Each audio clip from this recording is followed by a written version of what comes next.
Testing, 1, 2, 3. YouTube from the land of the Legion, marching strong. Friday night, impromptu emergency. Is there an emergency? I don't know. We're going to find out. But we're all ready to lock in. The Legion is here. They are live. We're on YouTube. We're on Twitch. GTO headquarters, Las Vegas, Nevada, home of the first ever Legion and Friends meetup game coming in December. Everybody's fired the fuck up for it. The Legion is here. Did Robbie do it? What do I really think? Is Twitter going down? Phil Ivey's going to be on the podcast. What are you talking about? YouTube's fired up. Twitch is fired up. Guys, listen. Welcome back to the live stream on YouTube. It's been a few weeks. We're here. We're live. Robbie versus Garrett. Robbie, Jade Lou. Garrett, Edelstein. Listen, we all been here day 30. It's been an emotional roller coaster. I still don't know what happened. Did she do it? Did she not do it? We've got new theories. Savannah Hale. Jacob Rip Chavez's partner. Tried to get in touch with me on Twitter yesterday. She said she got some news about Robbie. She said she wanted to spill the beans. She said she wanted to come out publicly and say something. Then her Twitter deleted. She came back on once again. She said, someone deleted my Twitter. They're not going to hold me down. And then her Twitter was deleted again. We're going to talk more about it here. Update on Garrett and Robbie. We're going to talk more about it here. Update on Hustler Casino Live. Nick Vertucci, Feldman, Nick Airball. There he is, Nick Airball, playing on Hustler right now. JR, he quit poker. Turns out he didn't. He's back. He's in the game too right now. So listen, we got a lot to talk about. I'm fired up. Shout out to everybody on YouTube. Shout out to everybody on Twitch for tuning in live right now. We're watching some of the Hustler game here. They're still going strong on the Hustler Casino. You guys know if I'm going to be here, I basically got to be absolutely blacked out. So you guys know we're already going to get ourselves a drink poured right now. But yeah, YouTube, what's going on, everybody? How's it all going? Bruce Skills, what's up on Twitch? How's it going, man? Samantha Abernathy in the chat on YouTube. What's up, Samantha? Beautiful Samantha Abernathy. She's a new ACR sponsor. And yeah, obviously she working pretty hard. So yeah, guys, good to see everybody out there. What's going on? We're here. And obviously we are live. Like I said, we got this great Hustler Casino game here. But yeah, we're going to basically update you whatever happens on the stream. We got the conspiracy theorist in the Hustler Casino poker scandal Discord have came out with their own theories that Nick Vertucci is working some sort of mastermind system that involves signaling, and they put together what they believe is a positive thesis on what took place. So, and listen, they got the support of our head of conspiracies for the Legion, Sarah Palmer. So you guys know that if Sarah Palmer is behind it, then, you know, I don't know. I mean, we're going to go over some of the theories right there. Wrote up a lot of research. We're going to take a look at that. The mustache is gone. I agree. We're going to take a look at that. And yeah, I mean, basically got a lot to go over here. You know, we'll take some call-ins from people. I don't know who the hell is going to call up today. But yeah, I'll talk more about my ambassadorship I got with the WPT and the Win for their event coming up in December.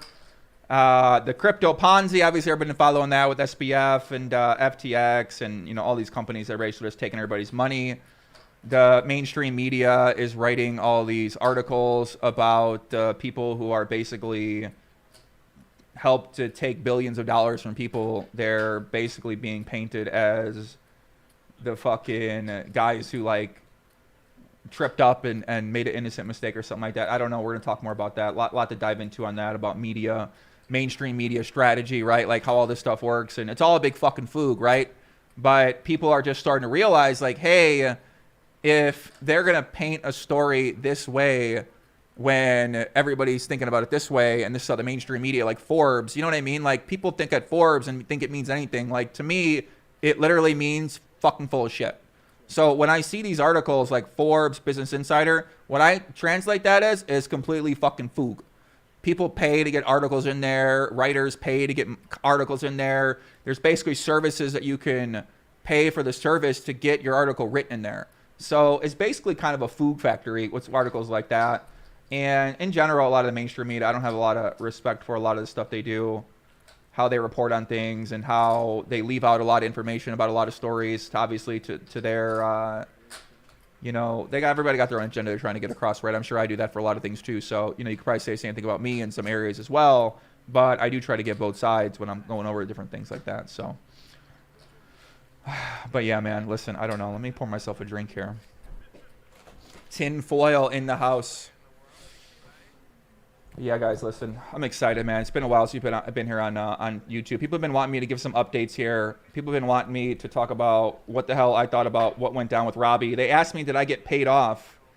People said, hey, did somebody pay you off? Did Nick Vertucci send you money? Did Ryan Feldman send you money? Did Robbie send you money? Did Charles Lewis send you money? Did Garrett send you money? And listen, they probably should owe me some fucking money for how much time I done spent on the case for these guys. But no, they didn't, so...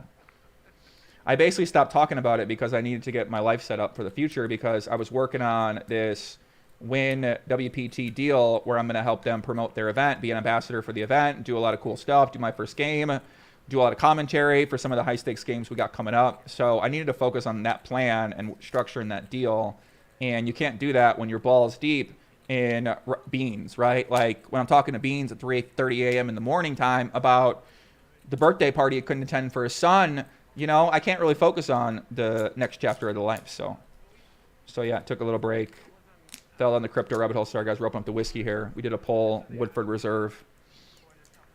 Z7 Mile with the sub says they all owe you money. I mean, it seemed like they do, right? I done helped all these guys pop off pretty hard. Gave them 12 hours of coverage every day.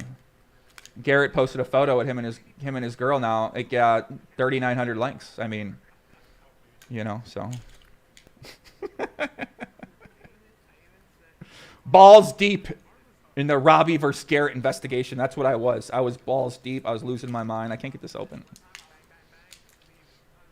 But yeah, guys, good to be back on YouTube. Good to be back on Twitch. Good to be back everywhere, guys.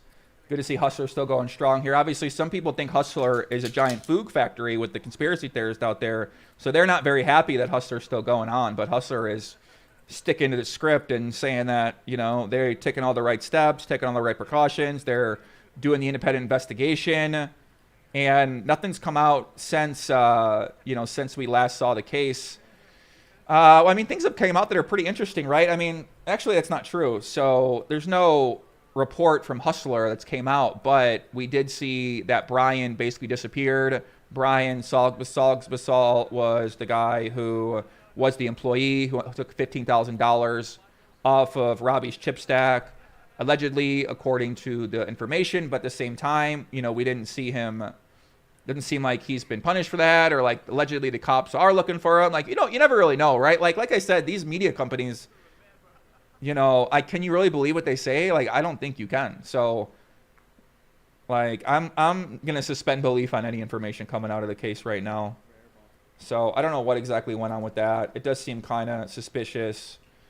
You got something about Robbie was supposed to give her text messages to Andrea Chang, the reporter, and she didn't give the text messages to the reporter allegedly, or she thought she did. We don't know exactly which one's true. Kind of like a regular occurrence in the case like this where, you know, there's two sides to each story, and oftentimes we don't really get a clear answer on... what are they clapping for? We never really get a clear answer on what exactly took place, right? Like, sometimes she did give the text messages, she didn't give the phone, she did give the phone. Like, we never really get... I don't know. Everything about this case is just a little bit doesn't make any sense, guys. It really doesn't make any sense. But yeah, we're gonna take some call-ins too. I don't know who's gonna call in tonight. I kind of did this a little impromptu. So I've been working every day, all day long.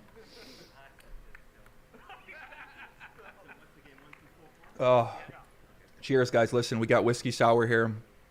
Put the glass up. Toast to you guys. The Legion. Going strong, all for one, one for all. We are the Legion, Friday night, 5:53 p.m. Pacific time. Corey Padgett, welcome to the Legion, my friend.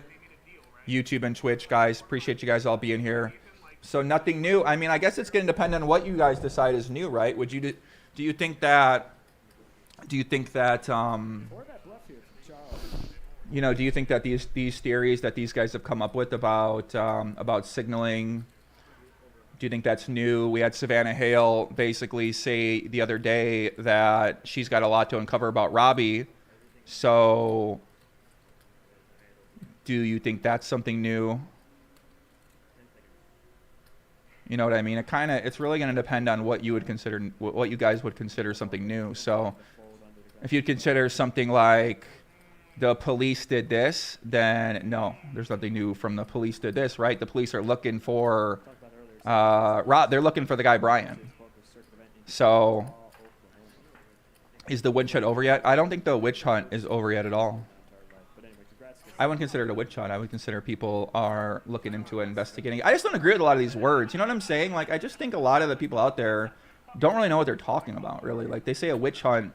Like, a witch hunt sort of minimizes what's really going on here, which is people are looking for answers about if there is cheating going on here. And everybody got their own theories about this hand and about the stream in general.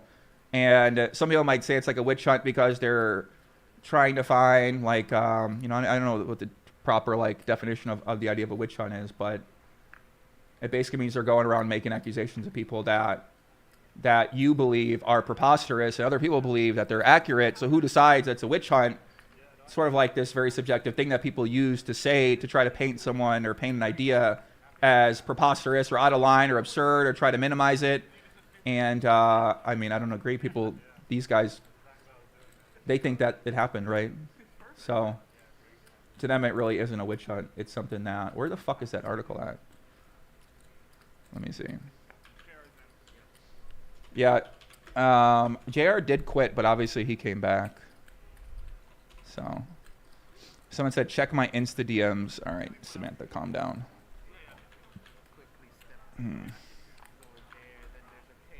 What up, Damien? What's happening, guys? Who we got here on YouTube, man?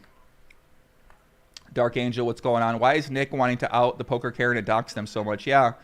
Basically, if you guys don't know, there's an account called Poker Karen that's been giving Vertucci a pretty hard time. And,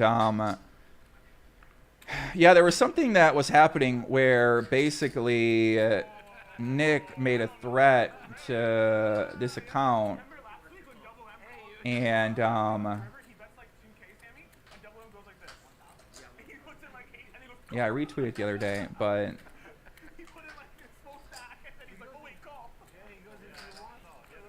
let me see. Patrick Antonis and Halloween, we had a good time.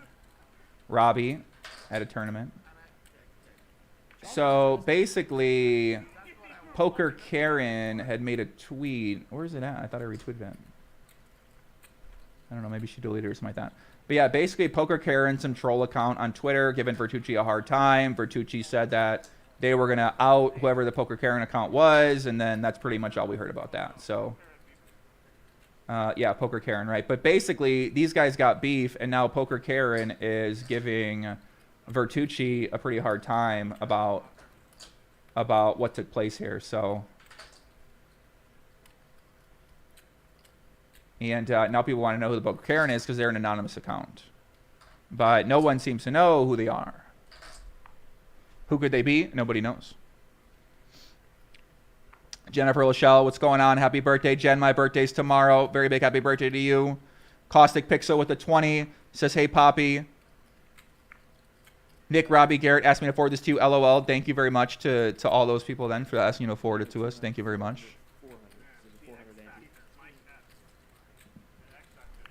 So here's the post from yesterday. Basically, right, there was new drama in the Robbie, Rip, and his wife Savannah story. So basically, Savannah, Rip's wife, called out Robbie and said, you should know the real her.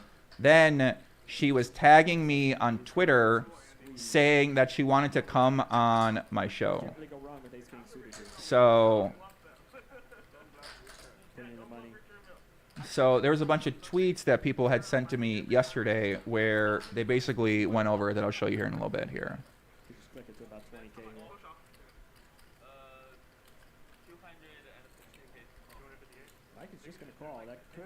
Patrick Wu on YouTube, welcome to the Legion, my friend. Thank you very much for subscribing.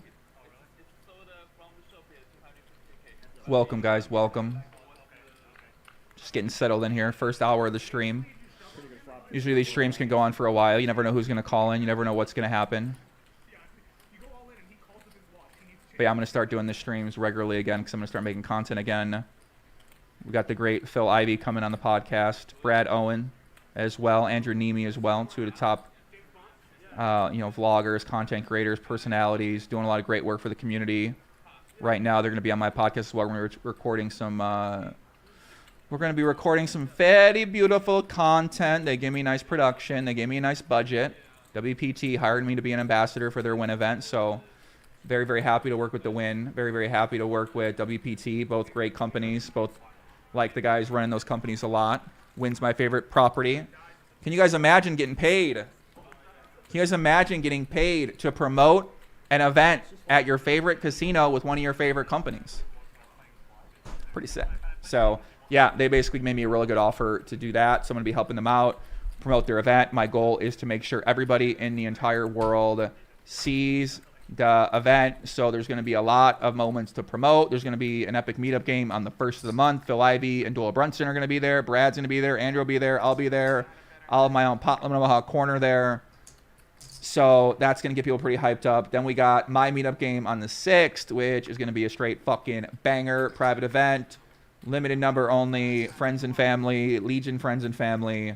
A lot of good content's going to come from that. We got a lot of promotions for that. I'm trying to get a fire dancer for that. I'm trying to get a drone show.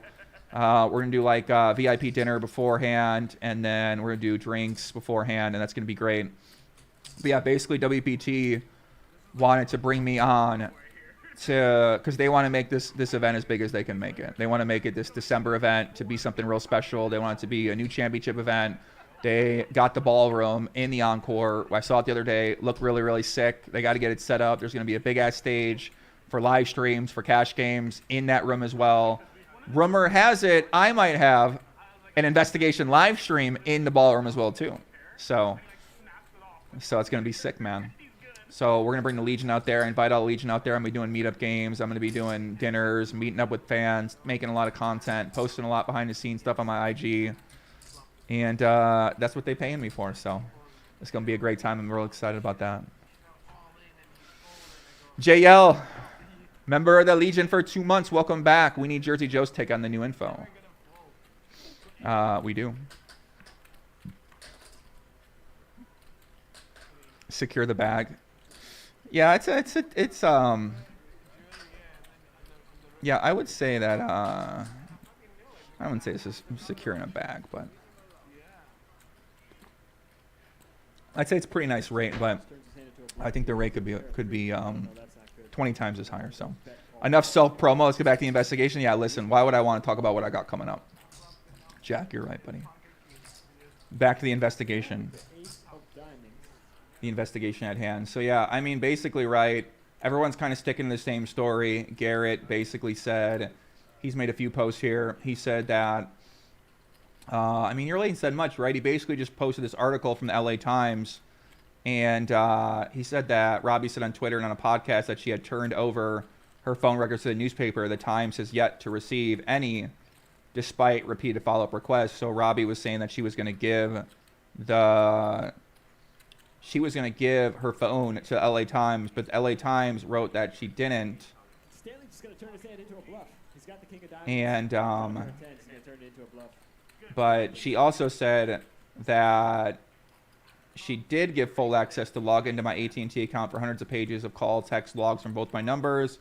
Until then, I could reach out to my physician to get my full CBC to analyze what percentage liar my white blood cell count says I'm interested in. So basically, she denied that. So I don't know what's going. Like I said, guys, I don't know what to believe. Like, who am I supposed to believe here? Am I supposed to believe the LA Times story?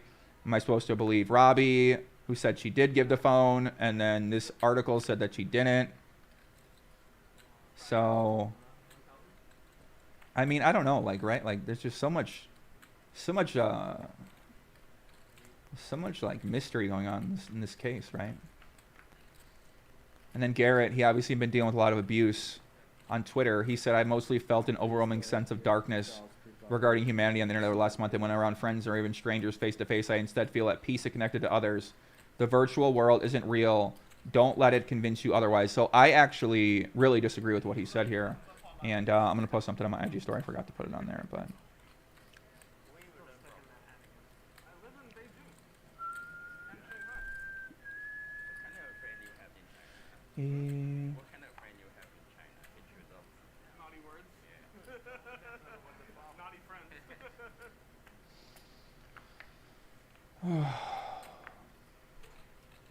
Yeah, I would just disagree with what he said here because that the virtual world is very real, and the things that happen in the virtual world have a very real effect on what happens in the real world. So, you know, maybe you might not feel it, right? Because you're getting a lot of abuse and you don't go around those people. But, you know, I'm sure if you went around the right people, they'd be willing to tell you something. So, but most times, right, most people aren't really going to come up to you when you go to a casino. When you go to an event, like if people hate you, they're not going to come up to you and tell you that they fucking hate you. They're usually just going to look at you and not say a damn word. So the people that are going to usually interact with you tend to be people who are fans of you, who like you, who that you know. So you're not really going to feel that negative energy that you feel on Twitter where you're constantly being attacked by all these different people from all these different sides. So in Garrett's position, he's basically just saying that, you know, friends and strangers face to face, they're being normal to him. Whereas online, they're basically saying that he's literally the worst person ever and they want him to fucking die. So Garrett's point is that the virtual world isn't real. Like I said, disagree. He's just basically only speaking to people who are going to fucking tell him one thing and they're really not going to say anything else that they feel, because most people aren't confrontational in person. They're not going to tell you that anyway. They feel a lot comfortable behind the screen. You know, when you go to the guy in the face, he ain't going to say much. The girl in the face. And people don't keep that energy, right? They, you know what I'm saying? Yeah. And then, photo of him and his wife. This one looked great. They look beautiful.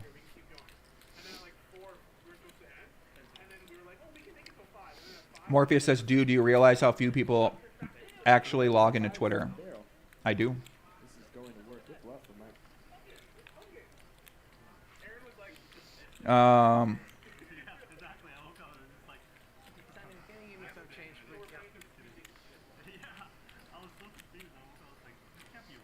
Looks like I got some inside info here. Got some more inside information from this message somebody sent me. Claudia, what's happened? Claudia, nice to see you. Claudia, member of the Legion. She called in as well, too, during the investigation. She just got nominated for some kind of a award for her related to being, what'd she do? She said, I just found out I was nominated for best article related to the law for an article I wrote about regarding our work at California Innocence. So listen, let's give her a big shout out, guys. Big shout out to our girl, Claudia. Let's see if we can vote for her. Who should win? Claudia. Who should win best article related to lawyer experience? I don't really know. There we go. So guys, listen, can we go support our girl, Claudia? Member of the Legion. Congratulations to her being nominated. Jay said Garrett's point is actually a pretty well-known social phenomenon, that it's quite easy to hate or say things to people at a distance, but in person, people almost always realize they're talking to another person. Yeah, I could see that. I feel like if I had something to say about you online or on my stream, I would say it to you also in person too, and I'd have a conversation with that person about it. But I guess I'm not like very hateful, like some people are hateful, right? So if they're hateful on social media, then they're probably not going to fucking come up to you in person and start saying the same things to you that they're saying on social media. They're just going to yell at you every single day, because there's probably going to be some kind of altercation that's going to happen that these people want to avoid. So some people are looking for a fight. They want that fight. But I'd say most people are, you know, once you got the fight, then what's going to happen? You're going to keep arguing. Normally people, they fight it out, right? They square up and then they kind of move on. It just doesn't keep on going and going and going and going and going.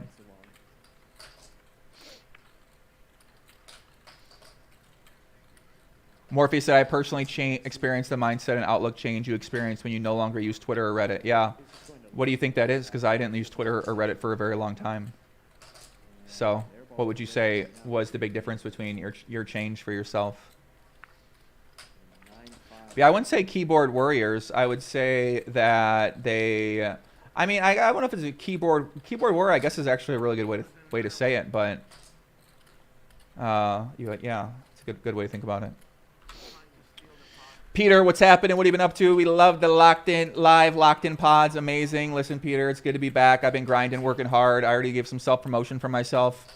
about what I've been working on. Basically, I'm trying to buy a casino right now in Vegas. I'm trying to invest in a place for the Legion to hang out in. I'm getting my first meetup game set up, getting my first ambassadorship set up. I got a lead on a production partner in Vegas for a regular piece of content series that I think I'm going to be doing, getting that set up as well. I got my next like 8 podcasts set up, going to be with some banger guests. I got my new marketing strategy set up that I'm going to do for a lot of the content that I'm making. I got potentially a new assistant. I got a charity event partner in Vegas for some events that I'm going to do. I've been basically meeting a lot of different sponsors and meeting a lot of different investors, meeting a lot of different founders, hanging out with people that I know, and setting up all the next 50 years, basically, right? So I'd say I've been working mainly on that, playing a lot of poker, studying a lot of poker, working out a lot, boxing a lot. Trying to get after it, guys. Come on, man. Let's fucking step it up. We got end of the year here, so got the new ambassadorship coming up here for the Win WPT event. And yeah, man, we're ready to get after it. Ready to start making some great content. Ready to start making some good poker gameplay, and ready to make some good podcast. I think it'd be good. Jack 4, the suited, the Robbie. Peppy, what's up, Peppy? What's happening? TLE, what's happening? Crypto Comedy, what's happening? Tom, what's going on? Poppy's Poker Palace coming soon, yes, sir. What's up, Kurt? James, where's everybody watching from out there? Where's everybody watching from? Kentucky out there? What's up, Kentucky? What's happening, brother? How's it going? James Adwell, what's happening? Big time Timmy Jim, what's happening? What's going on? All my great friends out there, how's it going? Welcome here, guys. Ann Arbor, Michigan, what's happening? Paul Danino, what's going on, brother? How's it going? What else we got out there, man? I saw somebody earlier say something nice. Let me see where they at. With the love of my life. Rusco, what's happening? Say hi to Luna. What's up, Luna? What's going on? Talkman, what's going on? Park City, Utah. My man AK Drago, the giveaway king on my Twitch. The subscriber, gifted master. What's happening? What's up, guys? Get everybody to see everybody here, man. Corey, what's going on? Got to get to Vegas, get out of the snow. Yes, sir. Listen, we inviting you out here December 1st to the 21st. I'm going to be hanging out the Win. So if y'all want to be out there, at least you want to hang out in person, I'm going to be there hanging out. I'll be meeting everybody. Y'all want to meet up, let me know. I'll be there walking around. Feel free, give me a shout out, give me a hug, give me a kiss, give me a fucking handshake. All right, don't give me a kiss. Calm down. But yeah, we here, GTO headquarters, Las Vegas, Nevada. Got our whiskey right here, whiskey lemonade.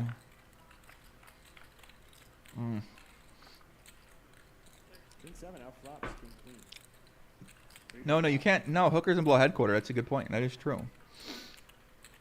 No, the update, there is an update. This is what I'm saying. You guys are not, bro, I think you guys are fucking like not thinking here, because there is a big update. The big update is that Savannah, the wife, says she has things that she wants to say about Robbie. We don't know if that's about Robbie Rip. We don't know if that's about what happened with the hand. We don't really know. To me, that's a huge update. So if you say that isn't a big update, then I think that is a fucking massive update. Her Twitter account got deleted twice. What do you think that means? You think that means nothing?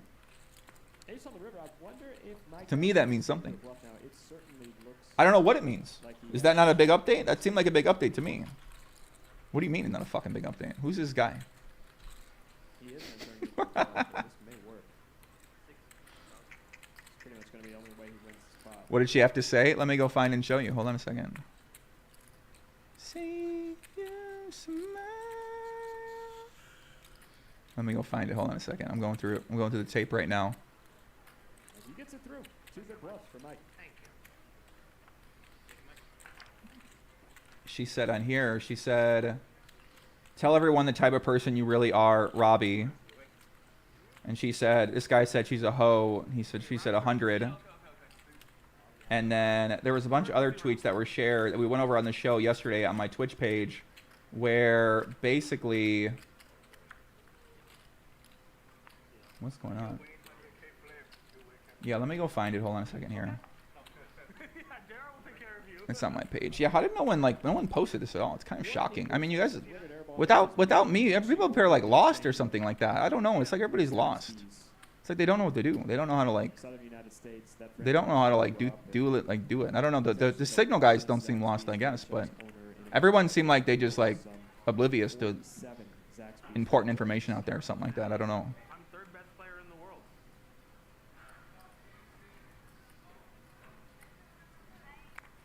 So where let me find the text from yesterday? Let me see where they're at here.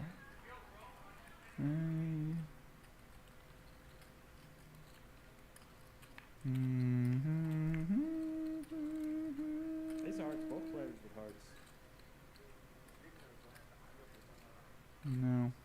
Yeah, I gotta go through this video. Basically, it was up for like a very short period of time, and then she deleted it. So she had her Twitter account up once. People were tagging me for her to come on my show. She said, I want to come on your show, Joey. I sent her a DM, and then her account got deleted. Then her account came back, and she said that they're not going to hold her down, and then her account got deleted again. So she basically said that the rumors are true and that it's more than people know or something like that. So, I mean, to me, that's a pretty big deal, right? Like, what did she mean? You know what I'm saying? Like, what the hell is she talking about? So Savannah may know if Robbie was doing up to something that hand, correct? Yeah, that's basically what the update is. So someone out there got to decide what they're going to do about that, if they're going to go talk to her or not talk to her. But if it seems like, you know, like I don't know what's going on here, right? Because like Robbie and Rip were spotted at the Raiders game, like in the front row or something like that. So, you know, it seemed like they're hanging out, having a good time. Like, I don't know if they're dating, if they're not dating, if the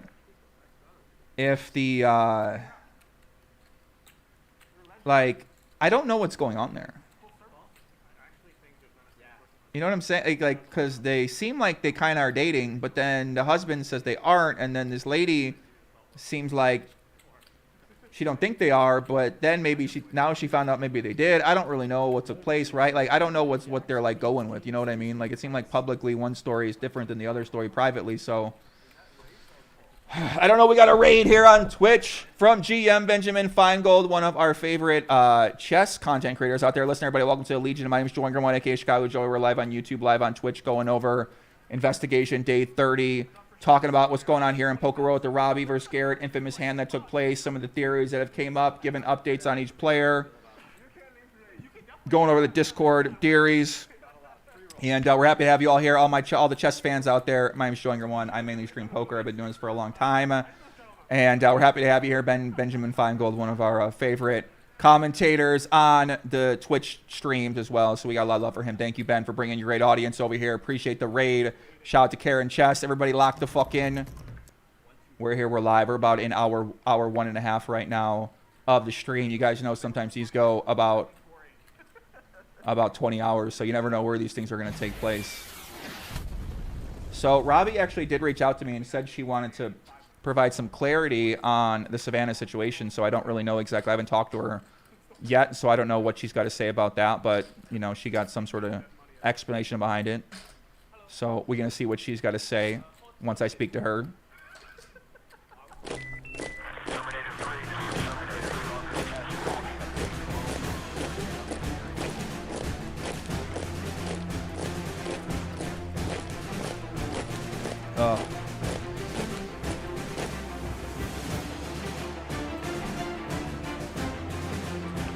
The updates we've already been talking about the updates. You gotta lock in, guys. All the updates we've been talking about them. It's been 30 minutes. Oh, that's true. Oh, okay. I'm sorry. I've been live on my Twitch for an hour and a half. I apologize, but yeah. AK Drago says, I originally found your channel because of GM Ben and Karen. Well, listen, thank you to these guys. We appreciate you very much for that. Yeah, thank you guys. I mean, listen, this is still a scandal. I had to take some time off. I basically was like doing this every day, but when you do this every day, you kind of have a mental breakdown. You kind of lose your mind. And, you know, you kind of like get wrapped up in it. It kind of takes over your life. So you really need to escape from the matrix that is Robbie and Garrett. I mean, you know what I mean? Like, at some point in time, you got to, like, I don't know, man. I had a big realization during that whole entire investigation. I just need to do something else with my time, with my life, and focus my attention and energy elsewhere instead of putting it all on what everybody else has going on. Focus on building out my own stuff, and then I think that's a better usage of my time, right? Build out events, like build out places for the Legion to go, make other different content, like not going over whatever the fuck the LA people got going on, right? I mean, you can study LA people for a long time. You ain't gonna get a clear answer until you're in LA, right? LA people are different kind of people. So this guy, let's go over the information here, the conspiracy theory. He said, or the theory, right? Not a conspiracy theory. People say that to, you know. Okay, so signaler Ronnie and player Nick Vertucci. Nick Vertucci won 70K. Signals used. Hand on arm. Teammate ahead on street. Hand not on arm. Teammate behind on street. Chip shuffling. Teammate on own. So we're going to find out. MC Woodstar with the 5 gifted subs on Twitch. Welcome to the Legion, everybody. Thank you very much. All for one, one for all. Happy to have you, my friend. Thank you very much for all the great gifted subscriptions. Welcome officially to the Legion.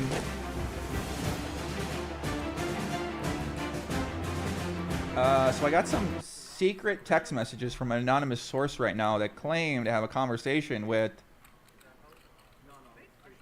Oh my God.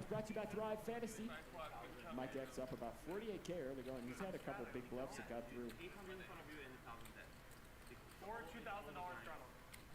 JR down 30, Charles down 22.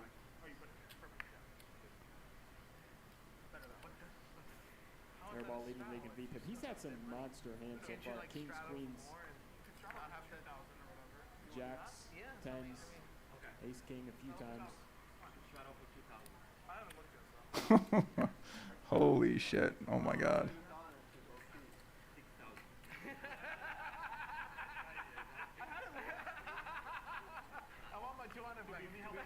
Yeah, I wouldn't say that this is I mean, listen, come on, man. Come on. I mean, come on. AK Drago with that 10 gifted. Welcome to the Legion. I'm getting fired up now. Let's get it.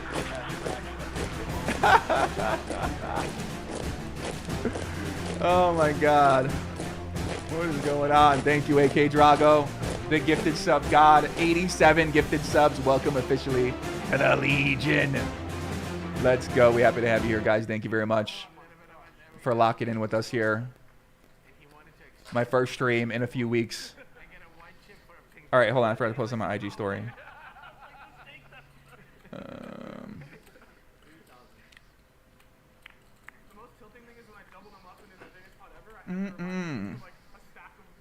right, hold on a second. Joey knows.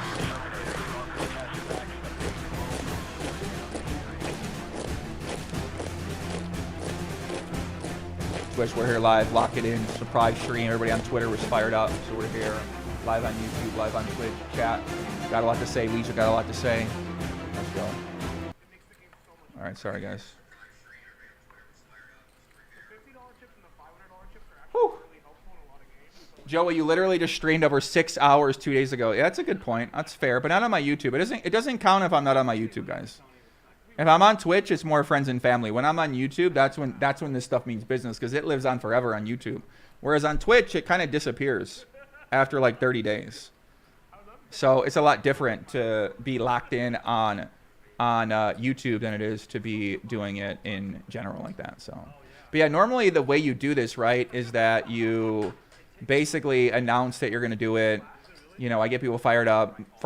Friday night, not a good time to do it, but I kind of just wanted to stream on here.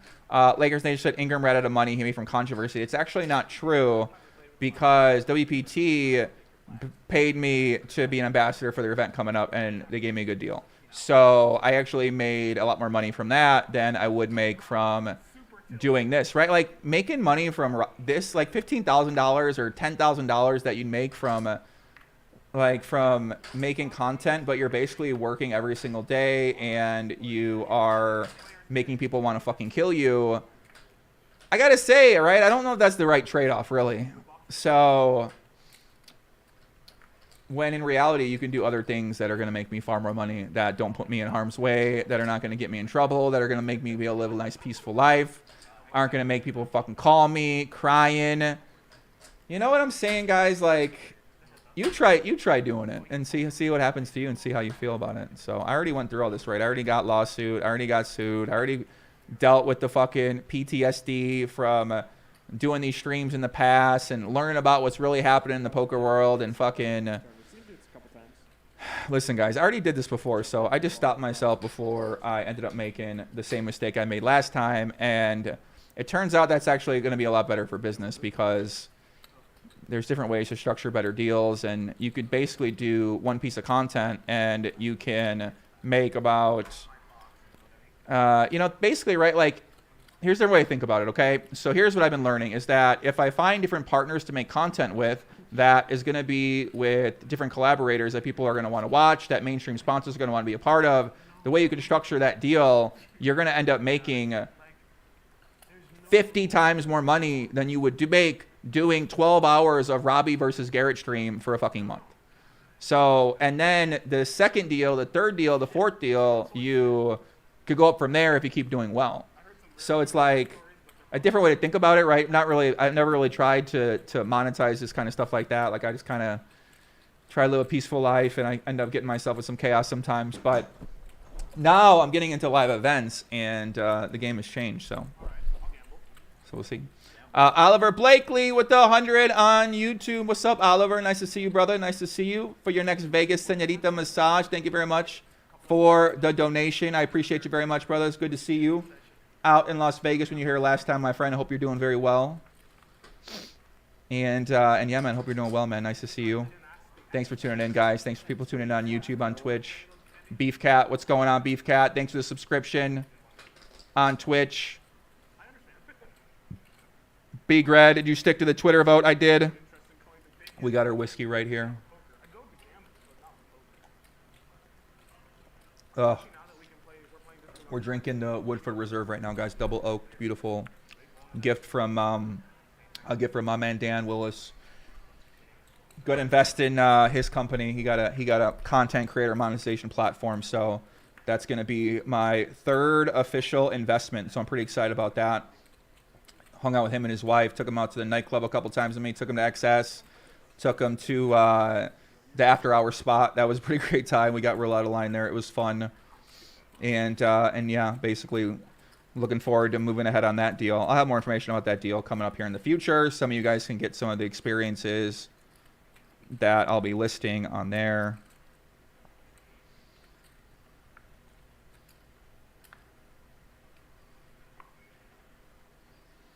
But I'll have more information about that coming up soon. Fuck, man.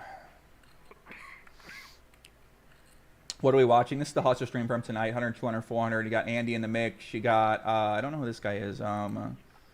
Stanley? No, I don't know who that is. We got Andy. Obviously, Andy. Y'all know Andy. He was in the Robbie versus Garrett hand. JR's in the mix. Aaron Zhang's in the mix. Aaron Zhang from Triton Poker. We got this guy, Mars, here with the Masonic shirt. And he is apparently friends with Wesley. Then you got Stanley. I think that's the guy that does DoorDash. And then we got this guy who, I don't know who that is. That guy's Stanley. Okay, I actually don't know who that is then. So, Masonic, LOL. He got a Masonic checkerboard on his shirt. What are you talking about? Black and white. Whatever you want to call it. What do you want to call it?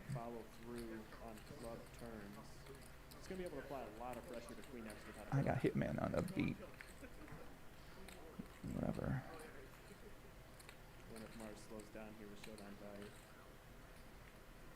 Stanley owns DoorDash. Okay, perfect.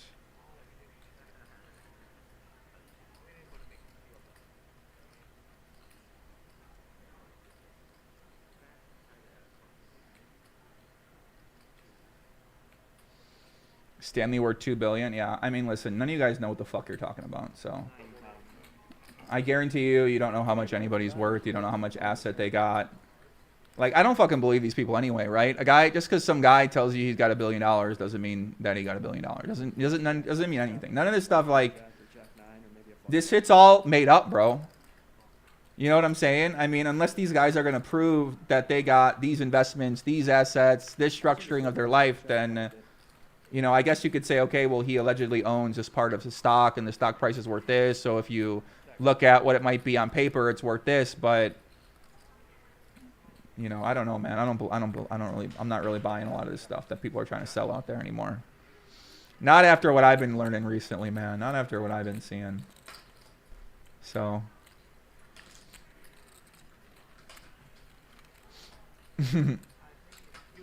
Yeah, I need receipts.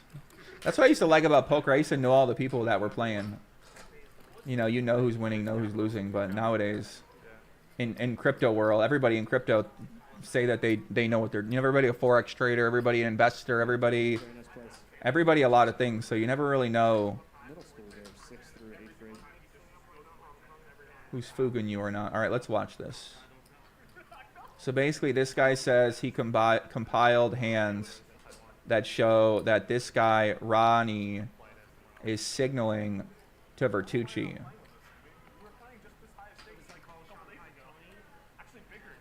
So he's saying that there were signals placed during this session, and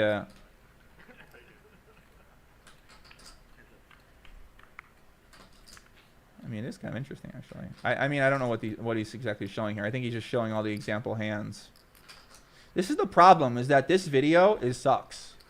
So you can't really, like, you can kind of see what's going on, but, like, I don't really know what's going on, right? Like, I know he's trying to basically say that in these hands, they did these things with their hands, but, like, I don't really, you know, I don't really know, like, what I'm looking for here. He's just making my job a lot harder. Now I got to go through everything. I got to go through each hand. I got to go through, read it all. I got to see if he's talking about this is a signal or that's a signal. So it's just not very descriptive. And not the biggest fan of this video right now. I don't even know what I'm looking at. It's like I'm just getting like. How about some hearts? Go to rounders.info, bro. I don't know what fucking site that is. I'm not going to any site. Rounders. I'm not going to roundersinfo.com. I'm not gonna. I don't know what that site is. I don't know who designed this site. If you want to post your info, post it on a regular website that we'll all go to, or someone else can go to it, or make a YouTube video with your information. You know what I'm saying? Like, I think these kind of posts are good, where you're essentially what you're trying to do is you're trying to ruin HCL's credibility right now, right? So you're trying to soften up people's minds to get them to believe that cheating could happen. Because right now, most people would say, like, oh, you know, there's no evidence that cheating happened, so you're a fucking conspiracy theorist or something like that. Or something, you know, right? Like, you're out of your mind, you got a mental health problem, you know, you got an issue, you need to go to the doctor, you need to get checked out or whatever, right? So now you're basically trying to say that, oh, you know, that's not true, and this is why, right? You're providing your arguments.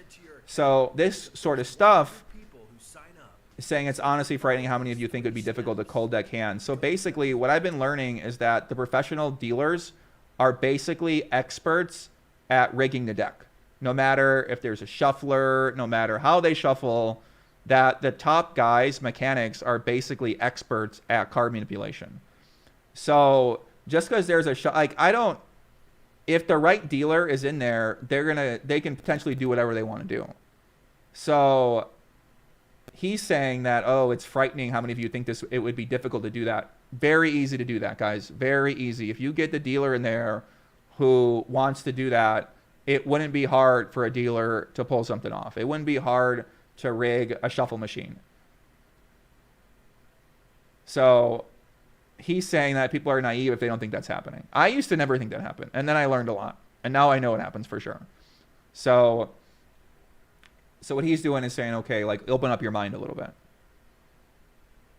And now he's saying, how much do you guys think it costs Hustler Casino Live to put this game on? So he basically posted the game that I did hosting on, which is about Botez, Beast, Ludwig winning, and then that's where Alan Keating played like a madman. He lost a bunch of money. Helmuth lost money, and these guys won. And he's saying that, also to be clear, every player who makes YouTube content is crushed on HCL. To be very clear, we're not implying any of these people are cheating or involved in any wrongdoing. We're like, come on, how insane are these numbers? So once again, trying to open people's mind up to be skeptical of what we've seen on Hustler Casino Live, basically saying that content creators have won a lot of money on there, and because of that factor, then it's suspicious. So is it suspicious that content creators have been winning money on Hustler Casino Live? And do you think that that means that there's some type of potential cheating happening there, right? He's basically making the argument to me that's saying like, oh, because these guys are winning, there could be. And the only problem I have with this is that somebody's got to win. So who's going to win? Is it going to be the friends of the owner who are probably a little bit better than most of the players? Probably. So now when you bring in the content creators, and normally they're also playing in games that are probably a little bit softer, would they always win? I mean, it's a good question, right? This is a small sample size. There's really not much there. You know, if this was more sessions, I might feel persuaded one way or the other. Mariano's a pretty good player. Rampage. People seem to think he liked to punt a lot. So Adam22, I mean, that guy study every single day. So, you know, also they play their influencers, right? I don't know. I mean, Alan Keating basically gave away $1 million in that game. Yeah. And then he posted that Alan Keating, reality is a professional poker player. All his money has come from playing poker. He's not the investor whale they want you to believe he is. I would say that that is inaccurate. I actually don't even know how you know any of that. So there's really no way for you to know where Alan Keating gets his funds from. So it's probably a mixture of entrepreneurship, investing, poker. Who knows how that might break down. But he's not the investor whale that they want you to believe he is. I mean, that doesn't... what are you talking about, right? Like, where's the information on this? Where does that come from, right? That's so things like that, right? They stand out to me when I'm reading through arguments, right? If I'm going to be critical of the argument that I'm reading through her, I'm not necessarily defending the other side. I'm just going through the argument and I'm trying to really take it seriously what you're saying. So I saw Keating play in some non-stream games and he was also playing pretty crazy. So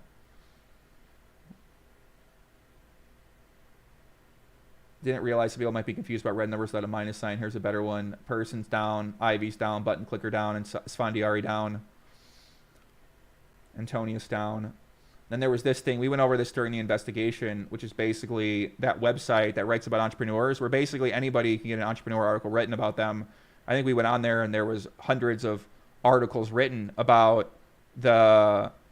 random entrepreneurs, right? So basically people were saying Jacob Chavez was listed on there, and then Vertucci was on there. So that was some sort of sign that there was a foo going on, right? That they must know each other because they were both listed on this website. So I went through the website and they didn't even link to the website, right? I mean, they kind of like did, they didn't, you know what I mean? They kind of like, they're kind of fooging, right? I mean, this is a foog way to present it instead of just linking to the website and then letting people decide, right? So we go to the website, then you can see that this guy literally is just pumping out content.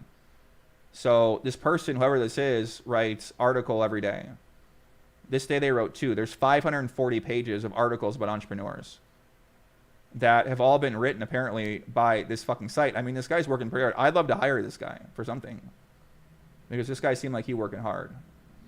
So this guy writes these little profile pieces about these people, and there's 540 pages. So as you can see, there's a bunch of random people that you never fucking heard of on here.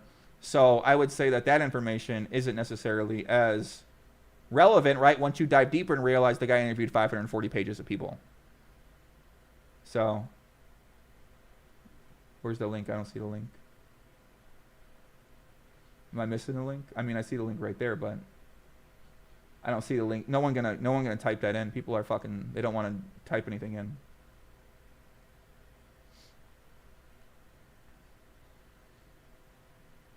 Idea Mensch.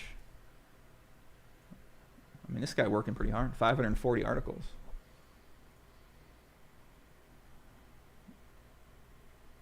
All you got to do is just submit. You can basically, any of you guys, dude, any of you guys I think could, let's do it. Fuck it.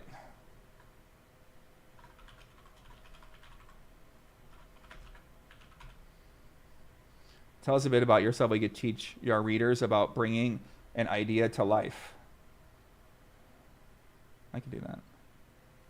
So I got to answer all these questions. Okay. Yeah, I don't want to type it all out. Whatever. But still, one of you guys can go. One of you guys can go apply. I'll give you guys the link. Hold on.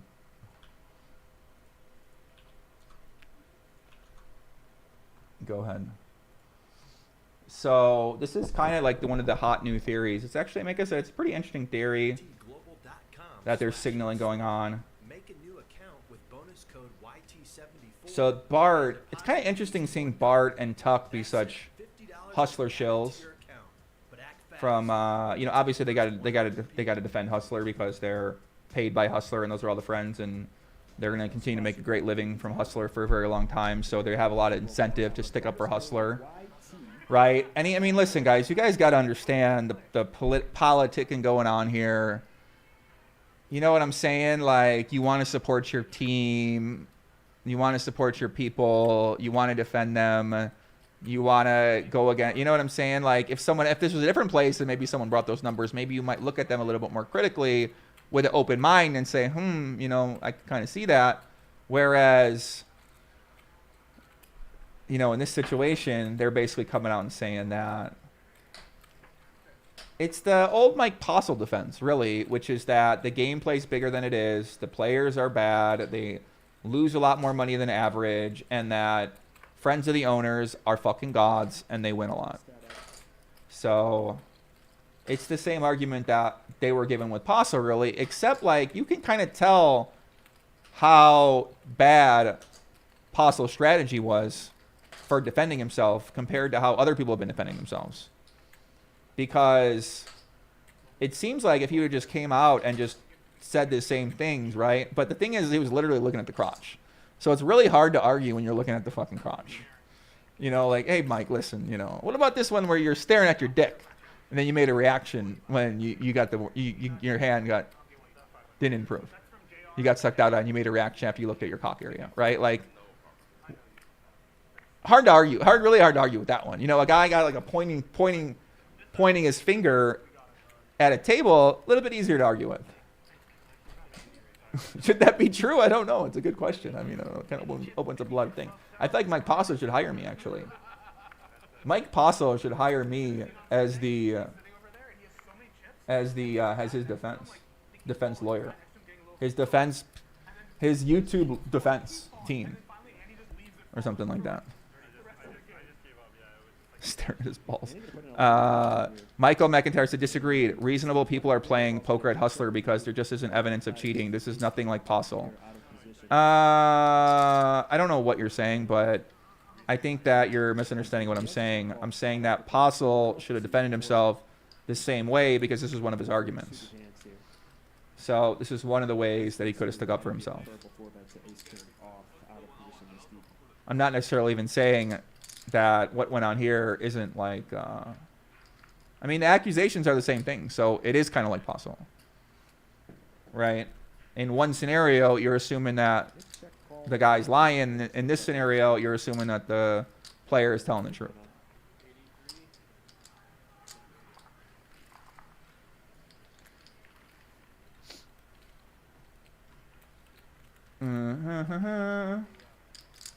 But yeah, they're basically just saying that big blind per 100 is irrelevant in live poker. So.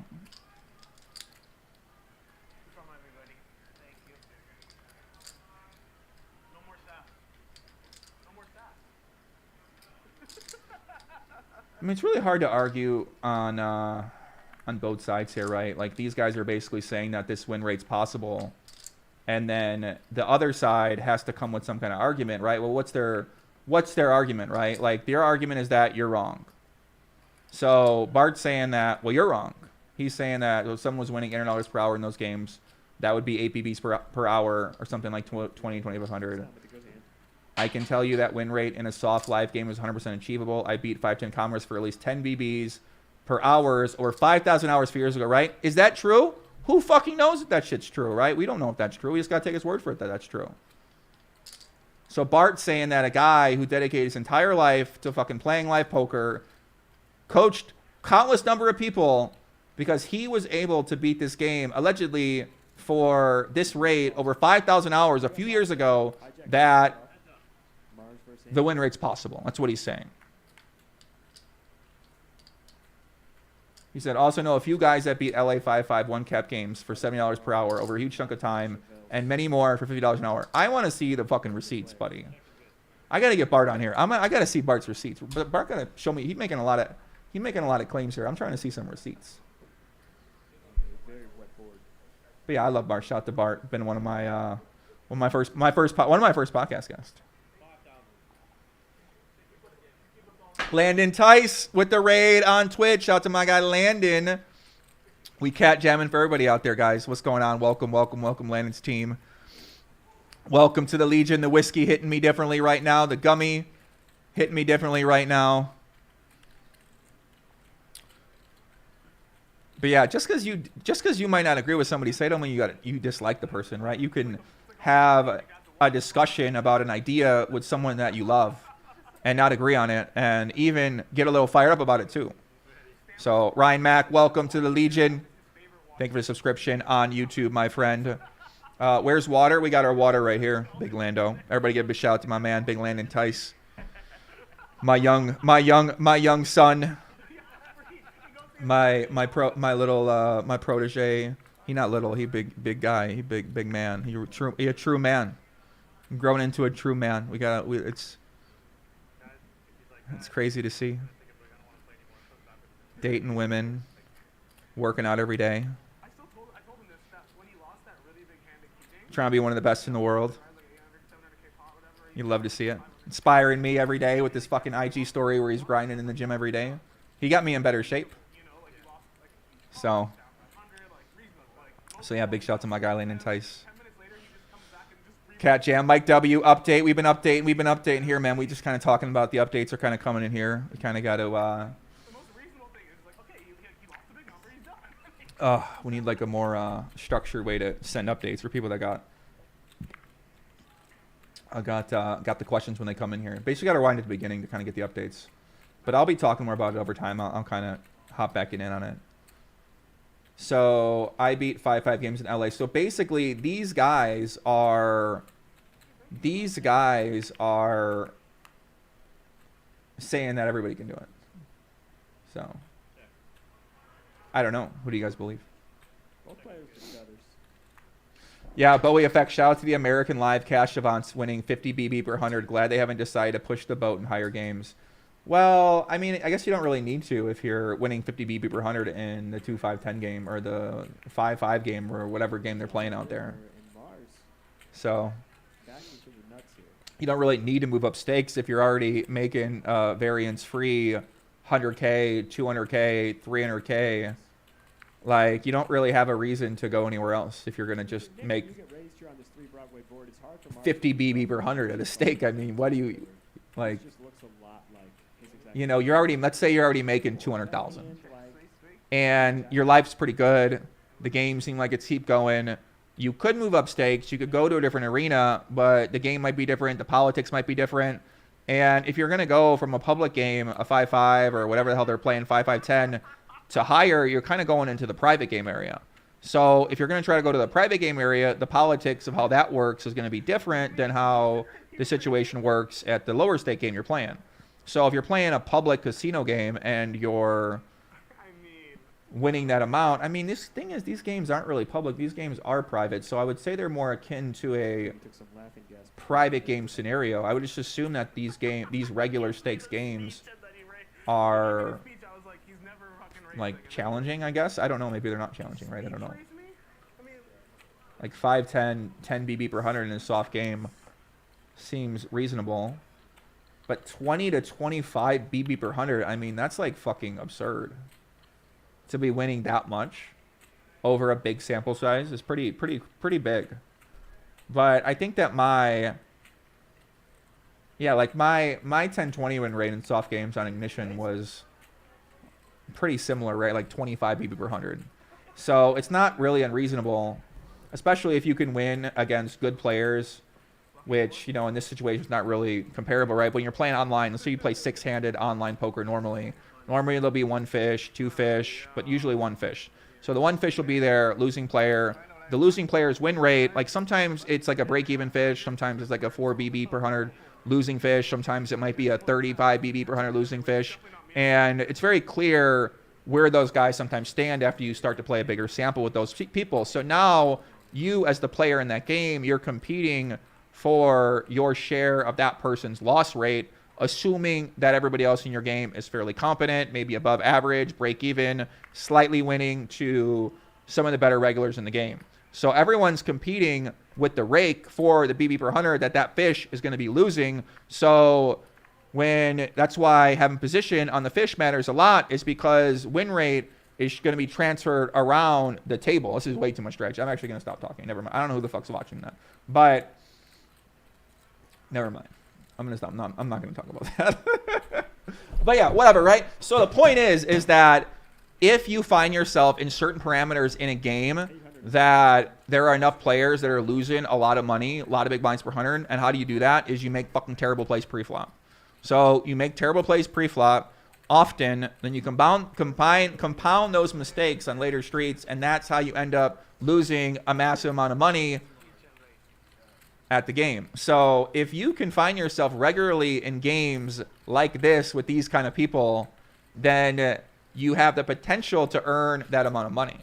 So the hustler argument is that they bring players to the game who are losing enough BB per 100 where it's capable for the best players in the game to be able to be winning at these very, very high win rates. So, which, an argument that makes sense to me. But yeah, I did give updates already. We have been updating. You guys decide to you what matters or not. I think a few of these things really do matter to me. But it looks like in terms of the case, in terms of the hand, we just have some more theories, right? We have theories. We have people asking questions. And, you know, people in the YouTube chat, they're talking about Savannah. They're asking what happened with her. So we don't know what happened to her. It looks like she's upset at Robbie. It looks like she wants to come on the show and talk about Robbie, say something about Robbie. Obviously, Robbie is defending herself as well, too. So we'll stay tuned for more from that, see what happens with that.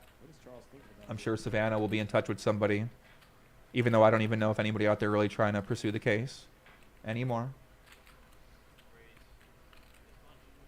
Matt Berkey retweeted this by Nick Vertucci. Successful people are the ones who are breaking the rules. So obviously in poker, if you break the rules, you're probably going to be successful because you're going to win money. So Vertucci, I actually talked to him on the phone, shout out to Vertucci, and he said that he didn't even run this account. Somebody else was running the account. So allegedly, an agency was running the account, and he made up that, so he didn't do it, right? I mean, he got... Like, I see where Nick's coming from, right? I mean, I wish we could go back and, like, know him and do some real DD on his story about the real estate stuff, because people are giving him a real hard time about his real estate because they're saying that he was... Some people were upset on review site, so they're saying that he was running a scammy real estate operation. And he's saying that, dude, I did this business for 9 years, and I had to end it because of COVID, but... That's not what was going on. We weren't fucking scamming people at all. Anyone can leave a review. And there weren't that many bad reviews. So if there were all these fucking bad reviews, then where are all the bad reviews out there? So it kind of seems like if you really want to learn more about this, you got to go talk to people that are on both sides of the scenario to see what really happened. Because he created a product. He had a service. It seemed like it was a lot of money. I don't really know what the cost of the product was. He's running seminars, right? Usually they got the whole seminar routine where they have different books. They have different courses. They have like a level 1, they have level 2, a level 3, different price points. They give a lot of talks. They like pump some fucking oxygen in the room. They try to get people in a buy-in mood, and then they sell shit to them, right? That's how this stuff works. So So yeah, apparently Vertucci got the reputation now that his operation was, you know, questionable, right? But he's saying it wasn't questionable. He's saying it was a good product. It was a good service. We weren't scamming people. And then other people are saying it's a scam. So real estate academies are one of the longest running scams by sleazeballs. I don't know if that's true. I mean, I'm sure some people find value from the real estate seminars, but I mean, listen, guys. If the guy or girl, the family's going to go pay $50,000 or $30,000 for a seminar, then like, you know, if a guy wants to come by into a poker game for $30,000, are you going to tell him no? And he's like, oh, I don't really know how to play, but like, I'll go play, sure. You know, you're telling him, come play, we want to come play. Like, oh, you'd be great for the game. And then the guy comes and plays. Are you, because you're preying on him in that scenario? To me, it's kind of the same thing with the real estate thing, what you're describing, which is that these people want to come spend $30,000 for a thing, right? I'm not going to fucking spend $30,000 for a real estate seminar, but other people out there might want to spend $30,000 on a real estate seminar. So who's the fish there, right? If they can't find value from the 30K, then is it, like, I'm not saying that that to me that doesn't fall under a complete fucking foog scam. So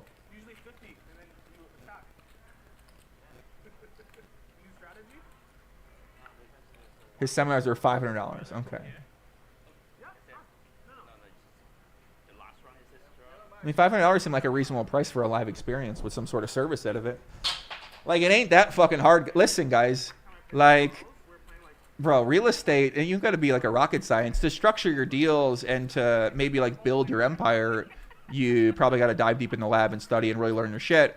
But to understand how to buy a house, make it nicer, and then sell it for more money, guys, listen. I mean, come on. Are we serious right now? Right? I'm gonna buy a house. I'm gonna clean it up, put in some new shit, and then I'm gonna sell it. How many people are doing this? This isn't that hard, right? It's like cooking breakfast. You know, can you get good at cooking eggs? Well, if you just keep doing it, you're going to get good at cooking eggs. You find the right material, find the right book, find the right people, right? So they're coming to Vertucci as that guy. He's the alleged real estate mastermind guy that they come to. $500 seemed like a reasonable service to pay for the guy who's going to be giving you information on the most effective way to flip a house. $500 sounds kind of cheap to me. I don't know. I'm kind of curious what the course is myself now for $500. I mean, bro, like it kind of, I don't know. I mean, who is the fit? Who like, I mean, that's crazy. People pay $30,000. That's nuts. Oh my God.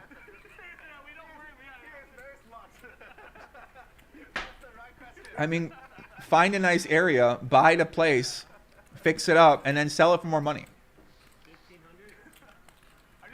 That's my seminar. Let's do it, right? Like, come on. I'm sure it goes deeper than that. I'm just kidding, but Joey's an idiot. How so? If you have a reason behind it. I mean, I understand. You know, people say it's a scam because people say a lot of things are scams too. So.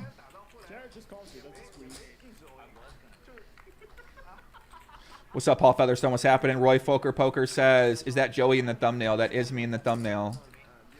That is me in the thumbnail, guys. Thanks for tuning in Friday night here on YouTube, on Twitch. 7 p.m. Pacific. We got our wine. We got our whiskey. We got our edibles. We got the Legion. Everybody here locked in. Appreciate everybody tuning in. Impromptu stream. We got some Hustler game on here. We're just going over all new information that's out there. We're catching up people on what's been going down. Tough spot on Twitch, what's going on? Z McClain, Jay and Poker. Am I playing PLO these days? I'm playing Hold'em every day. PLO, I'm playing semi-often. Hold'em, I'm playing every day. So yeah, I got some fun stuff coming up for Hold'em. If anybody wants to play heads up, no limit Hold'em, cash games against me, please get in touch with me and let me know. I am willing to play just about anybody out there. So you guys let me know. We can play on one of the club apps. And yeah, basically whatever stakes you want to play. What do you guys want to play? 1-2, 2-5, 5-10, 10-20, 25-50. You tell me. Open challenge to my chat. But it's got to be with someone who makes content. So, and that's the only maybe if you're entertaining, then I'll have you on too. But someone that's like a boring guy who's not going to speak, who doesn't want to be in content. No. We're not playing. We're on Twitch. Yes, Michelle. I'm on Twitch. I'm on YouTube right now. But yeah, for apps, we can basically use any of the app. We could probably use something on Club GG. We could use something on maybe with WPT, with what they have with WPT Global. We could use Poker Bros. We could use any of the apps, any Poker Now, Poker Club, Poker.club. So there's basically like 10 different platforms that you could use where it's no rake. You just play against the other person. So I think that would be the best option. This guy said 1-2 JLab challenge me. Yeah, I'll play anyone. I'll play any of the stakes you guys want to play. I just want to play people. I'll play. I'm willing to play anybody at this point in time at a certain stake.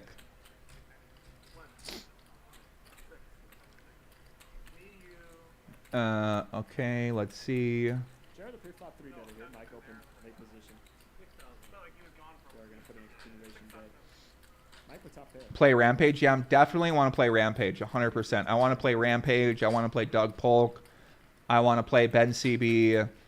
Like I said, I want to play everybody. My goal is to play as many people as I can in heads up, Nolan Hold'em matches. And I am telling you that I'm about to wreck some people.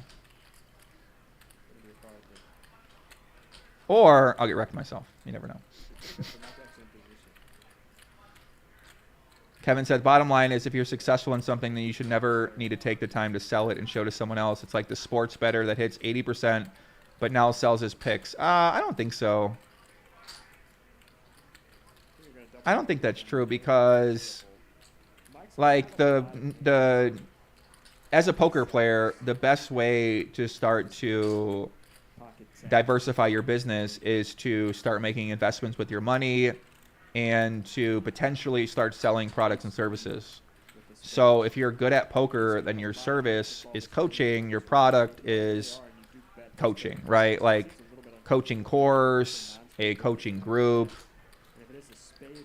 So that seems like a very natural way to start to make extra money for yourself. That's variance free.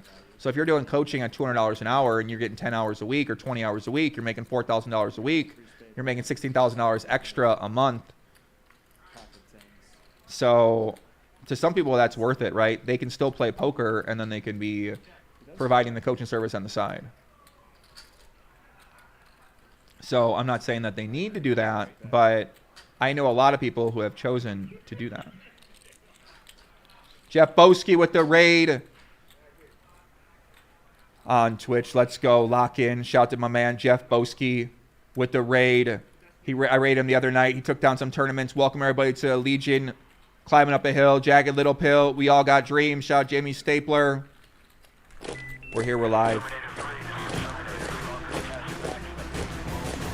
If people disagree in the YouTube chat, you guys can keep it. I love the people that disagree. I think it's entertaining and good stuff, good discussion. But yeah, thanks to everybody out there coming from the Jeff Boski stream.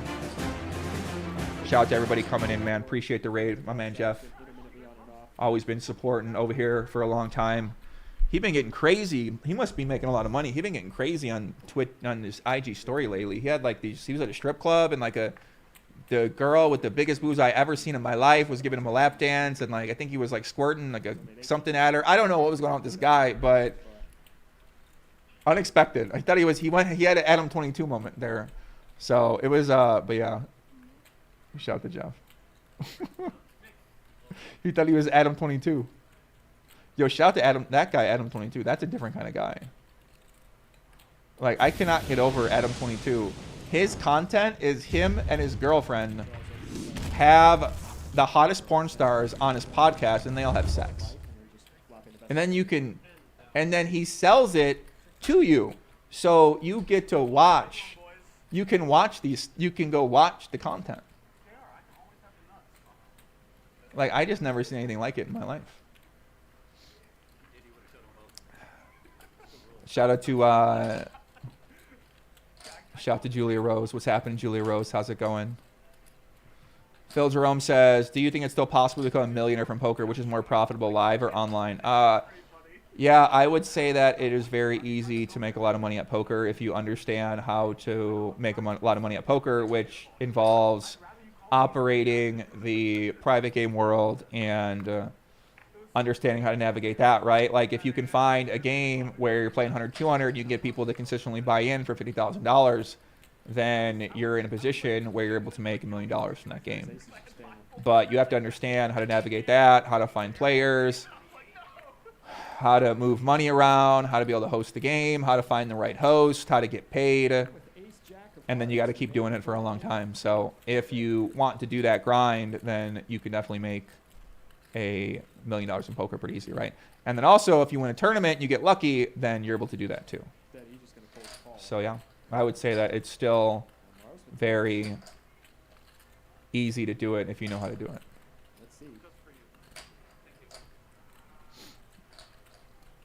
But the hard part is, I mean, it ain't really that hard. It's just you gotta want to get involved in that world. You gotta want to talk to a certain kind of person. You're gonna want to have to figure out if you want to take on the risk that comes along with playing in those games, hosting those games, all that sort of thing like that. Eden Rocks, what's going on, Eden? The people who are asking who is calling in tonight. Yeah, I don't know. I don't know who's gonna call in tonight, Eden. Maybe you. I'll let anyone call in at this point in time. Jersey Joe in the chat. Shout out to Jersey Joe. We'll have him call in too.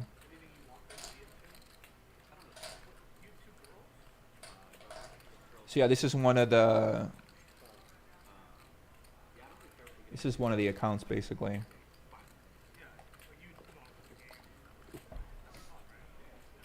That's got put together all the information here.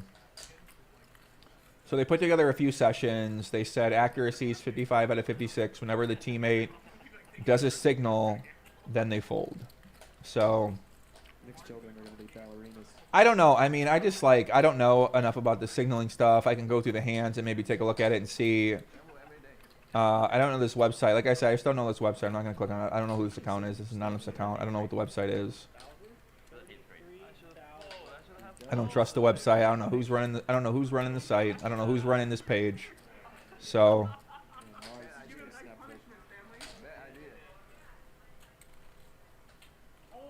today we're going to be going over how to use the web app. So the web app keeps track of signals sent between players. And the signal that we're looking for is arm grabbing when you're ahead. So in the web app, you select a game, and then you can use the filters to see all of the spots that are either ahead or behind.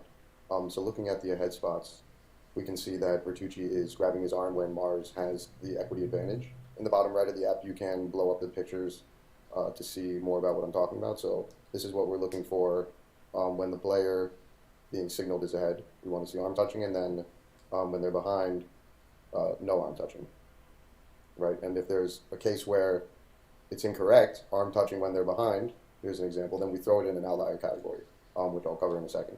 But you can see, for the most part, there is no arm touching when Mars is behind, and you can click on any of these pictures, and you can get the video link right to it, so you can see that it wasn't a cherry-picked picture that, in fact... Bro, listen, whoever made this, can I just hire this guy to do anything for me? Because any guy that can do this, like, just tell me how much money you're looking to make, and let me just give that to you, and then just, like, do something. Right? Like, go through my YouTube channel, and fucking do something with it, right? Do something like this. Make this website for what I got going on, guys. Listen, I mean, come on. What are you doing out here? This is what you're putting together, like the fucking Rounders info, buddy. We gotta put this guy to work, man. Come on. Like, this guy got talent. This guy had to finish your job? What are you talking about, bro? My job was not to go through and fucking compile every fold and call by Nick Vertucci and a guy named Mars. Facts. For the entire camera view, there was no arm touching. Switching it back to the list view here, you can see we get a little bit of details, how many times he was correct. So 47 out of 48 times, no arm touching. And when he was ahead, 8 out of 8. So I also mentioned the outlier category, which is when that's not true, right? When there's arm touching when there shouldn't be, which goes against this theory. And I provide a little bit of my description if that does happen. So here we see this happen in this stream, but I say Mars has 28% equity 4 ways, and Vertucci leaves the table.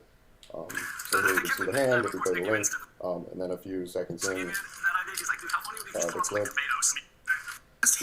we can see that Vertucci left the table. So I try to provide a little bit of description about what happens in that outliers. And then I'm also considering any hand where Vertucci and Mars has the nuts, or any hand where it's really a trash hand if Mars has like deuce 7 offsuit.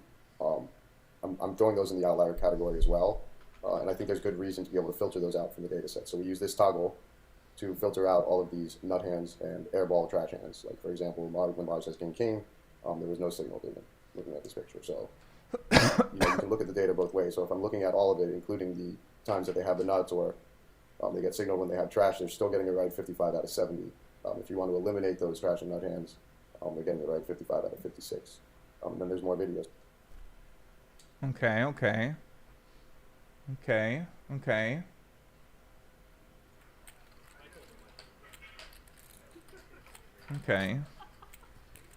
What's up, Peasy? What's happening? Going back to the stream, look like we got a big hand brewing here. Aaron Zhang got top pair, ace, a6. Didn't see the pre-flop action. Big Mike got the open-ended straight flush draw. Reminiscent of Garrett, Adelstein. They're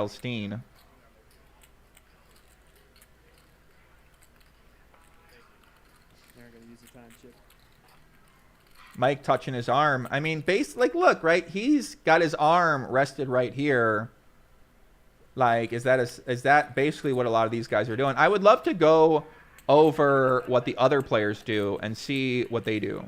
To see if they're, like, could I go watch Mike X's tape and find him doing fucking different signals in different spots? I mean, I'm kind of wondering, right? If no one else demonstrates these behaviors and only these people are doing the signaling, then that could be something that could support the argument that you have. And there it folds. Mike gets it through again. That's 3 big bluffs today. I like this guy, Mike X. He locked in.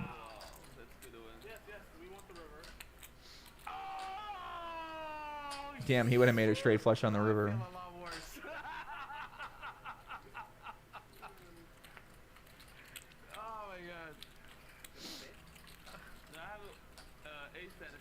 Yeah, what if it wasn't signaling but just tells? I mean, it could have been. Yeah, it's a good point.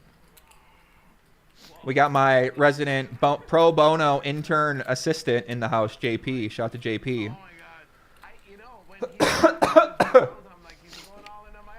I can hear my water. My mouth is getting dry.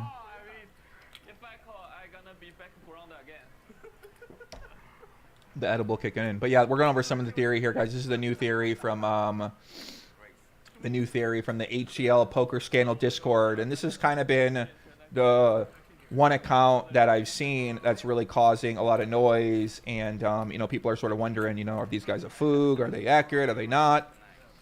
So hold on a second. Look at that Sky in the chat. She's actually my aunt. Go to the same Thanksgiving at my grandmother's house. Like, can I say, yeah, I had a straight flush, but we'll give it to you. Hold on a second. I gotta read these messages. These are pretty interesting. I wish I could show these. I can show any of this on stream. There's no way I can show this all on stream. You're kidding me.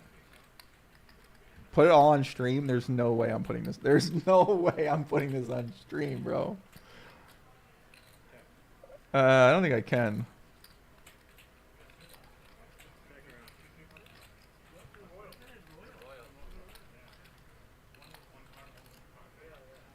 I would need her to tell me that I can show these messages on stream, because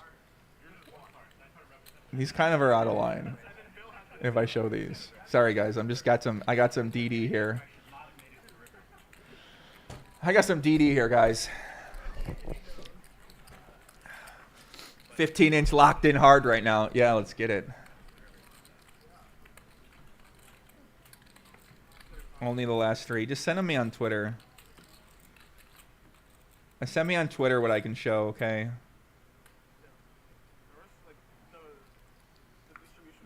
And if she want to call in, she can call in, give her side of the story, you know what I mean? I've not seen him like that. I mean, there's 4 hands in a row.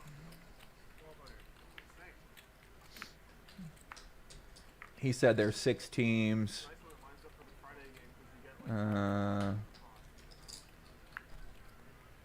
Locked it on the edible net. What's up, guys? What's happening? Who we got out there in the chat? Paul Featherstone. What's up, Paul? What's happening? Jacob Birkenfeld, John Ross, Z's Tees, Miguel Lopez, Master of No, Bird is the Word, A5 Suited. What's up, guys? Everybody on Twitch. My man Hyper Poker. What's up, Hyper? How's it going, brother? Nice to see you. Z McClain, of course, here and there. Big Red. What's up, Big Red? Johnny the Intern. What's up, Johnny? What's up, guys? Glad everybody here Friday night in the headquarters. GTO headquarters, Las Vegas, Nevada. Approximately 3-week countdown.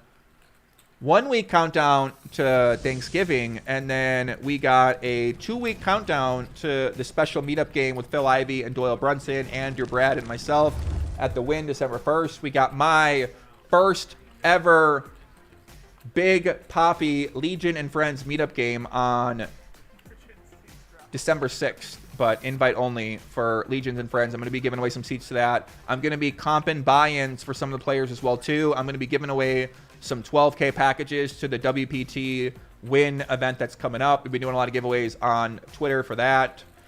I'm about to announce that officially. I'm going to be doing ambassadorship with them for this event coming up. And yeah, I just got to, make a YouTube video about that, make an official tweet about that. They got to send me over some graphics, you know what I mean? Come on, guys. Let's make some fucking hype video. Let's get this thing fired up. So, yeah, guys, been grinding out here, man. Got a lot of great content coming up. Phil Ivey podcast coming up. At Andrew Nemi podcast coming up. Brad Owen podcast coming up. Patrick Antonius podcast coming up. Maybe the Gus Hansen podcast coming up. Rampage, want to have him on the show as well, coming up. Doyle Brunson maybe coming up, too. So yeah, guys, it's going to be an exciting time. Lord Octavius, what's up, Poppy? Tilt City Diaries. My man Jersey Joe. David Johnson, Paul Featherstone, Beluga. That's right, Phil Ivey will be playing with the fans. So basically, this is one of your only chances to ever play with Phil Ivey. And maybe Doyle Brunson. So that's going to be on the 1st of December. Claudia, what's up, Claudia? Shout out to our girl Claudia, our resident lawyer in the chat. So I'd say that's our updates. What do you guys think about this information from the Hustler Poker Scandal Discord? So they seem to have some proof of signaling. They think that a lot of people are possibly cheating in the game. And they have some evidence here. I mean, they got a bunch of different stuff. If you guys want to read it, feel free to go ahead and read it. Obviously, they worked really hard on it. We're going to continue to monitor the information here. I think Keating will... I got to hit up Keating. I think Keating should be at my game if he's in town. So, but yeah, my meetup game going to have most people should know, or people from around Vegas, like people that are my good friends and content creators, some of the top poker players, probably know who you want to see in your game, to be honest with you. But I think it'll be okay.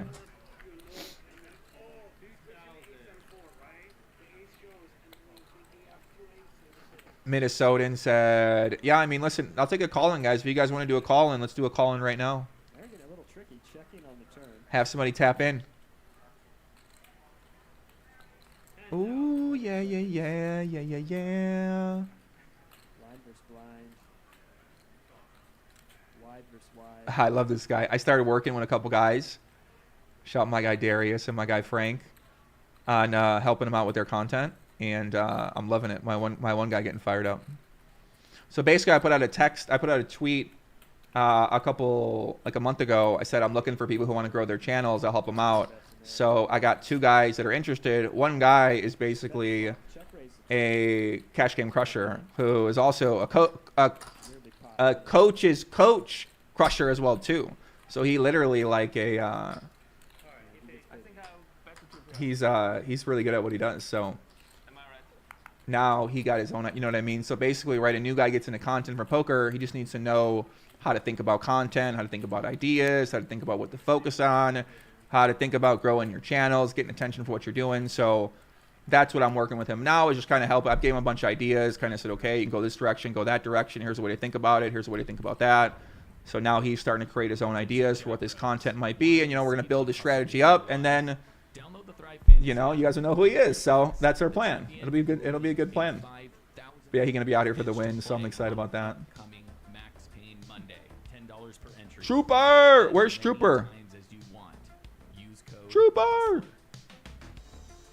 The LNN Legion News Network. If you want to be on Hustler Casino Live with your first 5K bind covered, There's another Stack and Sam's bit out. I love that guy, bro. Sports platform for player props.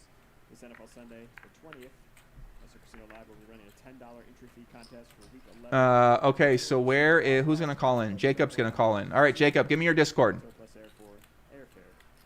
Your Hustler Casino Live stream along with your first buy-in. Enter up to 5 times for your Why are all the previous videos deleted? Got your ass suit or something. Which videos are you talking about, Op? What videos did I delete? Man vs. Vegas, my guy. What's up, Man vs. Vegas? How's it going? What's happening, brother? How's it going? K-Pro says, ship them 10. They have a streaming room. D-Negs and GT Poker dropped out. A real opportunity for Joey. What does that mean? Where are we going? Jacob, I need to get in touch with you to give you a link so you can call in. So give me a link. Give me your Twitter. Give me something where I can contact you in a live chat where you're going to tell everyone what it is.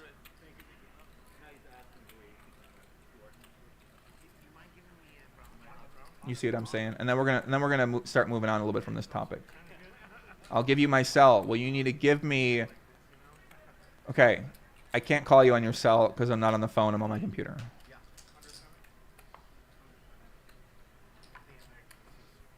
Does that make sense? Let's see what Twitter's saying out there.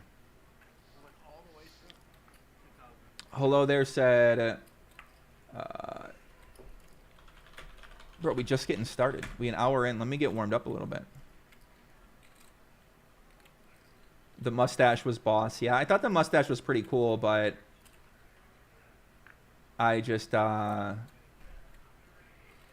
thought the mustache was cool, but I kind of looked a little bit scraggly, so.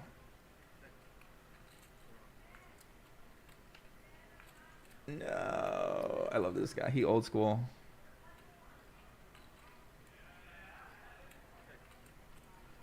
Great pitch should work.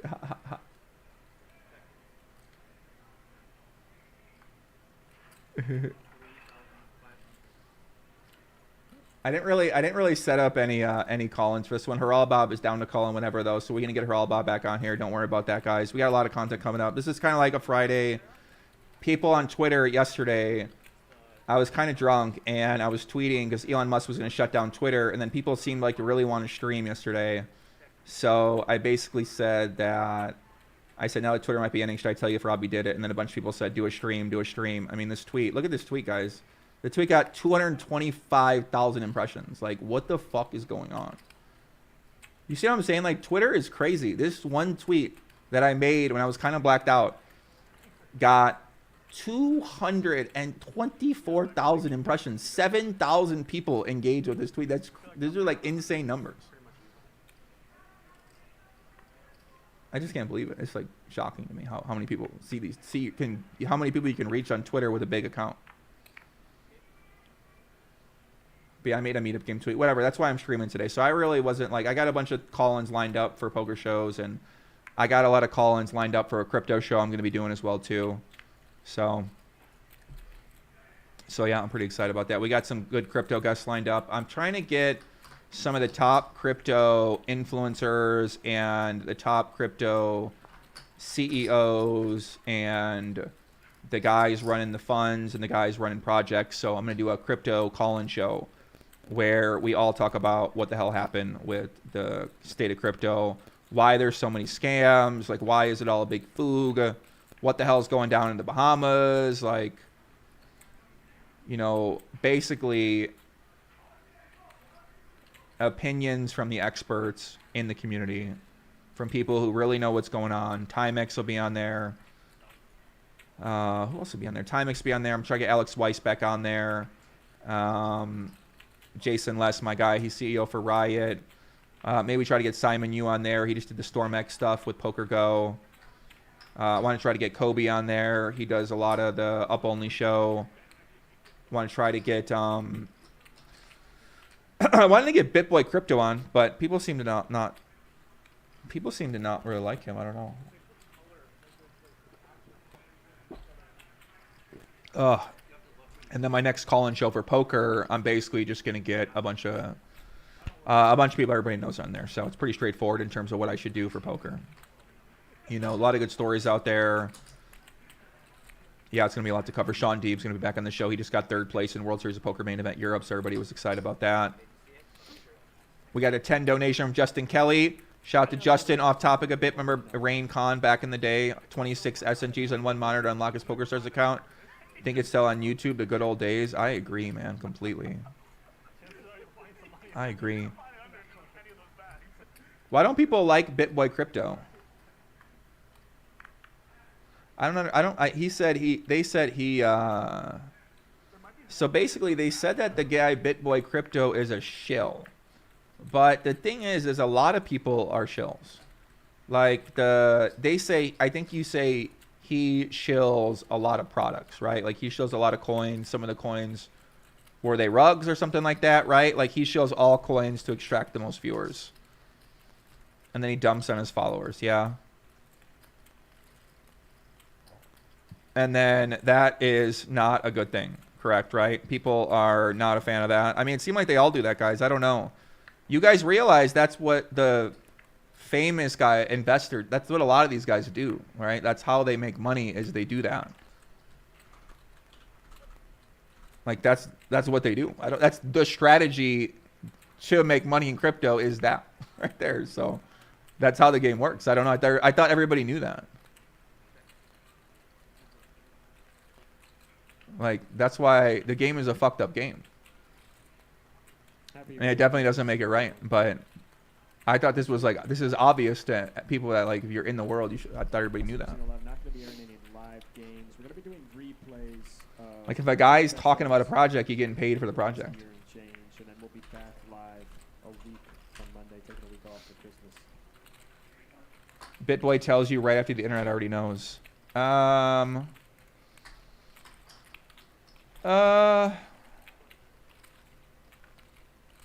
mean, I could see what you're saying. So you're saying that BitBoy provides a lot of extra liquidity. He gets paid by the company to do that. They use his audience as exit liquidity, and you're saying that his audience is so fucking stupid that they keep investing in the projects, and that keeps happening. So I'm trying to understand what he does, right? And then that is looked down upon in crypto. They look down upon that. They say, oh, you can't do that. You can't use your audience as exit liquidity to make money for you. Whether a company pays you or whether you have the tokens yourself and then you dump them. That'd be considered out of line.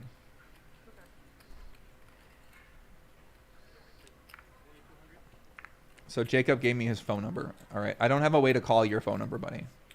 That's the only problem. You have to get like Telegram or something like that.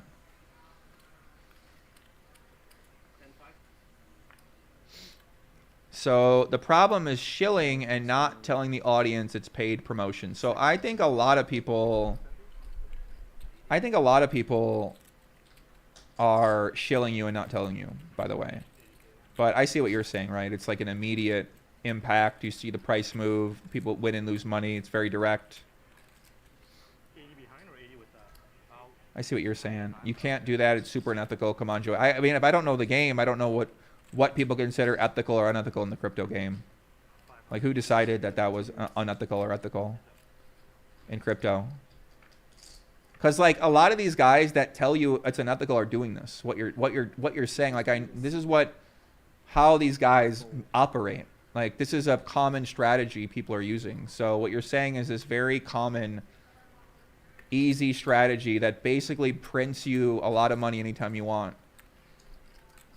Is it like looking at the whole cards in poker where I can see your whole cards and then I am able to play perfect against you? Like, what level is it considered there?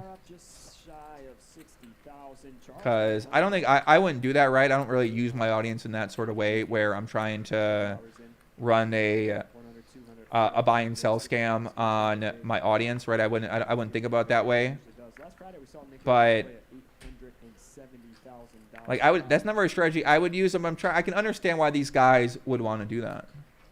But you guys are saying that they shouldn't do that. That it's out of line. That it's bad. That it's unethical. Whereas these guys see it as like, ha ha, look at these fucking idiots. You know what I mean? Like, I don't know, right? Like, it's like the people that cheat at poker and don't tell you.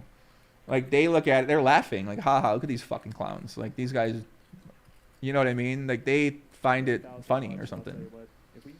But they don't tell you that because it would be considered bad form to tell people that. At least publicly in a big forum. People talk about this stuff privately, but everyone on internet seem to think everyone's like a perfect guy that never does anything out of line. DNexZara said, it's just brain dead logic. Just because everyone does it and it's obvious doesn't mean it's okay. Yeah, I don't think it's okay, but I don't really know enough about what you guys are talking about. But it sounds what you guys are saying, a bunch of you guys are saying it's not okay. I don't fucking know really what it is. I don't know what it entails. I don't know the intricacy of it. It sounds like what you're saying, it's just very out of line, nefarious. Like, these audiences are so fucking stupid. They just keep investing in projects that keep getting dumped on. So it is illegal in crypto. Is it illegal in crypto or is it illegal in a different market? TK said he has the dumbest mainstream retail with little to no knowledge audience. He knows it, is dumb himself, generally pushes the worst shit, doesn't build, work, or operate to do anything himself. Interesting. I see what you're saying, yeah. So his audience is a bunch of fucking donks who don't know any better, and he makes his strategy is very top of funnel based, where he keeps bringing in new people who don't really know enough about what they're talking about. So he keeps bringing in new viewers that keep investing, and then the same cycle happens, and then that's kind of, it seemed like the argument against him. This line minimizes fold equity. Looks like it could be brick clubs. You figure that Mike X is going to check back a lot on this. Would I shill? Well, no. I mean, I've been offered hundreds of thousands of dollars to shill programs and sites that I think are out of line. So, and I haven't shilled those ever before. So no, I wouldn't. I mean, I could easily shill crypto projects. I could easily shill NFT projects. I could make a lot of money doing that. And yeah, I've always just stayed away from that stuff. So I don't know. All I can think about is myself. Is it okay or is it not okay? That's a good question. You guys seem to think it's not okay. But there are a lot of guys doing it that seem to think it is okay too. So all I know is what I would do or not do. Friday night. Hope everybody's enjoying. Don't sell your audience products that they have no chance to be happy with. I can see that. Don't tell your audience products they have no chance to be happy with. Yeah, I guess you don't know what they'll be happy with, right? If it's a real estate seminar, you don't know who's going to be happy with the real estate seminar. If it's a thing of whiskey, maybe someone might not be happy with the thing of whiskey. If it's an edible, someone might not be happy with the edible. You can't really control the emotional outcome that the other person's going to have. I mean, no chance. You know, sometimes people are going to have a chance to be happy with it. Probably talk more about the Hustler Cheating Poker Group. Yeah, we basically went over a lot of that stuff where we were going through we basically went through all this account. They got a few videos. We're going to stay tuned to see what else they come up with. But yeah, I mean, I see what they're saying. I just need to see more information, right? I need more evidence. I need more signals. Like, spell it out to me. Show me the video. Show me the moves happening back and forth. Like, show me like what you know. You got to go through the tape. You know, 2 sessions. They got a lot of sessions. Go through all the sessions. Show me the tape, right? This isn't hard to compile. Download the videos from fucking YouTube. Put one in Adobe Premiere. Cut up the video. Build your narrative out there and get your point across, right? This, to me, it kind of cut it right, but it doesn't. Bad to bad. Look at that. I mean, the guy played a loud ass song in the video, but I just think this guy's got to work on how he's going to present his argument, and he got to do a better job. So, not to say what he said, you know, it seems like it has some potential behind it, but if you're going to accuse these guys of using an intricate signal system, then to me, you're going to need a pretty big sample size. on what's going on there. So if you're saying one session, 58 hands is enough of a sample size, and like maybe I don't think so. So I got to go through the tape myself. I got to spend all that time. Or this guy could do it for me, as he's got all the time in the world apparently, and he could make a little bit better video of that. But who is the person who runs that Twitter account? I'm just not sure who that person is. Yeah, I'm not sure who that is. Yeah, Brad, Joey, Garrett accused Robbie over a one-hand sample. I agree, he did. You're right. You are right, Brad. 57 of 58. Well, I don't know. Like, the thing is, I don't really know what he's talking about. So when he says 57 of 58, like, what is, I don't know what is 57, right? Where are the hands? Like, the hands are in there. I don't, you know, on some, like I said, right? Just put it in YouTube, put it in a video, put it all together, break it up, like, put that information out there in an easy way to digest. You know, I don't even know what you're talking about. 57 of what? I saw 80, 85 there, right? I was just called So suit of Broadway versus a button open. We've seen him flat with queens to a button open. So maybe he just doesn't like 3-betting out of position. He can certainly be aggressive, but it seems like can you make the video a little more watchable? We're professional poker players, not content creators, video editors as well. out of position. It's a big part of what's going on here. I'll make a video. Joey, how long do you want it? I want it as long as you... However you got to prove your argument, man. I mean, you can scroll through YouTube, right? Like, I can go through it like this. I can go fast through the video. But point out what's interesting. You know what I'm saying? Like, if you see something, point it out. Here's what we're looking for. Look, Andy got his hand under there. What does that mean? Does that mean something? Mars got his hand right there. What does that mean, right? Okay, well, this happened when he did this. This happened when he did that. Here are the hands that go together. These are like just like you do with the website. We put that into a video and then spell it out first, right? Sometimes you got to put an arrow there. Sometimes you got to put some text there. Sometimes you got to say what's happening in the video. So that would be a better way to get your point across than, you know, I think the website is one way to do it, but obviously that really ain't had that much success so far with it. And you know, I can kind of see what you're saying. You know, you're saying, okay, click on all, click on ahead, click on behind, click on outliers, then you're going to see it. But to me, I mean, what are you going to do with that information, right? Let's say I go through it and say, okay, it's suspicious.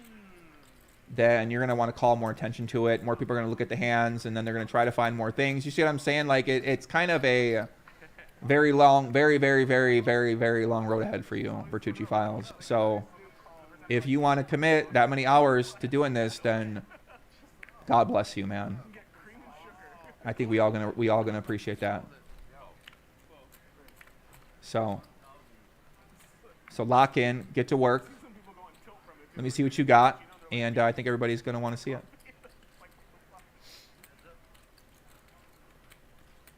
This stream sucks. I like that. What do you say? She obviously cheated. Are we still debating this? I think we are. What about the win rate discussion? Did you go over that earlier? I did go over the win rate for sure. Can we watch the Jack 4 hand again? Do you guys think we should watch the Jack 4 hand again? I actually haven't seen it in a while, so I'm happy to go. I've always wanted to like coffee. I just can't get into I'm happy to go over it with you if you guys want. I'm at home streaming. The mods be purging DMs. Listen, I can't control these mods sometimes, you know.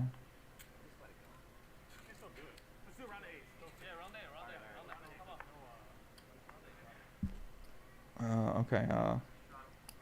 Shama. Calm down some. These women are real demanding. I mean, come on, man.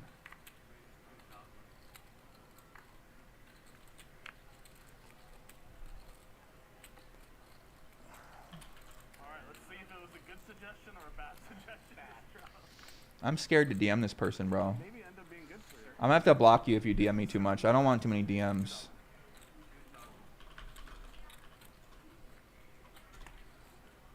Are you gonna tell us what the shocking text message is? Yes, I might. I'm gonna get them right now, and I'm gonna tell you what they're about. All right, we might move on to the next topic as well too, which is gonna be the global payment scam, which basically there's a company that's using all of the banking information of poker players to debit their account, sometimes 10 years after the fact, and now they've been stealing money out of people's bank accounts. So that's a pretty big story right now for regulated poker. So we're going to discuss that. My guy Wayne Chiang, what up, Wayne? Shout out to Wayne. My guy Wayne, working hard as always. We appreciate you, brother. Thank you very much for the donation, for all the support, man. We got a lot of love for you. Thank you very much, my friend. Why does Joey look like the Joker today? Probably because I got rid of my mustache. So yeah, basically with this scam they're doing, some of this, so basically, right, like when I go to World Series of Poker, if I want to put money through an e-check or if I want to put money on a credit card, I put that information in. The information doesn't go to World Series of Poker. It goes to a third-party processor, which stores the data information on some type of server. That information has been accessed. So if they have your e-check information, I'm able, or they're able, whoever's able to debit your account. So let's say I'm the guy who has that information. I'm able to plug it in to wherever the fuck I have, and I'm able to take money out of your account. So guys like Joe Chiang had $10,000 taken out of his account. Can you imagine that? You're sitting there, and a poker site takes out $10,000 out of your account. The only option you have is to close your bank account. Because if they have your information where they can debit an e-check out of your account, then they can theoretically figure out a way to do that anytime they want. And if they feel like they're not going to get caught, then they feel like they got a free reign to just do whatever the fuck they want to do. So that is what's happening here, is one of these companies was hacked or sold the information or whatever you want to do. So looks like Poppy hired the same marketing firm as Robbie. What does that mean? What do these comments mean? Stop deleting the comments. I don't mind these comments like that. What is this guy saying? I'm curious what they mean. I want these guys to like explain in different ways so I get a better understanding. They have your social security number. Great. Perfect. Perfect. Perfect. Perfect. 3 things are important in life: empathy, integrity, and legion. Wow. JR. Jax. Our guy JR. A captain in the Legion. How many big blinds is this? I can't do math. A captain of the Legion. 80 bigs. JR, pocket jacks. Come on, JR. Lock in, Poppy. Big Putt Energy brewing here in the headquarters. JR, captain of the Legion.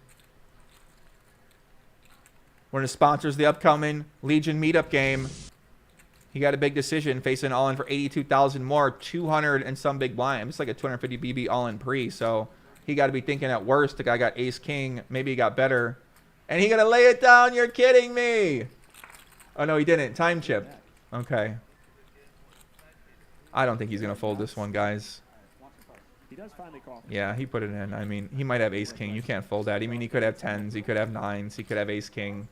Could have ace queen suited, but probably not ace queen suited. So let's see if JR can take down a big pot here. We know he's kind of running back. Oh my God, you're kidding. Dude, what the hell? What a setup, bro.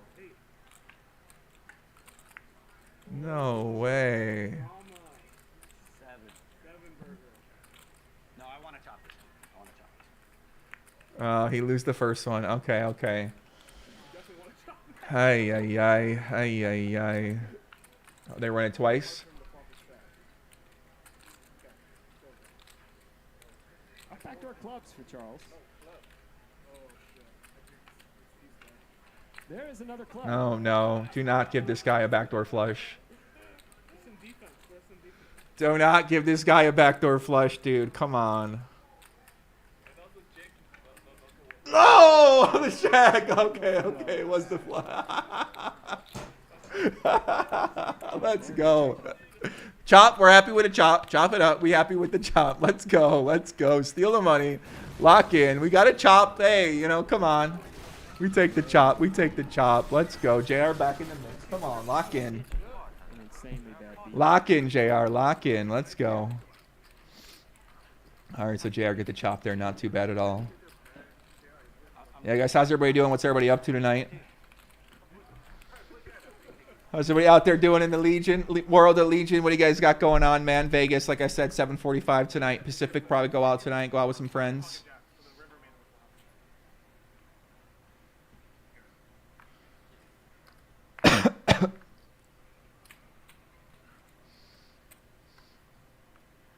Shout out to my guys out there watching, texting me right now. What's happening, man? Shout out to my guy TK. Am I not going to talk Garrett? I'll happily talk Garrett. Give me some questions, my friend. Give me some questions. But yeah, what a card, I know. Someone said JR in the CIA. There was like some report on 2+2. I actually found it kind of interesting, where they talk about one of JR's people on his team is like a member of that. Member InQtel or something like that. One of the groups I study a little bit about.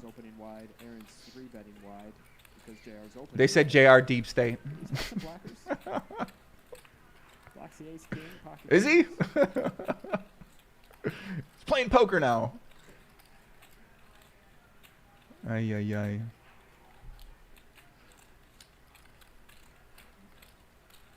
Like Aaron's gonna call. But yeah, I don't think someone on 2+2 said something about Robbie calling in. Yeah, I don't think Robbie's calling in tonight, guys. So if you're expecting Robbie to call in, I don't think she's gonna call in today. If I do another call in with Robbie, I'll do something like next week. So I don't have any plans for Robbie or Savannah to call in tonight. That could change, but.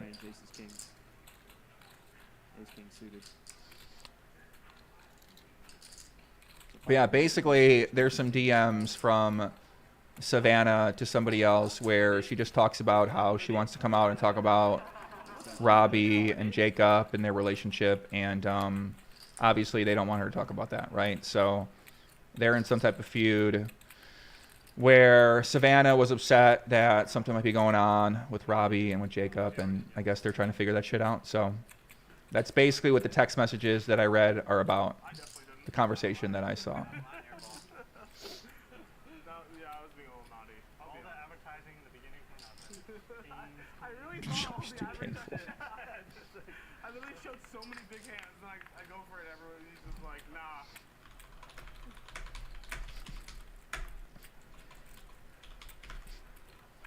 So that's happened to me so many times where like I keep it entertaining, and then like I bluff and they still call me. I'm like, so tilted.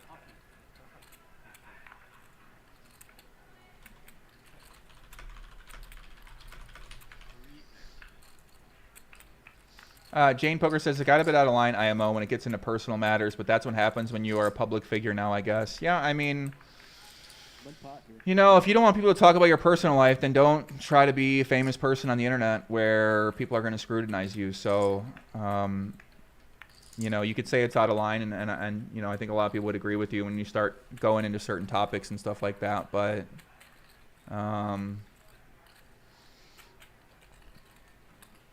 yeah, I mean, could be out of line. But obviously all these guys are in some sort of beef right now, so it doesn't sound like this woman's doing very well right now. So she's obviously in the mix of this. She's not really a public figure in the poker world, so she's trying to figure out how to deal with the shit herself. So it ain't easy for these people. So a lot of people are judging everybody, thinking that they should act this way, they should act that way. This is out of line, that's in line, and obviously we're allowed to do that, but so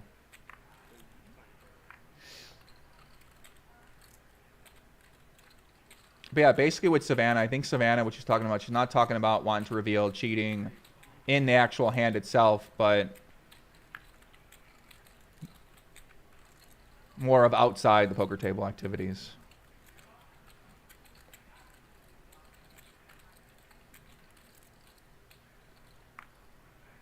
Robbie wants to call Joey and tell him what's going on with Savannah.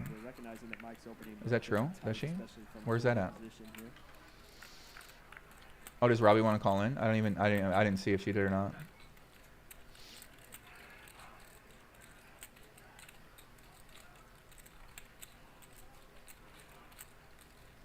Beans in the chat. What's up, Beans? What's going on? Beans said, what'd Beans say? Beans said, is the bounty still available? The bounty's still available, Beans. 39,500 in crypto, still there. I think Perkins 100K still out there as well, too.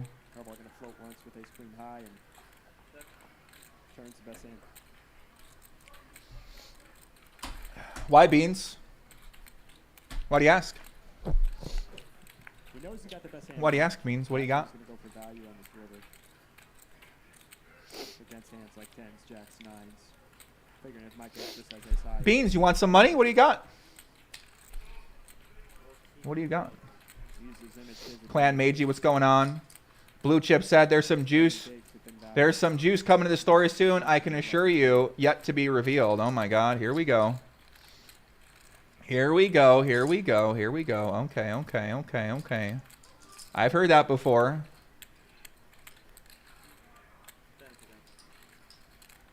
Did Garrett retire? Garrett has not retired, but he is, he hasn't really said much publicly. I spoke to him the other day a little bit. Shout out to Garrett. You know, he's waiting for something out there. He's waiting for someone to come out, maybe say something. He's working on his end to try to figure things out as well, too, but... You know, he's been dealing with a lot of abuse recently as well. A lot of people have been saying a lot of real mean things, disgusting things, hurtful things about everything about him. So a lot of people he thought was his friends turn out maybe not to be his friends. So he's got to figure out how to fucking deal with that, right? Does he want to come back to the spotlight? Does he want to deal with the abuse? Does he want to start playing poker? Does he want to pay back Robbie? That's not a king or a bluff. He got a lot to figure out. So, to me, does it change my opinion on Garrett? No, I don't think so. I mean, I've always liked Garrett. Garrett's still a friend of mine, someone that I like. So, do I agree with how he handled the situation? Would I have handled it differently? I don't know. I'm not in the fucking situation myself. I've obviously been in this situation before, and I sort of spazzed out and freaked the fuck out. So, I can't say I would handle it any differently. I don't know how else you handle a cheating situation. So... If I played a game and I thought someone was cheating me in the game, and I reacted in that moment, then you know, maybe I would take the line he's taking. But yeah, I'm still a fan of Garrett personally. But do I think he should pay back the money? That's a good question, because if he's convinced that nothing happened, then he ain't never gonna pay back no money. So. Rosso said, since Twitter is dying, you gonna tell us if you think she cheated or not. So I can tell you that from what I've seen so far, I don't think that she cheated. But a lot of people out there are convinced that she did. And to me, I understand their argument, but I just don't see enough from what I've seen so far to agree with that viewpoint. But I'm very open to new information coming out that would change my mind. When are you going next? I think 10 days. 10 days? Yeah. Jersey Joe said, Joey, stop. Yeah, listen, everybody is everybody's shocked. They said, Treco said, I would assume you were like 99% she was cheating. Yeah, I mean, listen, I don't. Who fucking knows, right? You know, what is my opinion on the situation really matter to people? People seem to think it does. Obviously, the hand is one of the most suspicious things I've ever seen in my life. And it's super fishy. It's pretty sus. A lot of sus things around it. I could easily see either way in the case. But from the evidence I've seen so far, and from what we'd uncovered, according to that, then, I mean, what else am I supposed to go off of?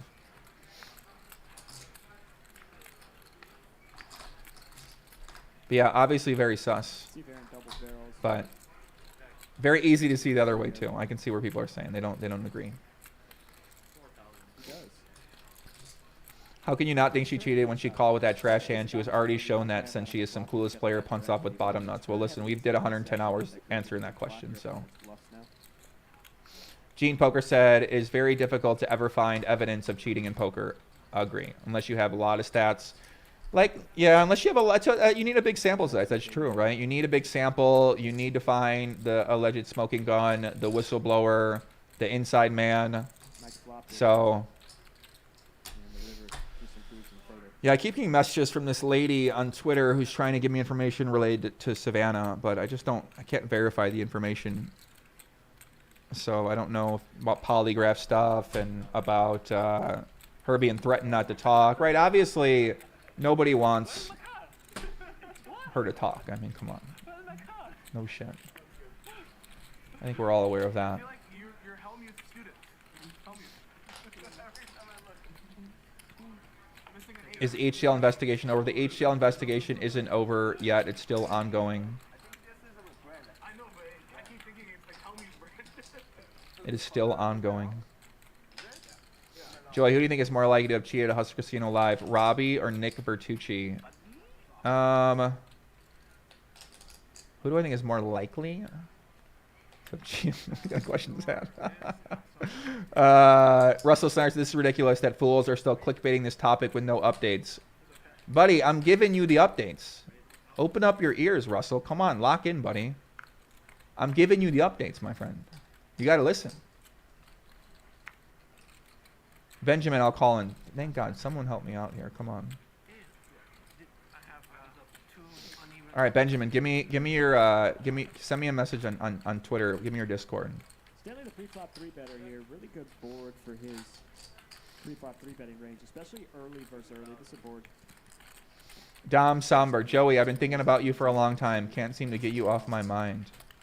Ace queen. Thank you. That sounds A great. lot of really good hands. For Stanley. Wasi said, is that in that short time frame, there's no evidence we can expect to see if there's cheating, except a smoking gun through an accident. This call would already represent such accident. JR is a cute boy. I don't understand what you're saying. The guy. The guy. No, that's the man. The beast. The beast. Show the JR spy theory. They're not saying... The theory is that JR has started a... Basically, okay, I'm gonna go over the theory because I find the theory interesting. So, but let me get Benjamin in here. Hold on, let me get him in here real quick.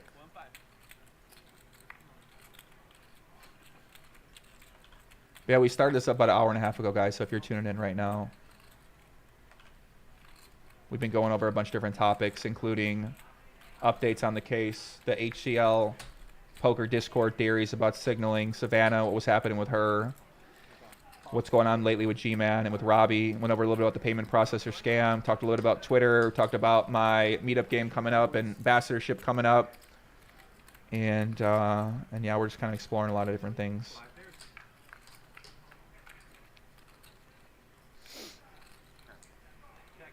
All right, we're going to get a member of the Legion, a moderator of the Legion in here. Hold on a second.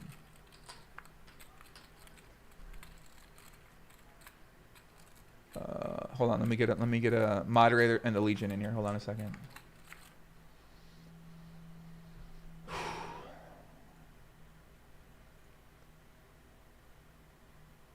Yo, what's up? How's it going? Not too bad, Joey. What's up, buddy? Nothing. Welcome. Tell people your name. Tell them who's talking right now. It's Ben. I go by Bean Jam at 80 online, I guess. So my name's Ben. So Ben, you're a moderator in my chat, and you've been locked in for the entire Robbie investigation. So what are your thoughts at this point in time with where the investigation sits, with the evidence where it's at? What are your thoughts, Ben? Is your name Ben, or what's your real name? Yeah. It's Ben. So Ben, where are you from, by the way? So before you get that, where are you from, Ben? How old are you? To give people a little I'm your in information. northern BC, and I turned 42 the day that we play for the WPT Championship. Okay, so you turned 42 in December, and you're from Washington, D.C., you said? No, northern British Columbia, Canada. Okay, sorry, northern British Columbia. So you're from Canada, you're Canadian, you turned 42, you're going to be at the Win event next month, and you are a moderator here. Yeah. Perfect. That's about it. Okay, perfect. So everybody's seen you in the chat. You've been in the chat a lot. Now, what are your thoughts on the case? Shout out to Canada. Everybody in the chat loving Canada right now. Shout out to Canada. So what are your thoughts? It's fucking cold. It's -8 right now, so. Sorry to hear that. You know what, man? Like, as sad as it is to say, like I'm where I was day one. You know what I mean? Like, it was a fucked up hand. And, you know, there's so many things that could have been avoided just by the way people reacted to things that now it's just like a jumbled up mess. And unless there's like proof on the table, there's really nothing to talk about, right? Like, I mean, I love Garrett. I've been a fan since day one. And, you know, I think he handled it poorly. I think, you know, a lot of people are saying, well, you know, she was caught off guard and this is how you react. But, you know, when you're telling a lie and it's an instant reaction, and until you get that lie down, it's kind of a scrambled mess. And then as you start to iron out your story, everything becomes more clear. So, like, of course her story is going to sound better and better as we go along, right? I mean, there's no evidence to prove it one way or another. And unless there is, we're just kind of where we were day one. You know what I mean? It's been fun. We got a lot of Joey-Ingram in, that's for sure. But, like, I don't know. I just don't see it either way unless someone comes out with that firm proof, you know, unless someone takes that bounty. But then why wouldn't they take $250K when it was on the table, you know? Yeah, I think it's a bad argument. I mean, there's a lot of reasons why. You know, it was pretty after the case happened. It broke right away. Everyone's emotions high. People have relationships. They might try to contain a story one way, and then as time goes on, things happen, right? We're starting to see that with Savannah. Savannah a few weeks ago was defending Robbie, defending Jacob, and now she's on Twitter trying to tag me to fucking come on my show. So, like, things change as time goes on. So people's viewpoint one week or what they want to share, just because there's money on the line, like, money to some people isn't as important as anything else that might happen. So a lot of people have been saying, true. I mean, true. You know, like, they've been defending and saying, oh, they didn't take the money, so nothing could happen. Like, that's, I mean, to me, that's not a defense. I'm just saying that, like, until someone does that, like, until someone comes out and says, here's proof, this is what happened, you know, we're right where we were at the start. You know, it's been fun. It's kind of been entertaining. Sucks that it messed with people's lives. Like, I feel terrible for Savannah. I had a few little conversations on Twitter or whatever with her, like, to be stuck in the middle of all this and then to possibly have found out some shitty information. Like, I mean, that sucks, right? Like, especially since it is in the limelight and she's the one out of all of this that didn't put herself there. You know what I mean? If anyone, you know, she didn't sign up to go on a show. She didn't, you know, jump on Twitter and start rambling on, right? Like, she's just kind of stuck in the middle. So I hope she finds her peace one way or another. I'm sure more is going to come out. You know, it's a never-ending thing, right? But I think right now, as it has been for a little while now, until there's more definitive proof on the table, it just kind of is, you know? Yeah, and yeah, I could see that. I'd love to see both. I'd love to see both of them back at the cash. Hell, I'd love to see them both at the same table again. You know, like, Garrett's one of the most entertaining players to watch for sure. Like, he has a style of play that is aggressive. I mean, he got caught in that hand one way or another, but, like, it's entertaining to watch him play the way he handles himself at the table. I'd love to see him back. And, you know, Robbie's a wild card. I like it. Shout out to Ben's just staked her in the WPT 50-50. So hopefully that goes well for both of them. Who staked her? Ben's is a Twitch streamer, really popular guy on Twitter and Twitch. He just offered her 10.4K for 50-50 for the WPT championship, and she accepted. So that's pretty cool. Really good guy, man. Really good guy. So he helps out the community a great deal. So it's kind of cool to see him step up and do that. I hope it works out for both of them. So he's going to stake Robbie in the event. Okay, so Robbie's going to be also in Vegas next month. So people, if they want to meet Robbie, they're going to be able to meet Robbie too.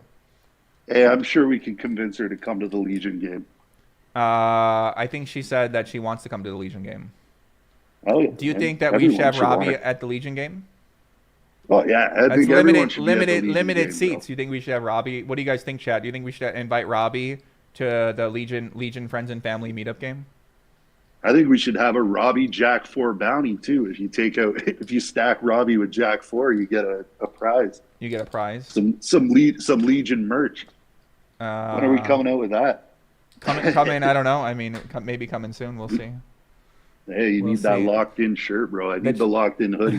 The chat's saying that you're a simp for Robbie. Is that true? No, not at all. I mean, like I said, I've been neutral since day one. I want evidence. I'm that kind of guy. I'm a retired correctional officer, and we've always gone with show me evidence, right? Right. So you're a retired correctional officer who's now turned a Twitch, YouTube poker enthusiast. Well, I've been playing poker since I was a kid, man. Like, I've always had a passion and a love for the game, like the battle of it all, right? I'm not one of, like, I study, but I'm not like memorize every chart kind of study. I play for the enjoyment of the game. And you know what?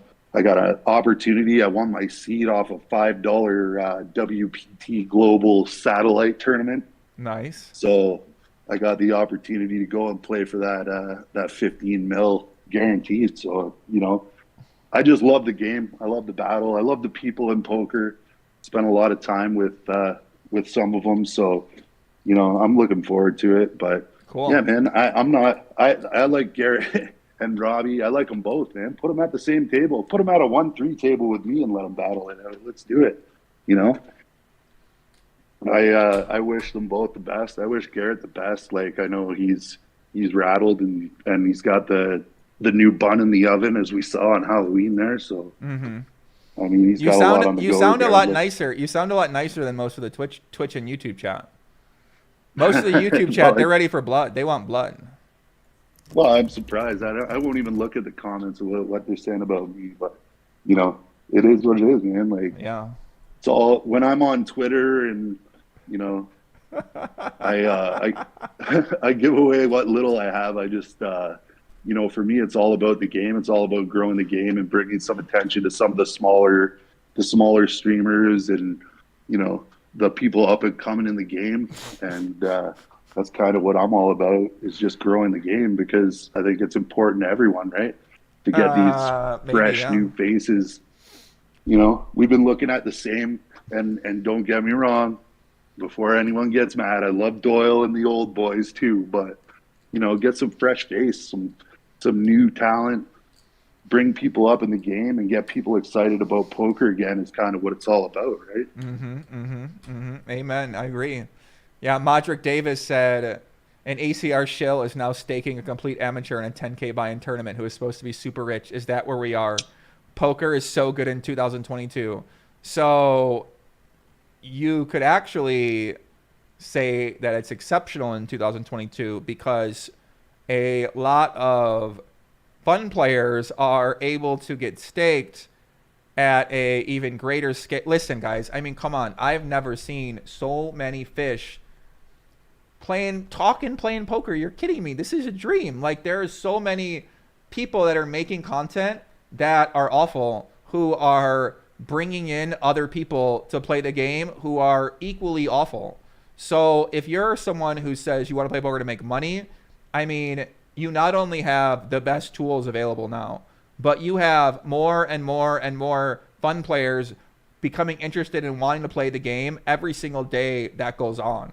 So from that standpoint, I am throwing a fucking Cat Jam celebration, and I'm thanking the stars that more people are coming in to poker that are happy to give you money because they don't know what the fuck they're doing.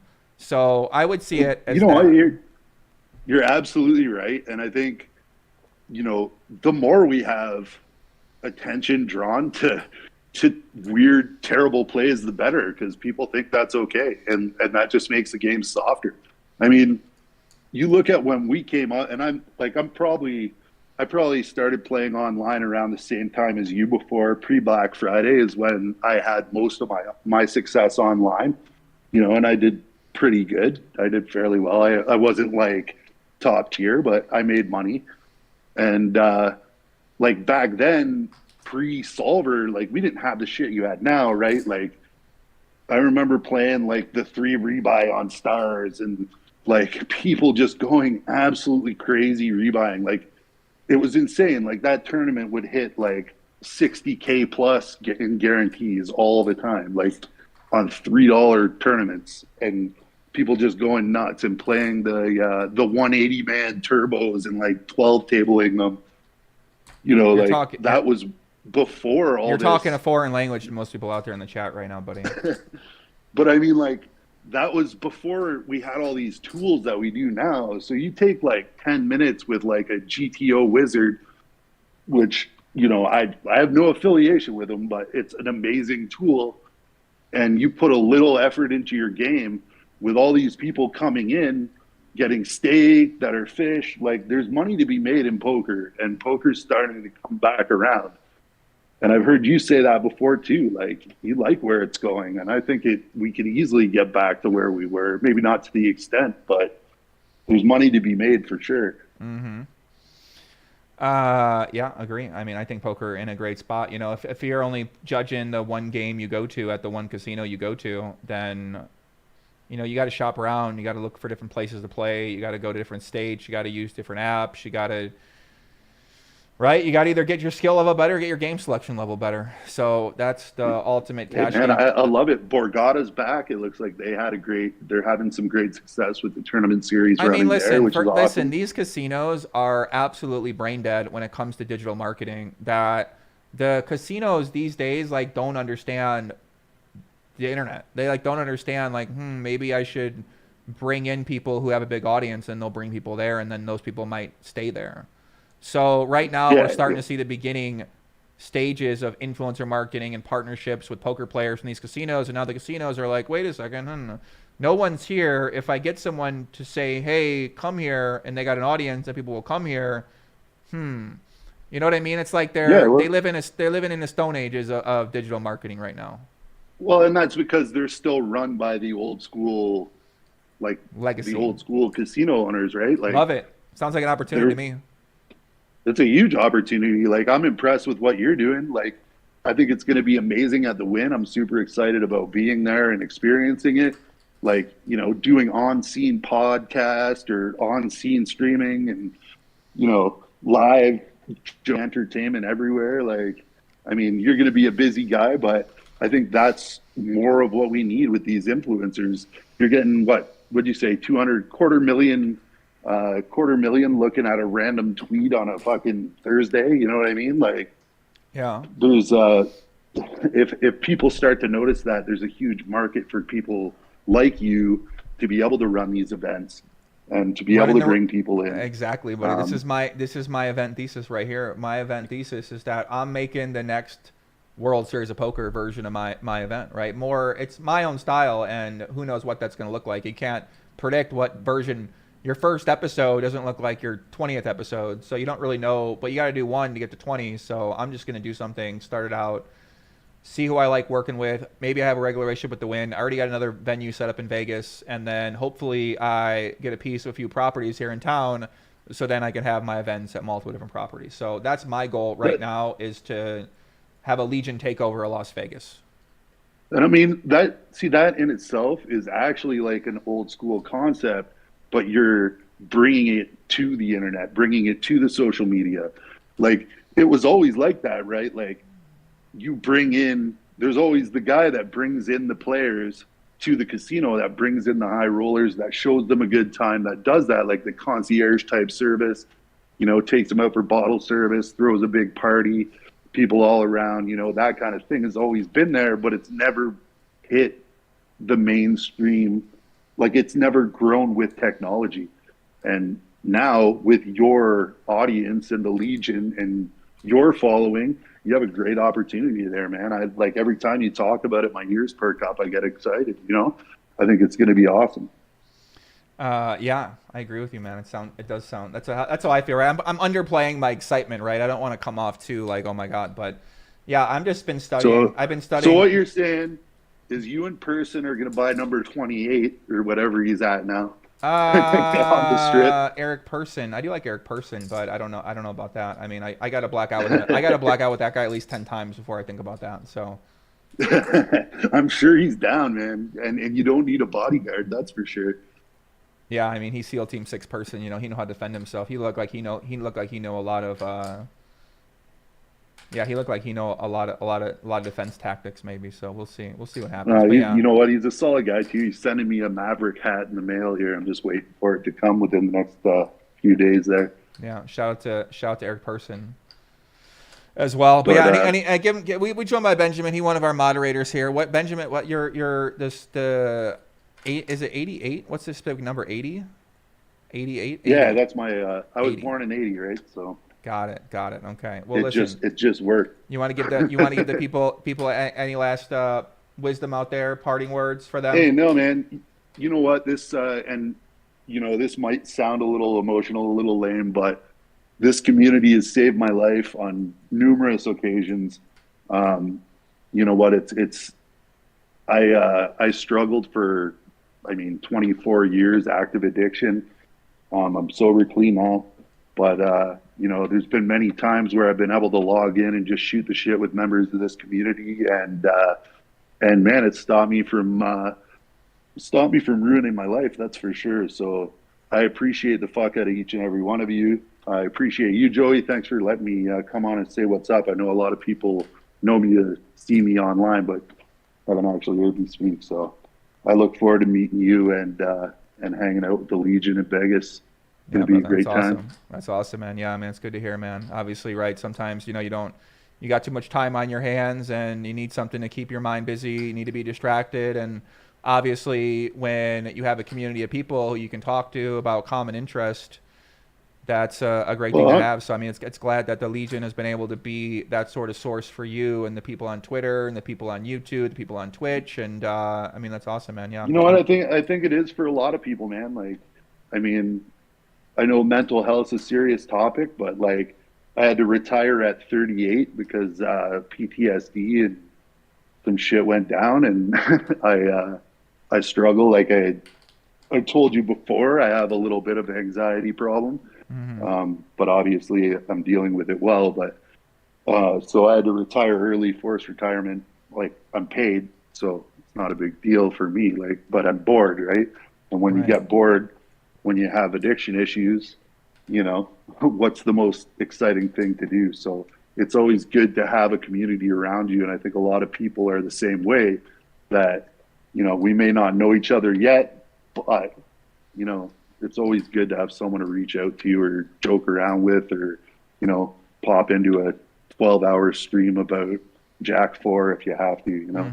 So it's good to have that to lean on. Yeah, well said, Ben. Yeah, well said. Yeah, I mean, look forward to beating you next month as well. Obviously, people see you in the chat, Legion, showing a lot of love on YouTube and Twitch. And, I mean, we appreciate you kind of coming in here, man, sharing the story, sharing your thoughts. Hey, cheers, bro. And, yeah, we'll see you next month for sure. All right, I'll see you soon, okay? Talk to you in a little bit. All right, bro. All right, later. Bye.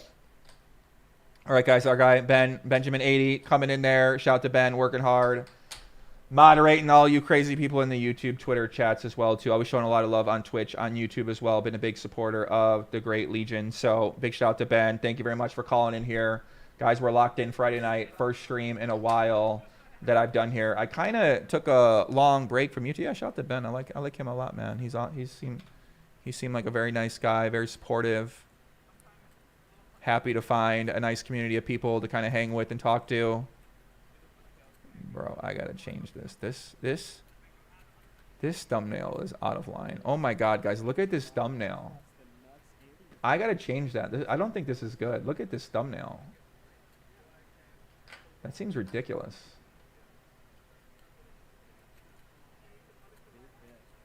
But yeah, basically, I took about 4 weeks off. Yeah, I took 4 weeks off. Oh my god, that's not GTO. But yeah, I took 4 weeks off from the last streams, all the streams. Everybody seemed to really enjoy them.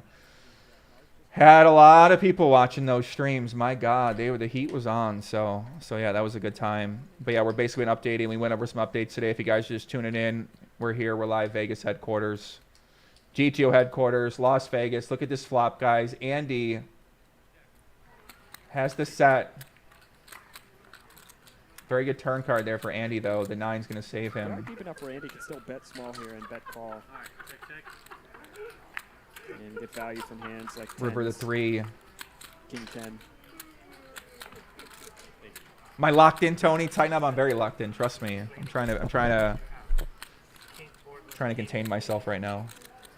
4, and then queen king. The thing about this spot is Matt D, what's going on? really hard for Mars to be bluffing in the spot. Let me explain why. He opened under the gun. Andy 3-bet from under the gun +1. And then in a 3-bet pot, Andy just potted it on the flop on a 3 Broadway board. So what are the bluffs here from Mars?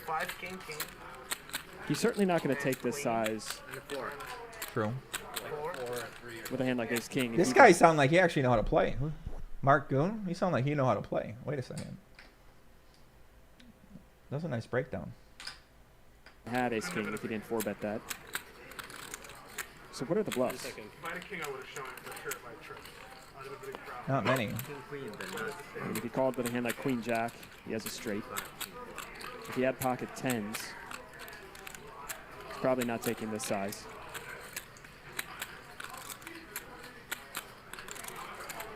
What are the bluffs? Ace queen? Would he turn ace queen Ace into queen. a bluff? Ace queen basically the only bluff here. With 2 queens in his hand. Ace 10. And he got Would he even queens, right? call Yeah. ace 10 on the flop to a pot-sized bet. That's the thing here. Yeah, It's he's just probably not so calling hard to ace find a 10. bluff. And Andy's thinking, well, I've got queen. This is the best hand I can get here with when I check back the turn. But what are the bluffs? Name one bluff that Mars could have in a spot. And I'm not saying Mars doesn't bluff, because Mars is not scared. Mars is action. Mars puts in money. But this spot, it's nearly impossible. What'd you guys call here? for Pocket Mars to be queens. bluffing.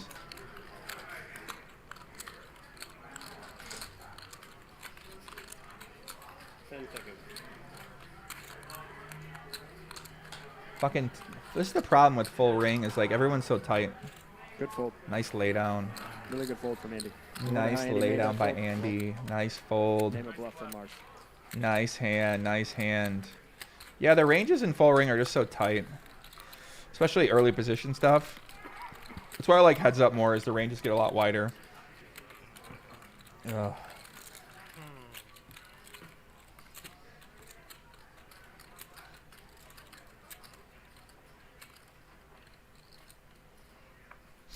All right, let's see what else we got on our update list over here. So we got the payment processor scam, which I kind of told you guys a little bit about here.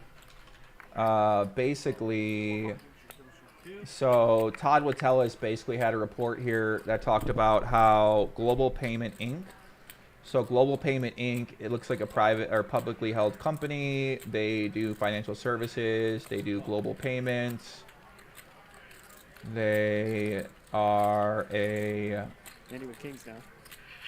Right, like I said, basically they collect the data and they process payments for online gambling sites. So this company, apparently it has all this data on a website that don't really work. Big bet from Andy again. What the fuck, this site's all busted out. So basically, these guys were running some kind of like data fugue where WSOP, BetMGM, Viejas Casinos, anyone who used their information on there has now gotten their money potentially stolen from their accounts. So basically, guys like Dandruff, guys like Sam Pansica, guys like Joe Chiong, some of these guys got $10,000 debited from their account. So obviously, there's going to be a lot of people out there who got money taken from their account who might not even know that it got taken. They might not know how to get it back. They might not know where it came from. They might not even know where to turn to. I'll take it. So Brock Wilson got hit. David Bach got hit. Kinda England got hit. So a lot of these professional poker players, basically the scammer deposits money from the bank account by accessing previously used bank account information in e-check system. A new Venmo account is created in victim name, and the Venmo debit card is taken out to match that account. The deposit from the victim account, which so far has been as much as $10K, is then withdrawn to the new fake Venmo debit card. It is then sent from the fake Venmo account to a separate unrelated Venmo account, and etc. Voila, your money is gone. So obviously, all you gotta do is get in touch with Venmo and you figure out who the fuck did this. So some BetMGM accounts had $10,000 taken out. That's so crazy. Wow. You did?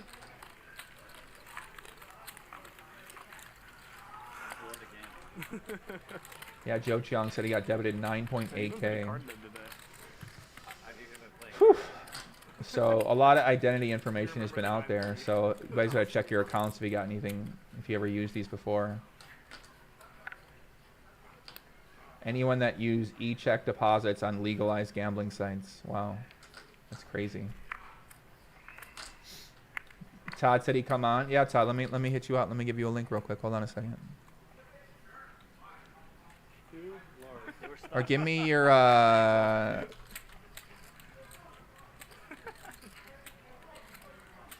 get this random from the chat. That's the guy that wrote the he's the guy who just wrote that thread. What is Happy Wednesday problem? Happy Wednesday, you seem like a pessimist, bro. You got tight new shit up. You seem like you got a pessimist of the group. Garrett doesn't know this flop. Field Poker Player with the 20 says, Poppy, I'm trying to get one of these 10K seats. Just uploaded my hand versus Foxen for the Faded Spades concepts. Can I get some thoughts? Do I have a shot, Poppy? Check it out. I'll check it out in a second here, my friend. To see you smile. All right, I'm gonna send this guy, my man Todd Watellis, a meeting link. I'm gonna get him in there, get them to talk about the payment processor foo currently going on here. Mars just turning sixes into a bluff. Hold on a second. Let me send him the link over here. Folding that ace queen. Yeah, Todd been a long-time member of the poker community. Been doing a lot of great work over at his website, pokerfraudalert.com. Do like a regular show. Got a nice community going on over here as well too. So he's one of the only guys say anything about anything. So you know we got a lot of appreciation for him in the community because most people don't say anything about anything.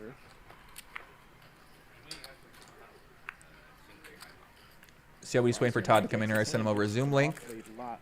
He said he'll be on in a few. Blue Chip said, Fire is all of the stolen money from random players being used to find all the 12K seat giveaways for this upcoming tournament. Seems crazy how many seats they're giving away. What? This is an interesting bluff from Mars. I think this one is going to work. Yeah, Mars. Nice play by Mars here. Am I wearing lipstick? No, I don't think so. I think it's just the lighting, the coloring. Kind of just look like I am now. I see what you guys are saying.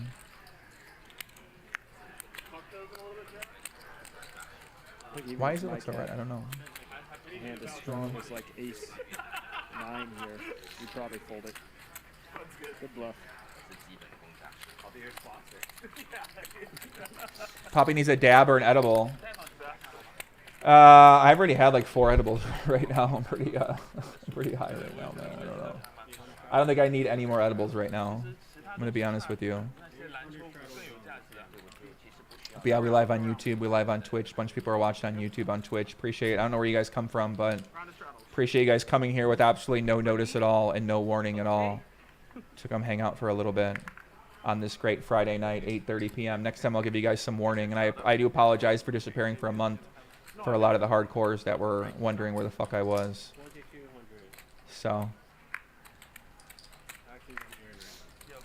but yeah, it's good to be back here. So, yeah, so Todd's going to call up, talk about that. What else do we got on the list here? Yeah, I mean, we kind of already talked about the crypto stuff. I mean, the crypto stuff is pretty crazy. I mean, we got a lot to go through there. Patrick, what up, says Joey, why do you think all these accusations against HCL are coming from anonymous accounts? Basically, because the people that are behind them are obviously associated with those people, and they're scared. So they're scared to come out publicly.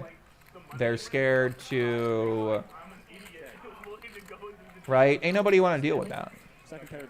So no one wants to be threatened. No one wants their family threatened. No one wants their livelihood taken away from. Nobody wants their friends threatened. No one wants to confront that energy, right? That's what I'm saying. Like the things I've been doing on the content for a while is not like a, you know, to make accusations against other people and to say that other people are doing these out of line things is not a very comfortable position to be in.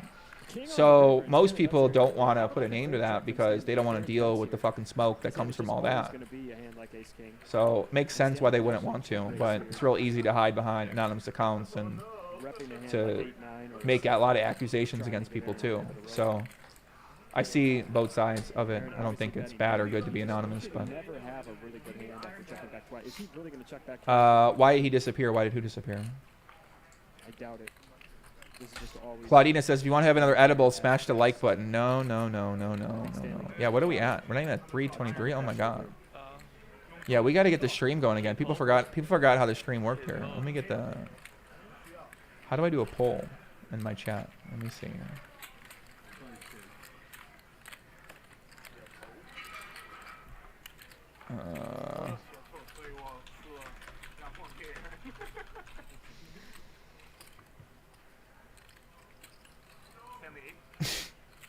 Wait, how does this work? What should I talk about right now? I'm trying out a new feature on my Twitch here, on my YouTube here, to see how it works out. What should I talk about right now? I don't know how to do it. This will remove all the questions in the list. All right, Alex Krega says, have you publicly stated your opinion on the Robbie Garrett thing? I have publicly stated my opinion on the Robbie Garrett thing. I think that the situation looks pretty sus. A lot of weird things happening. The guy's stealing the money. All the way, everything happened with the hand. But from what I've seen so far, I don't think it's enough to definitely say that there's cheating going on. So that would lead me to err more on the side of not cheating of what's happening. So I'm just waiting for more. Waiting to see things develop here, guys. That's the question? Okay, well, that didn't work out well. All right, let's try something else here. 40% here from Andy.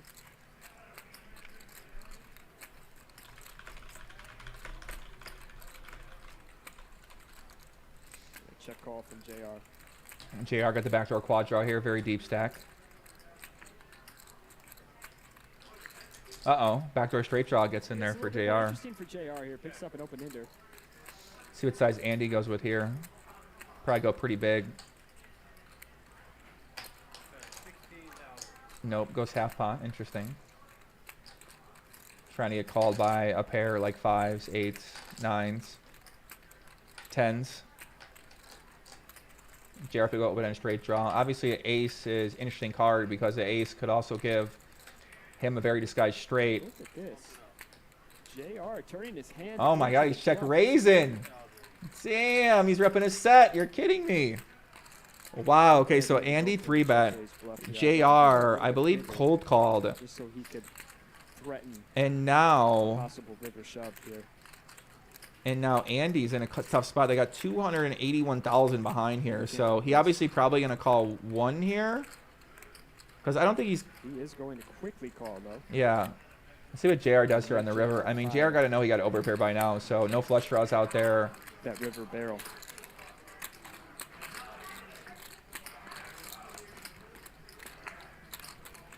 Ace would be crazy. Oh my god, let's see if JR does it here, guys. Diamonds. Is he gonna go for it? 120,000 in the pot. What do you guys think? The only way he can win is if he represents the set here. He knows the guy got an overpair. He could have jacks, of course. And that would be terrible for him. 120K. He gonna go. Oh god, he gonna go. He should go overbet here probably, right? What do you guys think? I'll tell you what. 150? Just 110. a little bigger on the turn, maybe 5x. 6x. Wow. Could have jammed this river. And I think Andy just always folds aces, kings. Yeah, I think maybe he should have maybe bet bigger. If you're gonna bet here and pray to God the guy don't cut the jack. Hot size bet here. 110, guys, lock in. Big pot energy brewing here. JR. Member of the Legion, moderator of the Legion. Andy. Andy's got to be thinking, what does JR cold call with? I mean, what does he cold call with? He got a cold. He cold call here. He repping a set. So he check raised the turn. I mean, what is? 4s, 5s. Fuck, dude. 5s. He basically beats 5s. He beats ace 5. No. Would you turn a hand like last time we saw Andy where he didn't really beat much, he folded. But this is a pretty sick play by JR because JR is representing a set here. JR's cold calling He's his repping hands, sevens, like threes, fours. He's deuces, cold calling all these pairs. maybe fours. What else is he cold calling with? I think that's what Andy's trying to deduce right I think now. Andy's going to lay this one down, guys. Watch this. What all hands does JR have when he cold calls, and which of those hands would he possibly turn into a bluff? It's not a lot of Could have nuts. 6-6. That's true. He could beat 6-6, beat 5-5. Else got there. Loses to 4-4, loses to 3-3, loses to 2-2, lose to They are really 7-7. putting Andy to the test. Does lay it down. Wow. I was going to say, I thought that would get through. Well, Nice let's see a hand by little bit bigger JR. size on the turn so we can That's show a the sick rip play. JR. Wow. Going for it. Let's Really go. going for it. Wow. What a play. Yeah, 5-6 suited, maybe that he would have checked call. I don't think he cold calls that pre-flop 5-6 suited opposition like that. If we bluff, Wow. I think it's like a real hand. Steve stealing the money. JR, alert, alert. Pick up that money, JR. That's the hand of the night Pick it so up, far. JR. Let's go. JR. Stealing the money like that. Nice hand by JR. Nice bluff. Andy, couple big folds there. One right, one wrong. All right, we're going to get Dandruff in here. Todd would tell us he broke the story about the payment processor Foog. We got my man Todd would tell us. Todd, what's up? You out there? Yeah, you see me? I can see you. Guys, can we hear Todd out there? Let me know. Let me know if you guys can hear Todd. Testing. Guys, we joined by Todd would tell us. Todd, like I said, longtime member of the poker community, operates pokerfraudalert.com, and been a longtime player, tournament player. Are you a tournament player or cash game player? You play both, or what do you mainly play, Todd? I'm mainly a cash player. I only play tournaments at the World Series for the most part.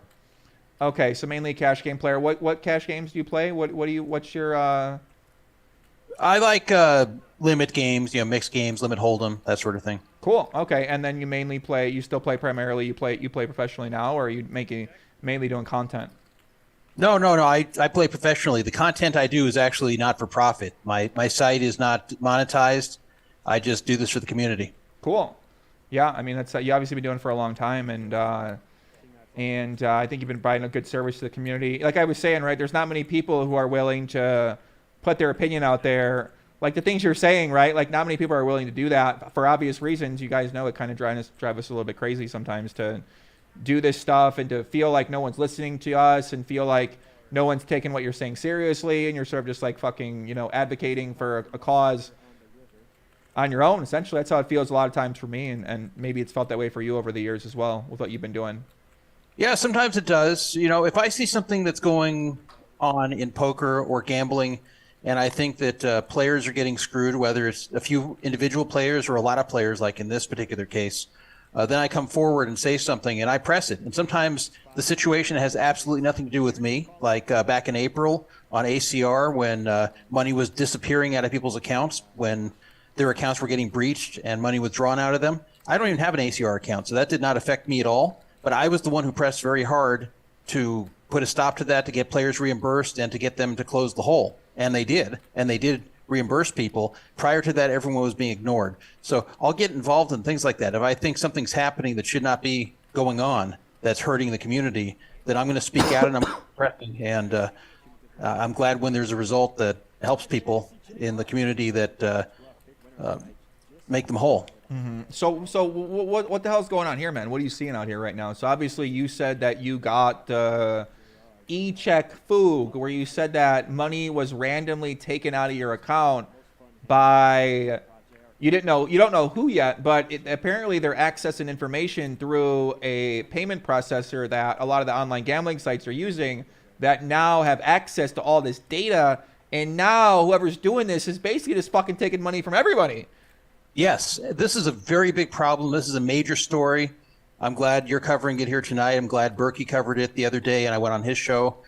This is something very important to get the message out and to hold these companies accountable, because this is something that is really, really bad, and it's occurring on legalized and regulated online poker sites. It's not happening on ACR or Bravada. This is the legalized and regulated landscape where there's supposed to be protections where Right. this is not supposed to be able to happen to us, but it has, and it's ongoing. It's happening right now.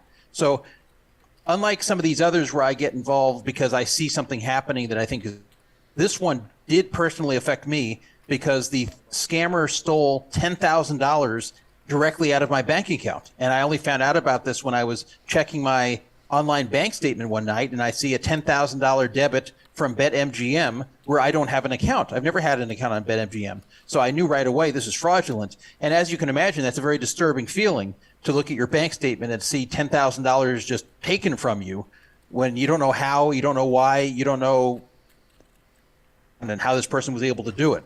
So I immediately jumped into investigation mode to solve this. And I didn't say anything right away because I didn't know if this was someone who was just aiming it at me, in which case I didn't want them to know that I was onto them, or if this was something that was hitting others in poker. I did a search. I didn't see anyone talking about it yet, so I just quietly investigated myself behind the scenes. But that all changed a few days ago when Joseph Chiang came forward on Twitter and said it happened to him for a very similar amount of money. And then several other people came forward and said it happened to them.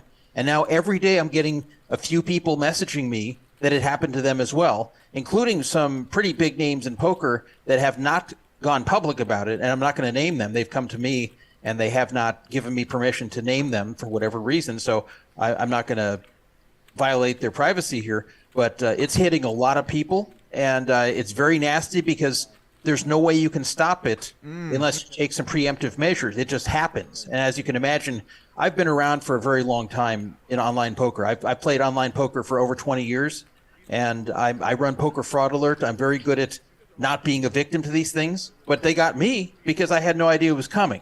So here's what happened. I'll explain to everybody how it happened, and then you'll get it. It's pretty simple. Okay. It's very unfortunate, but it's very simple. Okay. So there's a payment processor called Global Payments, and they process the e-checks for most of the legalized and regulated gambling sites in the United States. What I mean by e-checks, for those of you that don't know, is where you do a direct withdrawal from your bank account and use that to deposit onto a poker or gambling site. So it's, instead of using a credit card, you're just doing a direct debit out of your bank account. Now, this isn't instant. Unlike a credit card where they get instant approval, this is something where they pretty much have to trust you that you really have the funds. It's like writing a check. That's why it's called an e-check. So Global Payments, they're the ones who take on the burden of checking out each person who signs up and who tries to make an e-check deposit. They run their credit. They use various metrics they have on each person, various research they have on each person to see what their limits are going to be. So someone who has a good credit score, someone who doesn't have a history of ripping off anyone, someone who seems like they're probably good for it will get a pretty high deposit limit like me, and someone who doesn't will get a low deposit limit or won't be allowed to use e-checks at all. So they go through this rigorous check once, the first time you use them, and you don't ever make a Global Payments account yourself. Like WSOP.com is where most of the people had used this Global Payments without even knowing it, and that has led to what's happening today, including me. So you go on WSOP.com, you make a deposit with an e-check, and then Global Payments is the company processing it. It's not being processed by WSOP, it's being processed by Global Payments. So the very first time you ever make a deposit with Global Payments, they'll put you through a pretty extensive check. And once you pass that check and they establish your limits, then that's it. They don't ever check again. And that's where the security flaw has come in. Because someone knows, I don't know how they know it. They could know it because they're an insider at Global Payments. It could be someone who just figured it out. We're not sure yet. I have my suspicions it's someone who knows Global Payments pretty well, but we don't know that for sure yet because we don't know who's doing it. But someone learned that with just a person's full name, the last four of their social, not even the full social, the date of birth, and their address, that they could make new accounts on gambling platforms around the country, of which there's a lot of them now because of all the sports betting sites, and they can impersonate that person by just using those four elements of their personal information, and then Global Payments automatically gives them a drop down to deposit from that person's bank account. So that's what happened to me. Someone signed up under my name, using my last four of my social, using my date of birth, and using my address, and they were able to make a fake account on BetMGM West Virginia, which is a sports book. And then right there, it gave them a drop down to use my bank account. They didn't know my bank account. They just were able to use the drop down and deposit that way. Wow. And they deposited in one shot $10,000 to BetMGM West Virginia. And here's the crazier part. You think that's bad? On October 20th, they created the account in my name. On October 20th, they also deposited the $10,000 all in one shot without any verification being done. And then the worst part, also on October 20th, they withdrew $7,500 of that without ever playing. And they withdrew to a different account that was made in my name. They withdrew to a... What? Yes, they made a Venmo debit MasterCard in my name and withdrew to that, which goes into that fake Venmo account, and then they just sent it on to where they really wanted to send it. So that's how it worked. So all in one day, somehow BetMGM West Virginia let them deposit $10,000 from my bank account and then withdraw $7,500 without ever playing, all in the same day of the account creation. And this is a big problem on both ends. It's a big problem on Global Payments' end that they didn't see this issue, and in fact that they let people access my bank account so easily, just from the fact that I was previously verified on WSOP.com with that basic information about me, just my name, last four of my social, date of birth, that with just that they could go and impersonate me on any other site and then access my bank account and just pull money out of it. But even worse, that they could withdraw to a different account the same day without ever playing. It's crazy that this would be allowed. That's complete negligence. It's really, really, really bad. So it wasn't just to me. This person, knowing they had a good thing going, used either BetMGM or Borgata, which I think is associated with BetMGM, or Viejas in California. Viejas doesn't have an online gambling portal because they can't, because it's in California, but they have a way to load up a cashless gambling card to use at the casino. It's an Indian casino. So I guess Global Payments processes for them too. So they hit a lot of people with Viejas, and they hit a lot of people with BetMGM. And you'll see that everybody who's been hit so far, it was either BetMGM charging them or Viejas, all through this Global Payments. And it's unbelievable there was no protection. Why weren't they checking that the person who was signing up to these new accounts was really who they said? Why could they just basically take over their identity with that very little information on them? Why did they have a drop down with their bank account? Why didn't they have to enter the whole thing manually? Why did they actually get a menu where they can drop down and grab that person's bank account? And how did they let them withdraw on the same day without ever playing? Right. This is insane. You can't do this on any other site like that. Even WSOP.com, if you try to deposit and withdraw on the same day, they're going to give you a hard time just for money laundering reasons. They have to do a lot of checks to make sure that this is okay. So the fact that BetMGM just allowed this, the fact that Global Payments allowed this, is a huge flaw, a huge vulnerability. And I'm estimating now, I don't know for sure, I'm estimating they hit more than 50 people this way, just based upon how many people keep reporting this either on Twitter or to me each day. And also based upon the fact that a lot of people don't have Twitter or haven't seen this yet, or just aren't. They don't even check their account yet, right? I mean, they don't know where to go. They might not even know where it's from. Right. Right. So, like your first instinct wouldn't be like, oh, money got taken out. Like, well, how did they get my info? Most people probably aren't going to go to Twitter anyway. They're going to be like, ask their friends and family, like, what the fuck happened here? So they're not going to even know where to go. Yes. So there's got to be a lot of people. It could be more than 100. I'd be shocked if it's less than 50. But it could be more than 100. I don't know how many people that this guy has done it to. But if you have ever deposited using an e-check to any U.S. legalized gambling site, not just WSOP, any U.S. legalized gambling site, then you are vulnerable to this happening. So they have mostly hit well-known names in poker or semi-well-known names in poker, but there have been a few people who've messaged me who are not well-known, and they got hit too. So I'm not sure how they're selecting who they hit. But if you have ever deposited, I don't just mean recently, I mean ever, to a legalized U.S. gambling site, not just poker, then if you used an e-check, then close that account immediately and open up a different one. And otherwise, this can happen to you at any time. And definitely check your statement very carefully and make sure that every charge on there is a charge you really have made, because this is very widespread. Someone contacted me with a transaction that hit them just on November 16th, So that's already fairly. Yeah, I saw one today, Todd. I got a text about somebody I think said they used Hold'em Manager or some shit like that, and they got a debit from their account.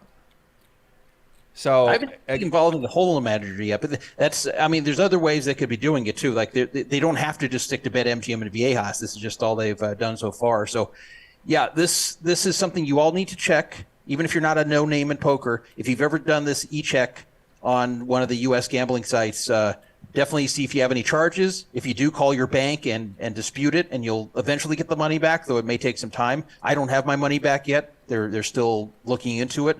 If the amount is more than $1,000, go to local law enforcement. And also, please get a hold of me, because I'm collecting the names of victims and the circumstances. I'm trying to put it all together, so hopefully not only can we put together a good case for law enforcement, which I've already gone to, but also the more we know, the more clues it yields, and the higher chance it is that I can identify who is doing this, because it's not just stopping this vulnerability, which I'm also trying to work on with global payments and BetMGM and all that, but I also want to find out who did this and bring them to justice for this whole thing. Yeah, pretty crazy. I mean, I'm surprised this is that more often now that you mention it, right? Like, with all the information people have out there, you'd think that people would develop more fraudulent schemes. So what leads me to believe is, like, there's something else going on here where, like, how could they put the money on? Like, how could you make an account with your info, already have the e-check option information in there, and then able to cash it out the same day to a different account without actually playing? I really never heard of that before. I mean, obviously that kind of sounds great. That's like a poker player dream where they put money on, they get it off the same day. Normally it don't work that way. The money stays on the site and you fucking lose it. So in this scenario, it kind of does sound like a nice option, but at the same time, there are those checks for a reason. So if you have a new account that is putting that much money on there and then taking it off instantly, that should be some type of security check on your cash out team to just say, hey, like, maybe we confirm this person is who they is, right? They took $10,000 out of this bank account. They put this money into a Venmo account. So maybe we could verify who that person is. Yeah, exactly. And also, how could they possibly approve this? Why would someone ever put 10,000 on in one day and then the same day take 7,500 out without ever playing? It doesn't make any sense. That very much looks like fraud. And the fact that nobody caught this, the fact that this is even allowed at all, is crazy. So that is a huge flaw on their part. Another one is the fact that you can be impersonated so easily with just that little information, that someone can just basically take over your previously verified global payments account with just that bears scant amount of information. They don't even need your full social. They just need your last four. They don't even need your bank account. You get it right there on a drop down. So I couldn't believe how easy this was. And regulated in online poker, the whole point of it is to protect the players. The whole point of it is so you can trust them, so you don't have to be afraid of things like this happening. And there's all these rules and laws and regulations that supposedly make it safe for the player. And now look what's happening. We've never had any site directly steal from people's bank accounts, legalized or not legalized, until now. So it's funny that the very first instance of this was a legalized site, or several of them, and not anything offshore. So this is a tremendous vulnerability, and all of these companies dropped the ball. And I'm looking into what can be done about this. Yeah, I mean, it seems like you got to get in touch with BetMGM. You got to let them know. They got to fix it on their end. You kind of seem like you got to get in touch with the payment processing company, and they got to fix the vulnerability where you can make up an account with other people's information, then automatically have access to that banking information. Seems like there needs to be something done about the ability to how the process works from when you deposit to when you get verified to when you cash out, and how that process works out as well too. So it kind of sounds like a lot of issues here that, I would probably start with the payment processor and get in touch with them. So have you got in touch with the payment processor people and had a conversation with them about this? Or it's funny you asked that. They are aware of it, and they have assigned this to one media person to deal with any questions about this. And then they just put out a canned statement saying that an outsider has been using people's personal information to steal from bank accounts, and that they're fully cooperating with law enforcement. So it's a very canned corporate statement that says nothing.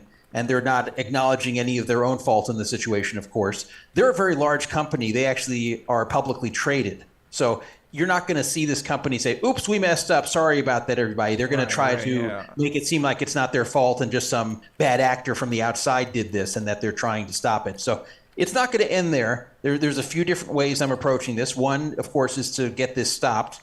By the way, all these sites should immediately cease allowing global payments to process e-checks until this is solved. If you're BetMGM, you're supposed to turn this off right now until this hole is closed. If you're WSOP, and they're not doing that. Just make it clear. No, you can still do it. They're still letting this happen on both the major sites. From what I can see, yes. So that's really bad that they're not immediately jumping to protect us and at least temporarily turning off global payments, but they're not. Right. And global payments, I haven't seen they've changed anything. I haven't tried today, but when I last checked, they hadn't changed anything. I did a little test for myself on BetMGM New York, where I didn't have an account yet. I made an account using just that little bit of information on BetMGM New York. And yeah, it brought me right there to the payment portal where I could deposit from that drop down for my bank account. So I did it right there. I took screenshots of it, and I basically replicated what the scammer did without actually putting through a deposit. But I saw the drop down right there. I could have. So that's very, very disturbing that it looks like they're not fixing this either. They may be scrutinizing things a bit more when people try to cash out. I don't know. But the fact that this hasn't been fixed, the fact that global payments hasn't been separated off of these legalized gambling sites yet is very negligent on their part to be doing and just keeping us at risk. And it's unbelievable it was this simple. I don't know how they could have designed the system like this with so many flaws, something that's supposed to go through rigorous checks by these government organizations, that all of this just gets right through, and then someone realized it, maybe someone who's close to the situation, maybe it's someone who's on the inside, and they've been exploiting it. And that also makes me wonder, because while it's not impossible to get people's information on the dark web, things like last four social and date of birth, it's not super trivial to get, especially for all these people. So yes, it's possible that information came from the outside, but it's also possible not, because I see what you're saying. I think that if I was motivated to get this information on the dark, quote unquote, dark web, right, I think I could find it. So you might be able to, but I mean, it seems kind of stupid to do what they're doing, right? Because if they're gonna like Venmo's tracked, right? Like the money got to go to a bank account eventually. So if the guy's in a different country and he's sending the money to some foreign bank account, then somebody got to register that bank account somewhere. So theoretically, right? There's ways out of it. There's ways out. So I'll give you the ways out. So he did send some money to another Venmo account from the one that was made in my name, the fake one. He then sent the money out to a different one, to a different name, which I don't have, but it may be a fake name anyway. But from the Venmo account, you can buy things which you can then exchange for stuff that's very hard to trace. Like you can buy Amazon gift cards. You might be able to buy cryptocurrency, things like that, which you can offload pretty easily and get real cash for it without ever linking it to your bank account. So once he gets it over to Venmo, the truth is there's a lot of ways to get that off without having to directly transfer it to something that will implicate him. It could be someone in another country, but my guess right now, and we may never know, but my guess right now is it is someone in the U.S., and my guess right now is it's someone who had knowledge of global payment systems, especially because they use Viejas. Because let's say somebody gave you this scheme and said, okay, Joey, here's all the information. Here's how to pull it off. Go ahead and do it. All you have to do is come up with sites that use global pay, and you'll go do this. You'll probably think of something like BetMGM. But you're never going to think of Viejas Casino in California when California does not have any kind of online gambling. You'd have to know that Viejas uses global pay to load their cashless gaming system. I didn't even know they had a cashless gaming system, and I'm in California. So it was someone who had a lot of knowledge. Now, maybe it's someone in the San Diego area who happens to know Viejas well, but I think the more likely answer here is it's an insider who knew things. But we may never find that out. We may never prove it if we can't find who this person is. I'm putting effort into trying to find out who he is, but I may not be successful. But I'll tell you this. What's not in doubt is that these sites failed us, that their security was beyond lax. Surprise. And that this this was boneheaded what they allowed to happen. Surprise. Todd, are you surprised? What do you think? Not that much. Of course not. Yeah, of course Here's not. what's sad about legalized and regulated gambling in the U.S. in that those who are doing the regulation don't know very much about the subject. Exactly. So they do a poor job regulating and protecting people. You'd think the right hires to be would be people who are in the industry and who know what the issues are. So if they hired me as a consultant or they hired you, we would tell them what to watch out for. We would tell them what is important to regulate and what doesn't really matter. But what I see a lot of times with regulation is they regulate a lot of bullshit that doesn't really matter. And when it comes to things that really protect us, they drop the ball. Right. Right. I mean, I guess before that, let's say, was there other circumstances where they felt like they dropped the ball? I mean, we could argue marketing, product, right? But in terms of players getting their money stolen, I mean, I'm not sure in terms of security, right, on some of the newer sites, like what that looks like. But have there been other examples of things like this happening? Because I haven't really heard anything like this happening ever. I've never heard this happening before. So maybe it's not as common as we think, and maybe they are doing a pretty good job, but obviously, whoever this person could be seems, as you said, right, have some access to inside knowledge of how all this shit works, where they seem pretty familiar with it. And now other people can now know how it works, and they could do this too. Why can't I do this now, right? I can go find this information. You could, yeah. You right? could. I mean, if you want to risk going to jail, but yeah, you could. And, as far as the regulation, we haven't had this before. We haven't had this bank account theft. This is the new one.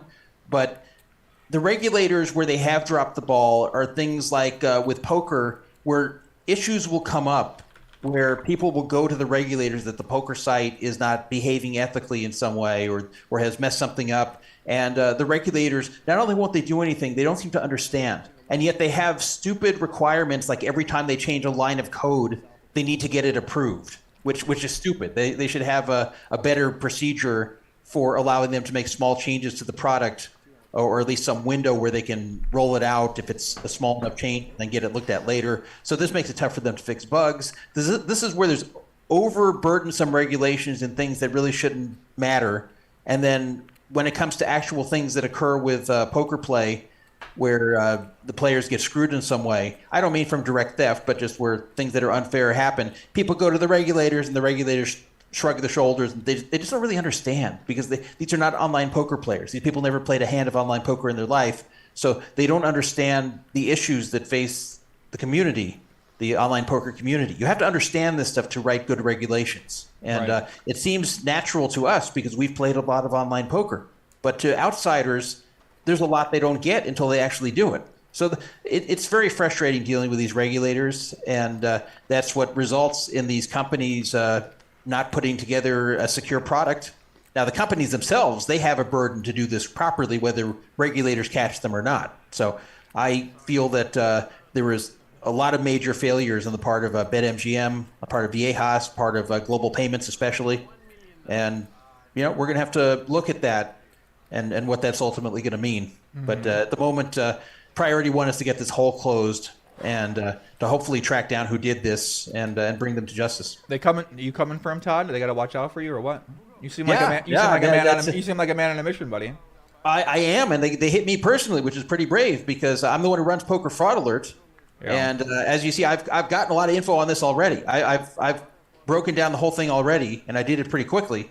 And so I was wondering when the person picked me to steal the 10K, what they thought I was going to do.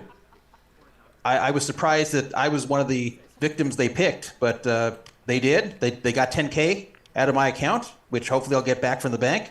But either way, now I'm going to be putting extra focus and extra effort into finding who this is and bringing them to justice, and also in just getting this vulnerability closed for not only me, but for the entire poker community. Yeah, I mean, listen. Yeah, anybody can be found. So just it matters what kind of budget you got. So you know what I mean? You pay the right person, make anything happen. Well, I'm not going to put much money into this. I'm notoriously cheap. I'm probably the second cheapest person in poker behind, I'm sure you know. Who do you think's cheaper than... Chainsaw? Yes. Okay. Alan Kessler is cheaper than me, but I'm probably the second cheapest person in poker. But I will put up forth a lot of effort and I have a lot of knowledge in how to look these things up. I have a lot of expertise in this area. I feel like $10,000. We see $10,000. I feel like we find out who this guy is soon. Yeah. What do you think? Well, Should we put in do 5-5? What do you think? I'm not investing any of my own money into this, but I'm going to invest a lot of my effort into this, and I'm going to try to. And you know what? Maybe this person was good at covering their tracks. Maybe I'll never know. But the more I see about what he did with that money, the trail of where everything went, and other information that I don't want to discuss right now, but the more information I see, the more I can put together a profile of who this is and information about this person, and it eventually can lead to them. Right. You screw up one little thing, and someone who's observant can find you. And this person's done it a lot of times to a lot of people. So all it takes is one screw up, and it's possible he can be found. Now maybe he's out of the country, in which case can't really be touched aside from his reputation. But if it's someone in the U.S., then I'm going to really try to do my best to have this person arrested for what they've done here. They've stolen a lot of money out of the community. Right. And created tremendous hassle. I mean, one guy just said he closed his bank account. I think it was David Bach said this. He closed his bank account that he's had since he was 16. And, I know it's just a bank account, but it's something you get used to. You know your bank account number. It's like, oh, okay, I've had this account almost all my life. And then this shit happens, and you got to close it. You got to change all your auto payments. You got to get new checks. You're also without the money in the meantime. Like that $10,000 I still don't have. It's just gone. And hopefully I'll get it back, but it's not like it instantly came back to me. So wait a second. How does that work? So how do you get the $10,000 back? Okay, so the burden ultimately is on the bank. So what happens is the bank starts an investigation, and the bank is basically looking to see if you're being honest with them. So if they determine it was really fraud, then they don't investigate from there. You'd like to picture that they go into hyper investigation mode and figure out what's going on. No, once they determine you're telling the truth that you were defrauded, they just give you back the money and move on. Even as much as $10,000, that's what they'll do. But if they determine that they think you're lying, like let's say they believe that I didn't really get defrauded, that I was just a degenerate who went on to BetMGM and lost my money, and now I want it back and I'm pretending it's fraud, then that's what they're looking for. And if they determine that to be the case, they would say no. Now, obviously, in this case, there's plenty of evidence in my favor showing that this was fraud, including that this happened to so many other people, and including that this happened to me before it was even made public that it happened to other people, and also that it was on MGM West Virginia. I've never set foot in West Virginia in my life, so it's very clear that this is fraud. This seems obvious, right? You're saying that Joe Cheong's getting hit up, Kaina got hit up, fucking David Bach got hit up. Like, there's 4 guys right there, 5 guys. I mean, I've heard you said you talk to people privately, so I don't know what the bank people, and Angela Jordison, so many other people. That's crazy. Oh my God, man. Yeah, and most of them were known names in poker, which is kind of significant to me because it kind of makes me think that whoever did this, they were more picking victims just from knowing who they were rather than from any list of information about them. Now, obviously, they had to have information on them to make these phony accounts, but the fact that it was mostly known pros tells me that they probably were just, I don't know where they're getting these names. I don't know how they picked me, but they picked people that they thought they'd get money out of. I guess, in a way, I was a good one to pick because I got $10K out of it. I wasn't good to pick, though. Bro, they debited $10,000 on a first-time debit from your account? Yep, one-time debit, that was it. October 20th. They didn't test the 3K. They didn't test the. No, they didn't test anything. And then they withdrew $7,500 the same day. That's what's insane. Damn. Yeah. Maybe we're in the wrong business, Todd. I don't know. I mean, what's going on here? Like, they just gonna take $10,000 and now you got to go through the struggle process of getting it back? Think how many people are just gonna write this off? Like, fuck it, whatever. Well, it depends how much. $10,000, you got to be pretty rich to write that off. Right. Some people got hit for less, but most of them were over 1K. And it's also the principle. Even if it's a degenerate who happens to get this occur to them and they're used to shooting off money all the time, it's one thing to go in the casino and shoot it off betting sports or overspending. But to actually have some scammer steal it out of your account, most people are going to make the phone call and say. So, Todd, what if they're working with the site? Think about it, right? What you're describing doesn't make any sense to me.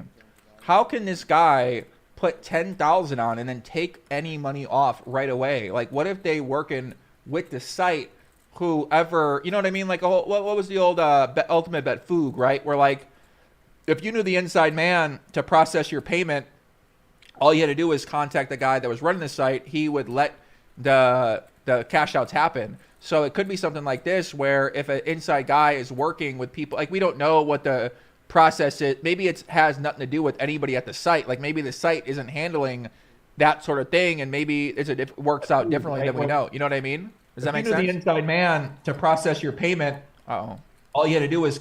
Sorry about that. So yeah, that's very true, and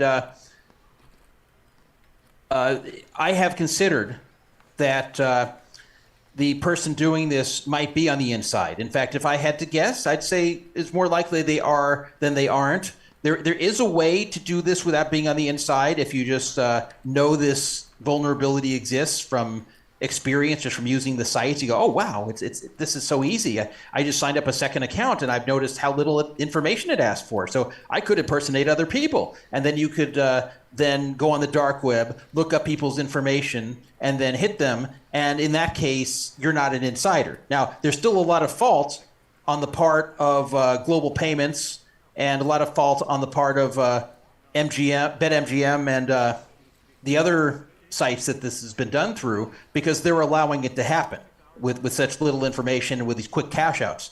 But it also could be an insider harvesting this information. It could be, like as I mentioned, the Viejas thing is very weird, because who would think of using them to perpetrate this scam? I would never have guessed that Viejas would use Global Payments, because they don't have an online gambling portal. They can't have it by law. Right, yeah. Wow. Okay. So what's our next move here, kid? What can the Legion do to help out? Okay. So what everybody needs to do is put pressure on BetMGM, on Global Payments, on WSOB.com, because this is where a lot of it originated, where we gave our information to WSOB.com, who gave it to Global Payments, and then this is where it all started. So basically, just to put a lot of pressure, to mention a lot on social media, to make these companies feel like they have to answer this. They have to solve it. They have to stop it. They have to close the security hole, and they have to give us answers. Otherwise, people are going to be really pissed off. If we just let it get swept under the rug, then nothing's going to get done. So the more public pressure that is on them, the better. And that's why it's good that this show is covering it. I'm going to cover it on my Poker Fraud Alert radio show, which I do every week. The next show, this is going to be a very big topic. Matt Berkey on his Only Friends show, he had me on to discuss this, and then I think there's going to be some. That's it. That's all we got. Isn't that crazy, Pat? That's all we got. And you're like, oh well, no, that's all. That's all the people care about it, right? I mean, that's kind of fucked up, bro. Actually, no. Poker.org wrote an article about it. I would get in touch with them, because they are interested in covering stories like this. So I would get in touch with them. They might be interested in sharing about it. Poker News, you probably got to pay them to write about it. That's it. I don't know. Doug might write about. Who else is going to talk about this stuff, right? Doug. I'd like to see Doug do something on this too. Obviously, it's up to him what he wants to do with his show. It's his content, but the more people that put this out, the better. And I have seen some written content about this. I have seen the Poker.org. I've seen Poker News did one. I saw that Cards Chat did it. I saw a few others. So that's good that this has been put out in Poker News. I'm surprised Card Player hasn't done it yet, but hopefully they will as well. But the more pressure that's put on, that poker players need answers regarding this entire matter, right, the better. Well, I know one guy here is good at putting pressure on things, so just depend how motivated I want to be to get involved in this one specifically. But I'm gonna get more information on it. And listen, if I got to get in touch with the guy running the company, I'll get in touch with the guys running this company and figure out what the fuck's going on here. So I'm sure that it's if it's inside man, right, they're not going to tell you anyway. So no, they're not. But the more pressure that's on them, then the more they're going to feel like they have to answer something, and they have to give a better story than what we're getting right now, because Global Payments is just putting out, hey, this is an outsider who did it. We couldn't control it, and we're working with law enforcement. So what do you want from us? Like that's not good enough. That's not the truth. I mean, right. It's technically the truth, but that's not really what's happening. That's not really explaining what's occurring. So that's the problem. So you're not running the Foog, right? You're not running you're not the guy behind it. You're saying I'm not the one doing it? That's what the chat's saying, that would be a good scam for me to act all outraged about this and actually be the one perpetrating it. That no one would suspect that, especially after all these years of running poker fraud alerts and speaking out against frauds and scams in poker. I guess this would be the perfect opportunity for me to do it, and this would be a perfect cover. It would be, but maybe not. In this case, I'm just not that clever. Yeah, I mean, maybe not. I don't know. I don't think about that. That's crazy. Yeah, but yeah, man, keep us updated. I mean, keep me updated in the loop what's happening. Obviously, you know, if I gotta spend some energy on this or put some of my team to figuring something out, or at least maybe I know people that are working on the companies, you know, whatever company we got to find. Scott Anderson actually pointed out something interesting in the chat. He said he works in this area. He says something you may be missing is the oversight body for the ACH system is the OCC, the Office of Comptroller of Currency. So, okay, I'll look into that. I mean, I don't know what that means. I'm not an expert on banking regulations and all things like that, so I'll have to learn some more about that to see what options I have there as well. So that's a good suggestion. I'll look into that. And so thank you. Check that out. OCC, Office of the Comptroller of Currency. I'm looking at it now. Yeah. Formed in 1863. You're kidding me. Oh my God. Well, okay. Todd, what about, so let's, do we have anything else to say about that? Otherwise, I want to move to one more topic that I know that you know a lot about. So yeah, go ahead. So basically, so obviously everyone who's been on crypto know about the big crypto Foog that just happened with FTX. So obviously there's a big poker connection, which is that the head of compliance for FTX was one of the guys that was very involved in the Ultimate Bet scam, which is the guy Friedberg. So this guy Friedberg allegedly is Helmuth's like friend from Wisconsin or some shit like that. Yeah. So he got in with Ultimate Bet back in the day. He was one of the people that was, you know, in some ways maybe doing his job where he's trying to cover it up. He's trying to make it represent in a certain way to the audience. And now he is squarely involved in the FTX scandal where these guys have taken at least $8 billion or more from customer deposits. And other companies put their money in FTX, and FTX basically went bankrupt. So this guy Friedberg is the head of like regulation or compliance or something like that. So what the hell is going on? Like what's your take on what's happening right now? Well, you know, the whole thing with FTX has been discussed a lot of places, including a lot outside of poker, and it's in the mainstream media now. Though what's interesting, not to get too much off on a tangent, but the mainstream media has been very easy on SBF. Love it. Really, people are starting to see how foogy mainstream media is, right? I mean, people during coronavirus stuff should have realized that mainstream media ain't really what it seems. And now people that understand crypto are seeing Forbes, Business Insider, New York Times, Washington Post. Like, these are the top propaganda outlets for a certain kind of narrative. And right now they're painting the scandal in like a fucking really weird way. I mean, it's like, if you go on crypto Twitter, these are the biggest scammers of all time, according to people. If you go on the Washington Post, it's like these guys, you know, they blow out a tire. It's, oh, I fucked up, right? I made a mistake, whatever. So what's kind of your, like, what are you thinking? I mean, what are you seeing about this? Like, what's your thoughts on the Friedberg guy being so involved in this, and if that means anything? Yeah, well, yeah, Daniel Friedberg, it is interesting that he's wrapped up in this, because it's so funny when people who previously were scumbags in poker and did bad things to the poker community then leave poker, and then you hear about them years later involved in other things that are shady as well. So this Friedberg guy, for those of you that don't know, he was an attorney and an executive at UB when the whole scandal went down with the super users looking at people's hall cards, where the ownership of the site was playing against the players and could see all the hole cards and crushing them, and they kept changing account names so people would be less suspicious. Okay, but hold on a second, Todd. Let me make sure. I want people to understand what we're talking about here, right? So, UB Ultimate Bet had a backdoor access where people playing on the screen name could see other people's hole cards, and these guys took allegedly at least $30 million from players. So eventually this information got public.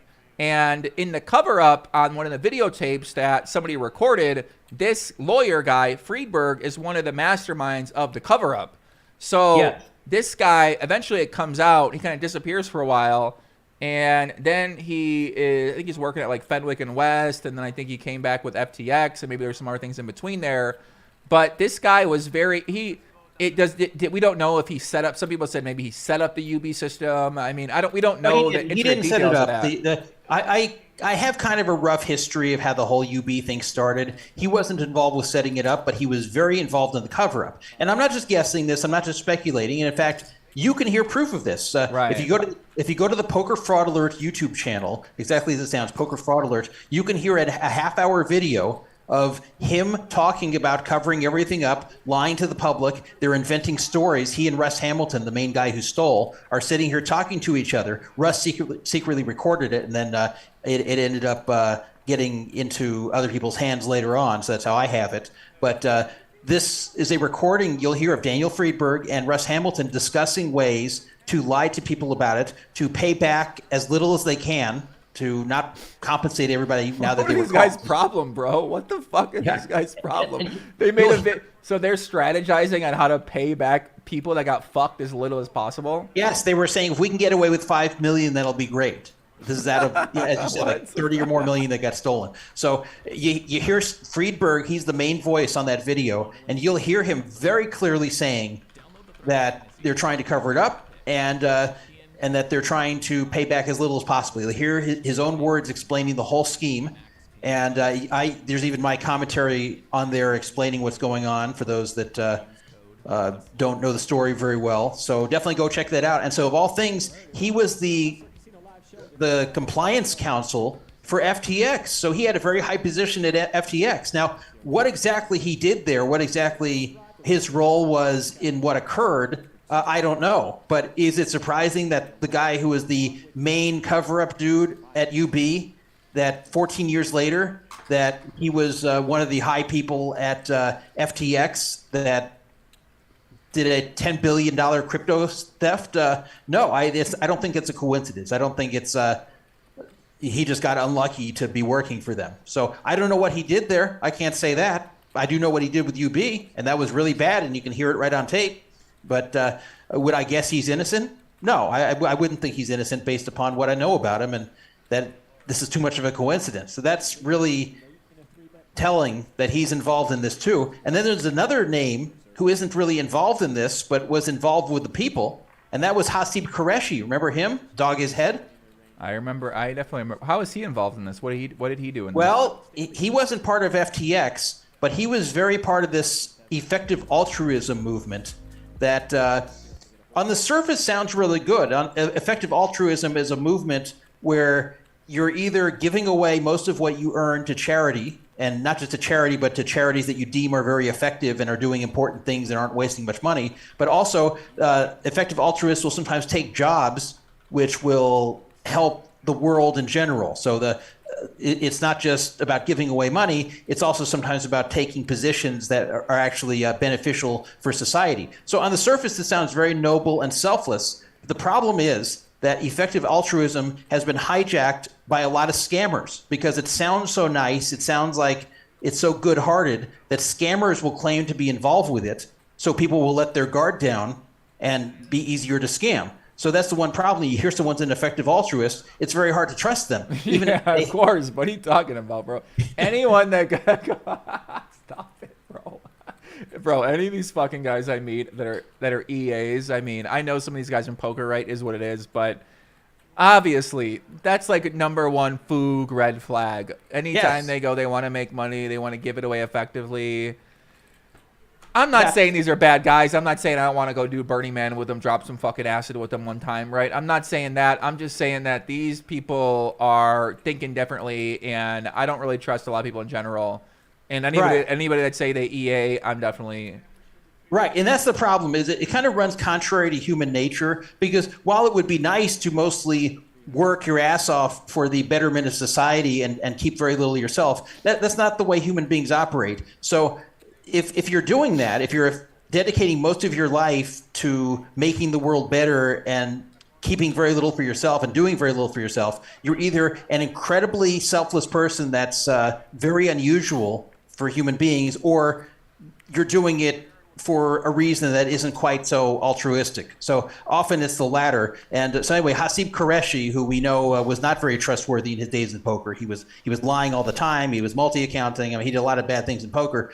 He left poker and then started doing other things, got involved with crypto and with some kind of programming venture. I didn't follow that closely, but he also got involved with effective altruism. And in December of 2021, there were 6 speakers at an effective altruism panel. One of them was SBF. One of them was SBF's sometimes girlfriend, Caroline, who was running Alameda Research that assisted in blowing the $10 billion that was stolen. And then one of them was Hasib Qureshi.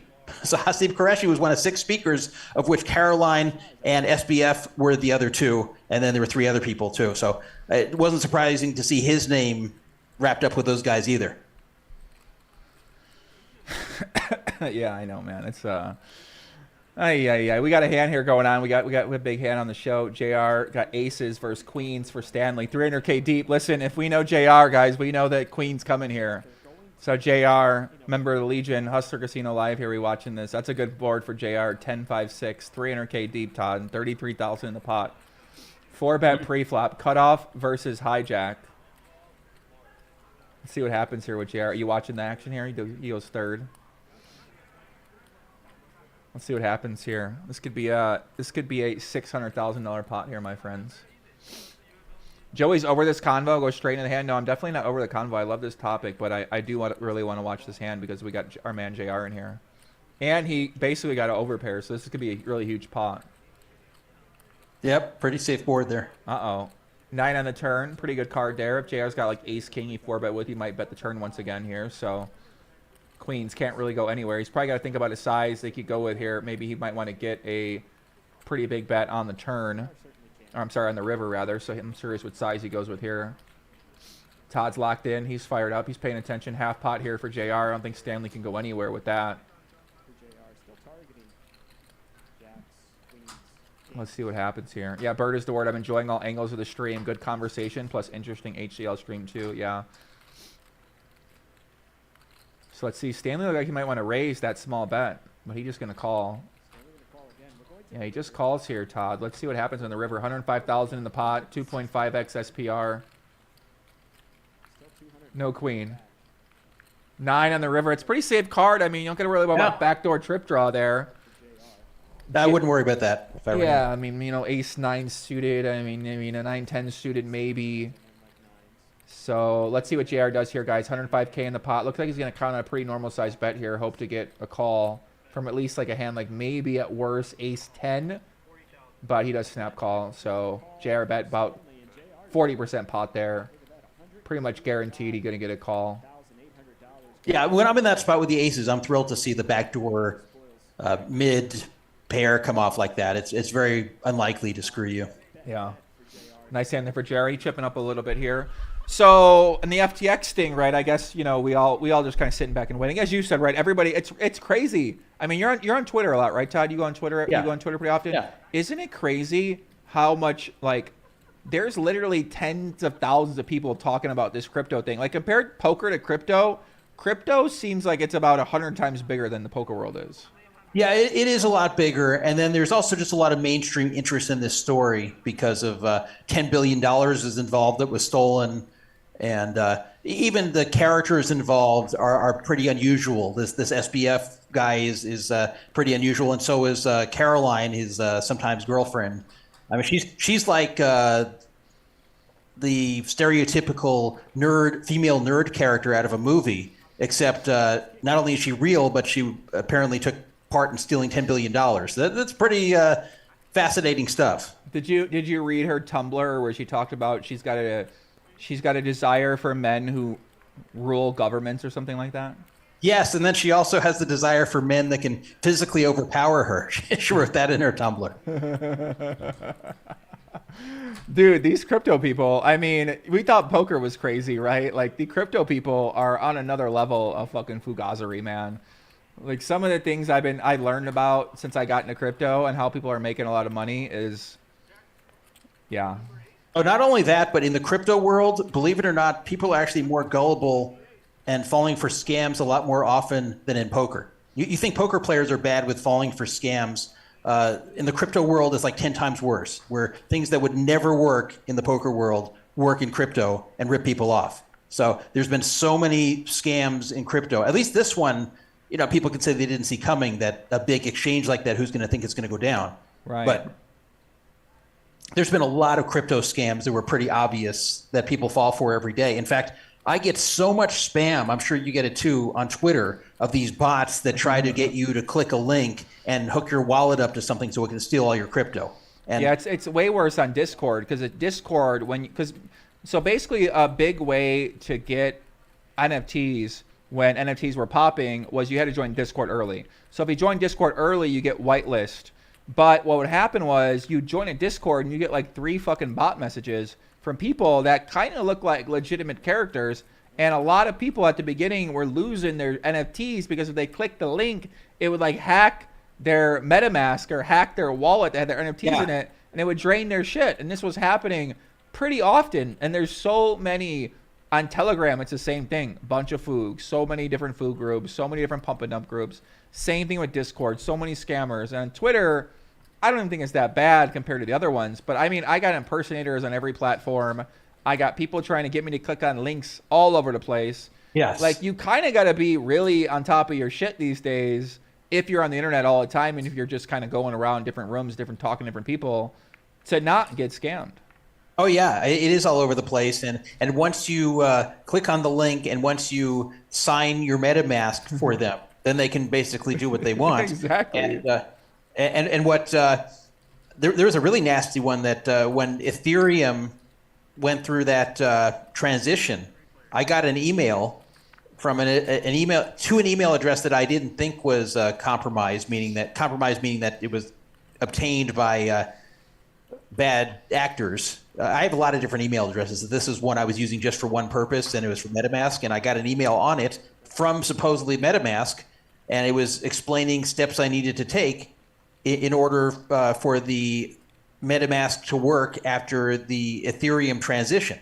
So it actually wasn't that difficult for people to believe, and it was a pretty realistic looking email. And then of course if you click on the link, it doesn't take you to the real MetaMask site. It takes you to a completely different site, and that's how they get you. And again, they're just stealing all your crypto. But there must be so many people who fall for these things every day, and that's why they continue to run these bots on Twitter and Telegram and Discord to try to get people to fall for it. They must get a lot every day. I can only imagine how much money is lost every day in crypto by people falling for scams. Right. I mean, yeah, they're really, there's no way to get it back. Also, because you can't go to Coinbase and go, yo, can you over? Whereas, like, if someone, it's kind of interesting, right? Because if you did it in a bank, you could get it overturned. You could talk to your credit card company, talk to your bank, say, hey, these guys defrauded me. I clicked on a link and I'm like, you set money here. But with the crypto setup, that's not in place yet due to regulation not being in place. It's kind of interesting, right? And people in the chat are saying that that's why you got to have your keys on some sort of a ledger, right? You got to self-custody your crypto. And a lot of people put it on a central exchange, and that way it's susceptible to scammers, to phishing attacks, to link attacks. And it don't seem like it's stopping anytime soon, Todd. Like, it seems like it's only getting as long worse as there's and money worse to be and made worse. scamming people, it'll be done. And as you said, it's irreversible. Now, it is good in a way that crypto is irreversible, because when you make transactions with people, you know they can't charge it back, because chargebacks are a big problem. There's a lot of chargeback scams out there. Someone says, hey, I want to buy some ACR chips. You transfer it over to them. They send you PayPal, and then a few days later, it's charged back. Yeah, and, common poker scam, right? If you guys don't know what he's talking about, right? He's basically talking about how people go on Twitter, 2+2, Discord, Facebook groups. They want money for ACR, and then what they would do is they would send you like a PayPal. You'd send them money on ACR, and then they would cancel the it would cancel the sending. I mean, it's kind of fucked up that you can do that, but they would cancel it, and then you wouldn't get the money, but you would have sent them money on ACR. Or sometimes you'll have the money already in your PayPal, and then PayPal will claw it back when the chargeback's done. And then if you call and complain, they don't do anything for you. So there's a lot of those scams out there. So it is nice that when you do receive crypto from someone, even if you don't trust them very much, that you don't have to worry about trusting them, because once the crypto is in your wallet, it's a done deal and they can't get the money back. So there's been times where I've been happy that's the situation, where basically anytime someone wants to send me crypto for something, I'm happy to take it. I don't have to trust them at all because they have no way to get it back. And I'm not going to cheat anybody. I'm not going to roll anybody, but I'm saying that I know they can't get me. Yeah. So that's one good feature of crypto. But the bad feature is that the bad thing about that is that if you get scammed, there's absolutely no way to get the crypto back, and you're just screwed. And the scammers know this. And in fact, a lot of the scammers are not located in North America. So even if you know who they are, you'll never bring them to justice. Yeah, you don't really have any repercussion, right? You have none. Yeah. Yeah, I mean, I got some guy on Facebook trying to get like some people to send him $20,000 for a tournament. Like a guy trying to run a poker tournament, messaging everybody I know on Facebook, made up a fake Facebook account to me, and I got 10 people messaging me. I'm like, well, I don't know what to do, right? Like they've been making up accounts on IG, they've been making up Twitter accounts, they're making up fucking Facebook accounts. Like in my end, I sort of am maybe becoming more of a fan of regulation for even social media. Because if you can get people that can just make up, pretend to be you and scam everyone in your family and people that you know, or at least try to, not to say it will always work. Like, I think their strategy is bad, but if they had a better strategy, I think it might actually be able to work out.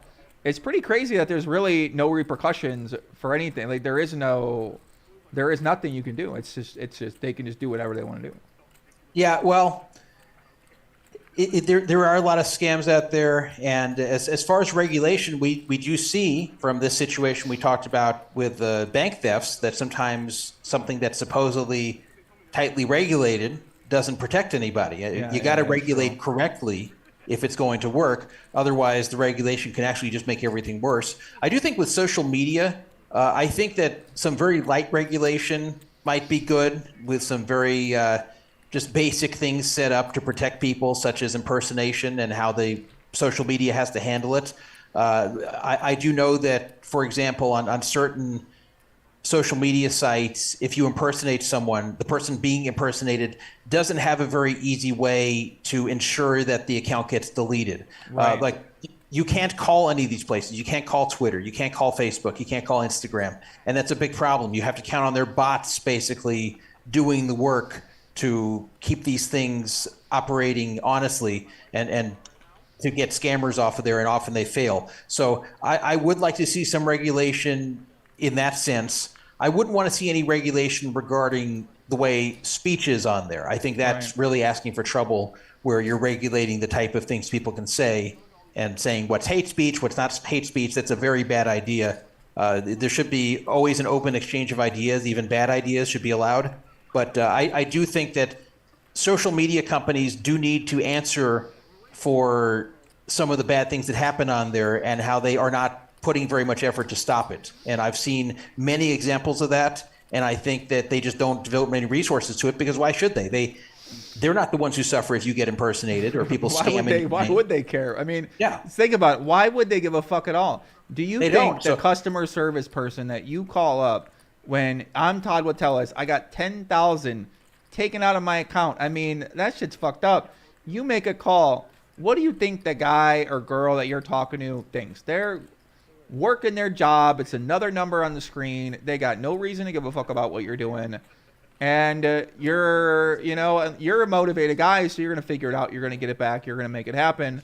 Most people aren't like you, where they kind of like uncomfortable, intimidated, and they're just going to let it go by and be like, I don't even know what to do at this point in time. Like, I don't know how to fight it. I don't know. You know what I'm saying? So it's like you have to rely on the people that are operating the companies to be the police to protect those customers that aren't going to defend themselves. And if you just let that shit slide because you don't give a fuck about your job and the executives are worried about other things, then you end up in a situation like this kind of stuff.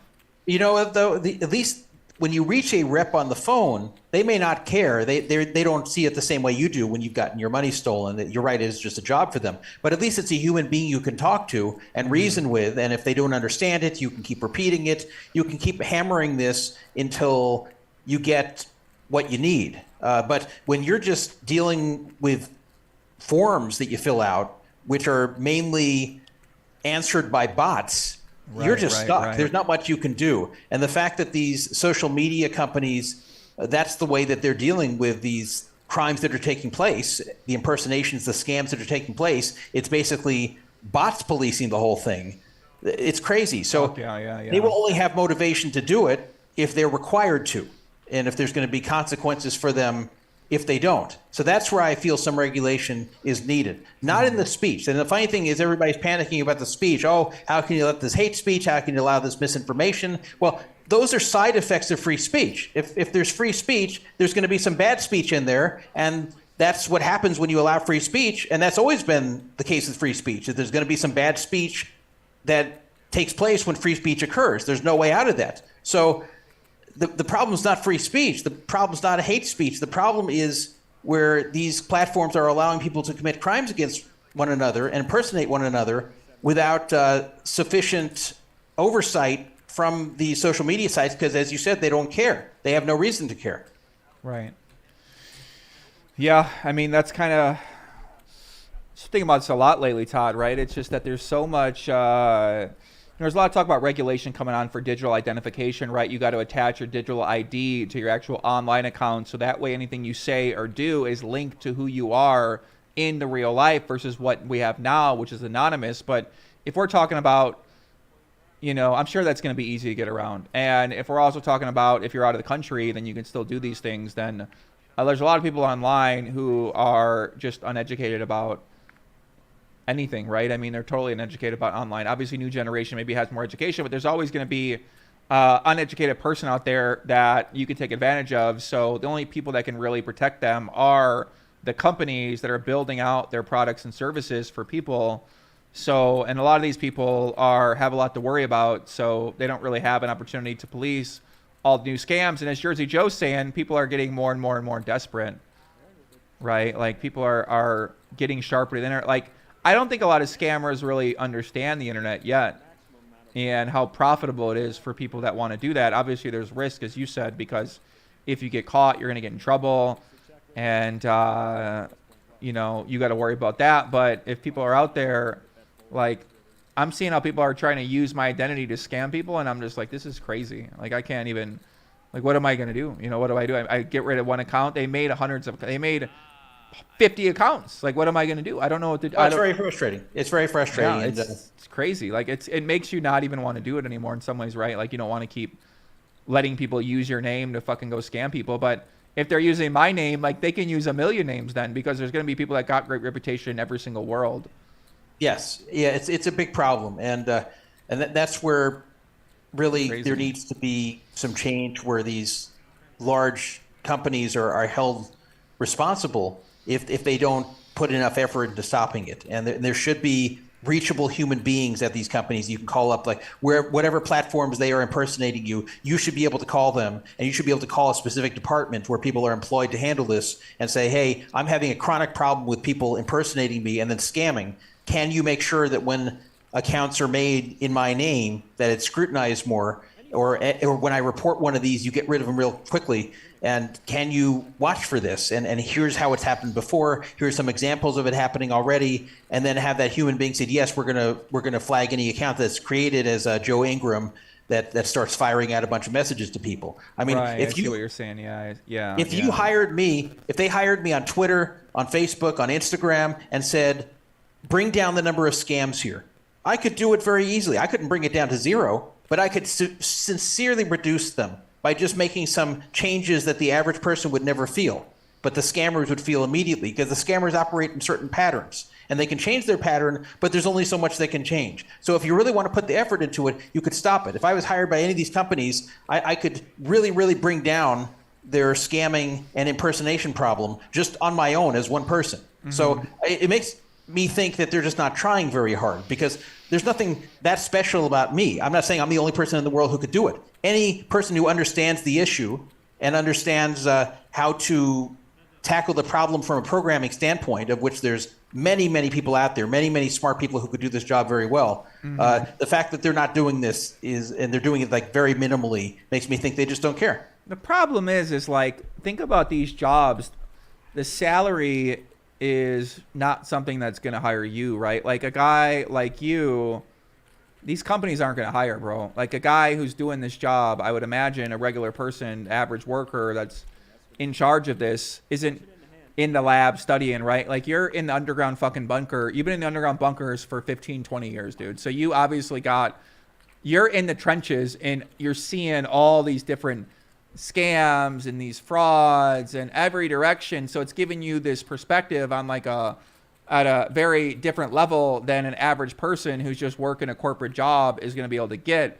So, because I've worked with these corporations before, I've worked with the people, like they're so compartmentalized a lot of times with their role that they don't really have any incentive to figure out what you're talking. They don't have it's not even in their job title necessarily to even seek out the knowledge and information sometimes to even get that good. So it takes a real special performer who's like extra motivated to go above and beyond, really empowered, really positive, and then to be able to do that for an extended period of time in a role that you're happy with, that you want to do. You know what I mean? Like I can understand why there would be people who aren't necessarily using best practices to battle against this, right? Like it makes sense incentive wise. Well, you definitely have to understand the problem. It does help to hire people who have knowledge of the issue and why it's happening and how it's happening and the patterns of those who are committing the crimes.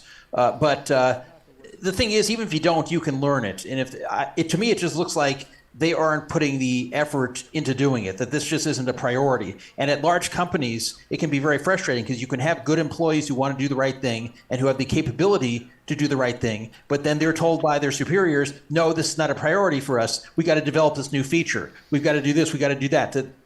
This type of thing, which is important to you, is not important to the company. And then you are not allocated the time and the resources to do it. And that's what ends up happening. Or they just hire people who do not have knowledge of the situation and don't really have the desire to learn. So there's many reasons why this happens, but I know it's an easily fixable situation where with some effort, these platforms could very much bring down the amount of scams and impersonations that are taking place. You can never bring it to zero, but you could bring it way down from where it is now and keep it down if you have the right people working for the company and if you devote a sufficient amount of time to it. And it's not even going to cost that much. And you know what? They pay very well at these companies. If you want to go work in Silicon Valley at one of these type of jobs, you'll get paid very well. Mm-hmm. But it's a matter of hiring the right people. And like without getting on a whole tangent here, I know Twitter fired a ton of people recently since Elon Musk took over. But Twitter was infamous for many years for having a lot of do-nothing employees, a lot of people who made a lot of money to basically sit around all day and do very little. And so I don't even blame him so much for letting people go. He didn't do it in the right way. He's doing too much too soon, and that's why Twitter's having the problems it is. And the blue check mark thing for $8 was a weird obsession he had. But the idea that they needed to slim the workforce down and only pay people who are really bringing value to the company, that made sense to me because Twitter had way too many employees making very big salaries compared to what they were producing.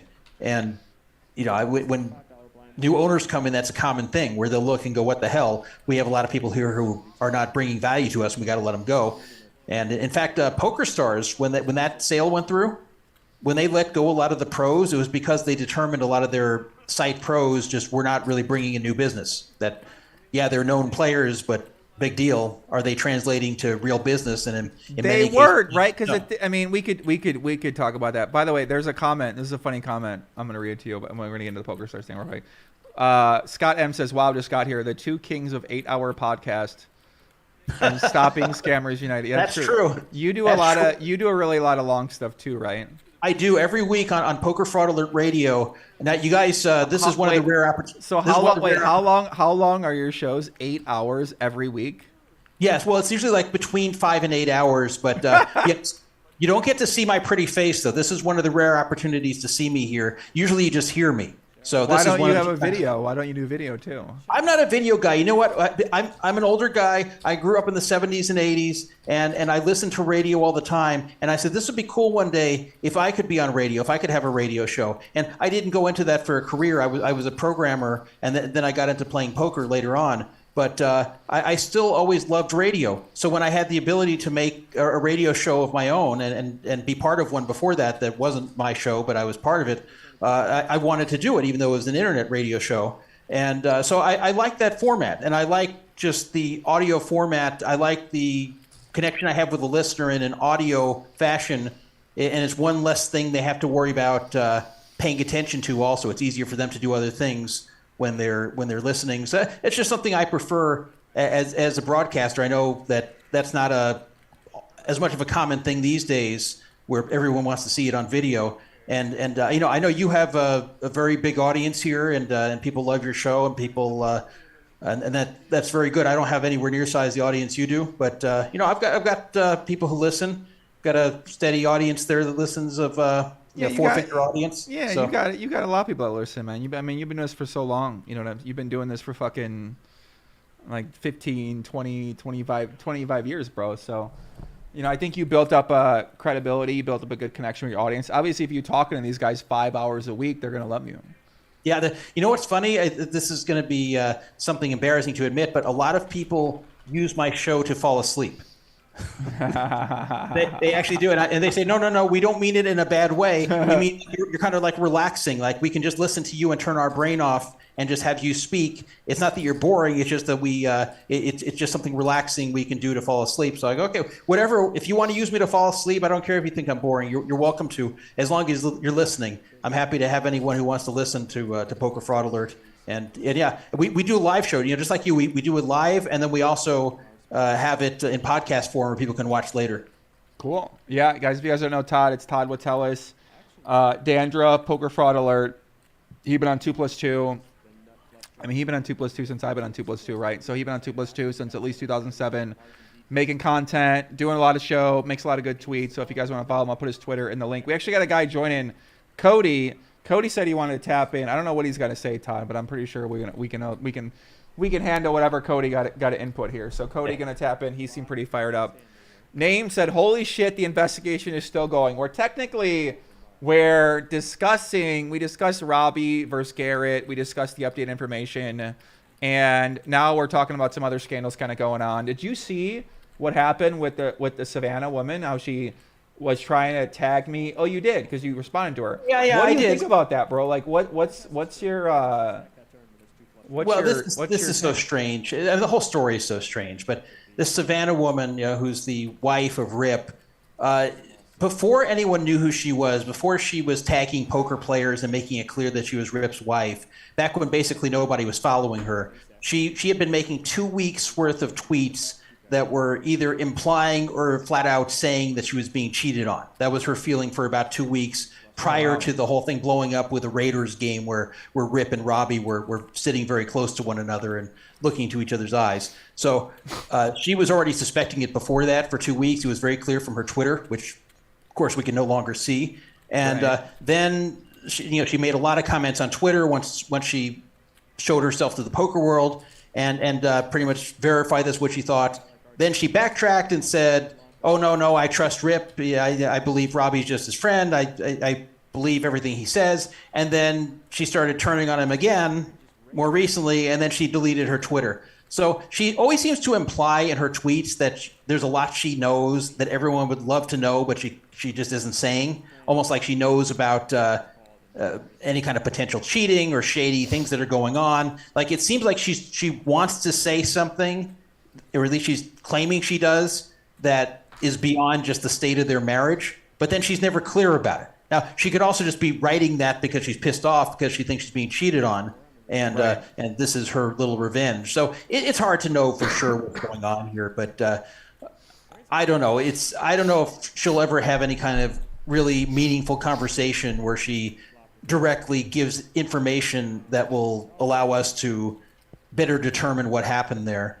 At the moment, I still am leaning in the direction that Robbie wasn't cheating, but I'm by no means sure of it. And ever since the whole thing with that Brian guy and stealing chips, and I've said, if you have someone who had access to the hole cards who was willing to steal, which we know he was because he was caught on camera doing it, then he's definitely willing to cheat. Because in fact, cheating is far more lucrative on that show than stealing. So if you're willing to steal, you're willing to cheat. I've never known a person who's a thief who says, oh no, cheating's where I draw the line, I won't do that. That's not true. If you're willing to steal from poker stacks, you're willing to cheat poker players. So then it was only a question of, could he find somebody to do it with him? Had he found someone yet? Those are really the only questions. So we're not sure he was involved in actually cheating, but you know, we know high chance he would have if he could have found a partner to do it. Yeah. Guys, listen, we got a new guy tapping in. We got my man CK. I don't know much about CK, but he getting himself beautified over there. CK, your name is introduce yourself. You got Cody Kilgore in the chat. Cody, give the Legion introduction on you. Tell them a bit about you. Name, date, height, weight. Give us your breakdown, kid. Let me get my hair fixed up here. You know. Oh shit. Okay. Let me see. Okay, you got that great hoodie on. Okay. I mean, hold on. Let me kill the volume here in the background. Okay. I know Todd would tell us. I know this guy. I've been watching this guy. You know, I know of this guy from back in the Lyman poker days. You know, I know of this guy. Okay. CK, what do you got going on? What do you want to come on here and say? Look, man, if you're wanting to police the Twitter stuff, it's basically impossible. I mean, with the computing power that's available nowadays. I don't understand how you're really going to be able to police these impersonations and the hate speech and the staffing required and the money required. These companies are already losing millions of dollars a month. They're basically surviving off of investor capital. So I don't really understand how exactly you're... Wait. Did you introduce yourself? You didn't introduce yourself. Wait a second. Tampa, Florida here, you know, me, just, you know, the old poker grinder, 2-5 guy. Nothing. All right. Let me start over. Because I gotta know more about you before I let you talk here. Okay, so you're from Tampa. What? You are a professional poker player. Ooh! I wouldn't go that far now, my friend. I wouldn't go that far. I'm a Bart Hansen guy, you know. Okay. Weekend warrior, you know. I would say. So you got a job. Ooh, no job at the moment. You a sugar baby. You got a rich girlfriend. Streets, so I guess you could call me the consummate professional. Okay. So we don't know what you are, but you play poker. You listen to Bart Hansen. You're from Tampa, and you how old are you? Ooh, 29, my friend. Now you want my last four or something? My God. If we get your last four, then I can make an account in your name on BetMGM. I would be disappointed in my account balance. Listen, let us make a 10K debit real quick. Give us your last four, please, okay? I might get fine screwed on that if I had to. All right, CK Kid, give us some thoughts. Okay, so you're saying Twitter, hard to police. We agree. You need a big staff. You need a good algorithm. You need good services. Anytime you got so many fucking users and so much going on, it's going to be hard to catch everything, right? So it sounds like that's what you're saying. This guy's a legend. I agree. I agree. Already lose millions of dollars a month, and well, let's just be real. Elon Musk is not helping the situation at the moment. I mean, he's laying off all the staff, but that's another story. If we're talking about, you know, strictly the hate speech and the bots and everything, I mean, it actually benefits them to have them on the platform. It's creating engagement. You know, they don't really have a motivation specifically to eliminate that type of activity. Well, yeah, I do agree that they don't have a motivation right now. I was saying that myself. You can definitely improve it. See, there's a difference between elimination and improvement. And you're never going to eliminate all the spam, all the bots, all the impersonations, all the threats, all the stuff that's bad on Twitter and other social media sites. But you can bring down the incidence of it with some smart programming, with some smart observation of the way they're operating, and with some counter programming to thwart that. I do this on my own site on a much smaller scale. On Poker Fraud Alert, I have a lot of that stuff trying to hit the site, and I'm always adding to the software myself to make it more difficult. And so I know it's a much smaller scale. You can't compare the two, but you can always do things. And where I agree with you is they don't have the motivation to do it, because why should they? These things are not really costing them money. So why should they expend resources to do it unless they need to? And that's where I feel there should be some regulation. Is that I don't feel they should regulate speech, but they should regulate anything that is illegal or leads to illegal activity. I agree with that, but Todd, you also got to understand that they're probably bombing millions of dollars in lobbyist funds, to prevent the heavy hand from coming down on top of them.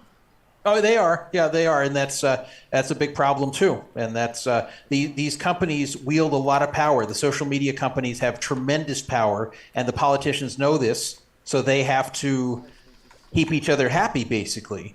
So otherwise, either side could suffer. The politicians they want to be treated the way they want to be treated by the social media companies, and the social media companies don't want to be regulated in ways that are going to become burdensome for them. So they both scratch each other's backs, and this is a big issue. This needs to be looked at. These social media companies, it's not just a matter of just a private service. This has major public implications, and that is going to have to be dealt with at some point. Let me just step in and say something a little bit off topic here. I'm on Joey-Ingram's podcast. I can't fucking believe that. The kid comes from zero to hero at the moment. It just feels like such a come up. Amen to that. I mean, listen, shout out to everybody watching. Maybe we gotta send it. Oh, the devil horn. Are you a Satanist? Me? No, absolutely. Well, I'm a middle of the aisle type of guy. I'm not against anybody. I'm not for anybody. You live your life how you want to. I don't really press the issue. You do your thing in your own personal life. For me, as long as you're not stepping on anybody's toes, it's all good for me. I'm not gonna. I try not to be a hater. Well, technically, the question was, what are you? But you're saying you're not anything. You're just living. Ooh, oh man. It would be naive for me to say, well, I don't know. I mean, I have my own opinions, but it would be naive for me to say that I'm concrete on something like that. But I would go with the agnostic, I guess, atheist. Ooh, I don't want to throw up the devil horns because watch yourself, kid. I don't want to get canceled here. Even no. Listen, we in the symbolism streets over here. We see what's happening over here. I'm a cancel on my end. I'm an Andy guy. I'm with Andy. Whatever Andy does, I'm with Andy. What's your so you got no job? You just we don't know what you do. You just play poker sometimes, and then you apparently hang out in my chat on a Friday night at 1 a.m. Well, I seen Todd coming in here with a bit of the naive thing that he can take over Twitter. He sounds a little he's a little bit of Elon Musk. He thinks he could just come in here and just fire the staff, and this is how we're gonna do it. It just got me fired up a little. So I would do it the same way as Elon. I would. I'm saying that if they were to hire me to take care of some of the problems that are taking place there, I couldn't bring them down to zero, but I could do a lot better than they're doing presently. I guarantee you that. And wow, okay, that's a bold claim, Todd. I mean, that's a bold claim. I mean, you don't think they're working on that? I think they're not working on it well. I think they're not approaching this the right way, and they're not feeling that a lot of effort's necessary. I think goes back to what you said yourself, that they don't have an incentive to do it. They don't have the motivation. I do agree with you in that aspect. They really don't have the motivation. They're benefiting from the engagement. The company's losing millions of dollars. So I agree. We're on the same page in some aspects. Okay, that's good. Poker Princess says this guy needs to be on the dating show you're going to host. Listen, yes. CK, I got two girls. One girl asked for your number, and the other girl said that you should be on the dating show. So I don't know, CK. They're kind of liking you.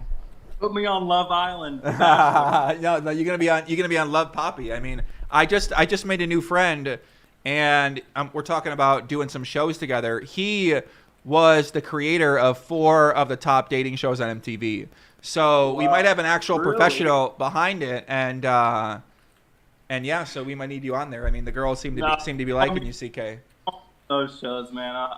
I'm a dick to my girlfriend. They don't want me on these type of shows. I'm a mean guy at heart. What do you mean? What do? You like abuse them and hit them or something, or what are you doing? Oh no, they be limping under the gun, and I fucking bring the hammer down on them. Why you limping the 8.5 suited up front? What the fuck is going on with that? And they don't like that. Wow. Yeah, I hate I hate when I meet a answer girl. is just date girls who don't play poker. That's what I've done. Oh yeah, well, then you get the issue why you always at the casino. You're not fucking hanging out with me. What the fuck you doing till 6 a.m? Oh well, there's this whale. I couldn't fucking get dipped from the table. I don't want to disrespect the whale, and you just get into that whole. You don't. I love it, kid. I love it. Well, listen, CK, understand. Oh, the whale's there. All right. Well, you just got to put some hours. You got to put the hours in. Why you playing a 20-hour session? Try explaining that to some fucking normal girl. She ain't going for it. Right. Yeah. Maybe not. It's a good thought. I'm trying to. People say I'm wearing the lipstick. I'm not wearing lipstick. I don't know why it is, guys. I promise I don't have lipstick on. I know you guys are turned on about the thought of me wearing lipstick. You gotta grow out that beard, Joe. You gotta hide that. You gotta hide the chin, so you get a good jawline going. Oh my God, yeah, you got a great beard. Look at that shit. You're kidding me. How do you get it that great? My God, what's your secret, Poppy? I see why you get the ladies now with that great beard. Hey, when you're dealt aces, you're dealt aces. I don't know what to say. Yeah, I agree. It looks good. All right, CK, listen, we appreciate you calling in here, man, giving us some thoughts. Appreciate all the comments in the chat, brother. Appreciate the support coming in here and giving the Legion some words. Well, I had to roast Todd would tell us for a minute. I want to shout out Lyman Poker. Let me shout out Lyman on Shout out Lyman. Shout out Lyman. Okay. Shout out Lyman. Okay. He brought me to the next level. I got to give a shout out to my boy. Shout out to Lyman. All right, CK, we appreciate you, brother. We'll be in touch with you. Look forward to talking to you again soon. Okay. Absolutely. All right. Anytime. Salute. CK checking in here, guys. Cody. Let's see. Shout out to CK. Listen, show CK a lot of love, guys, in the chat. Come on, guys. Give him a Legion salute from a fellow Legion member, Cody Kilgore, coming in here, tapping in a little bit. Needed to roast Todd a little bit for what he got to say. So, Todd, how'd you feel about that? I don't see myself. I only hear. Can you hear me? I can hear you. Yeah, I can see you too. Okay. I don't see myself on the screen. I'm missing. Well, he was talking. Oh, there we are. Okay. Now you're on the screen. You got to talk to be on the screen. I see. That guy took me over there. All right. So, what do I say back to him?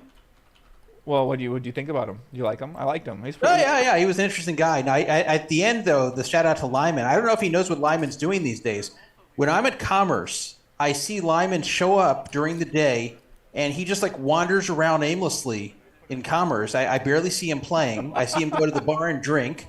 Then he gets back up and wanders around again and talks to people and wanders. I'm like, what the hell is he doing? I finally found out. I guess he's running like a PLO home game there, which you can do, and I guess he gets a piece of the rake. I guess that's how he's supporting himself these days. But it's really weird because, when I saw Lyman there, I expected he'd be sitting down in a PLO game or something and playing, but no, he just wanders. I guess he plays occasionally. But that's what he's doing, in case people are wondering what's going on with Lyman these days.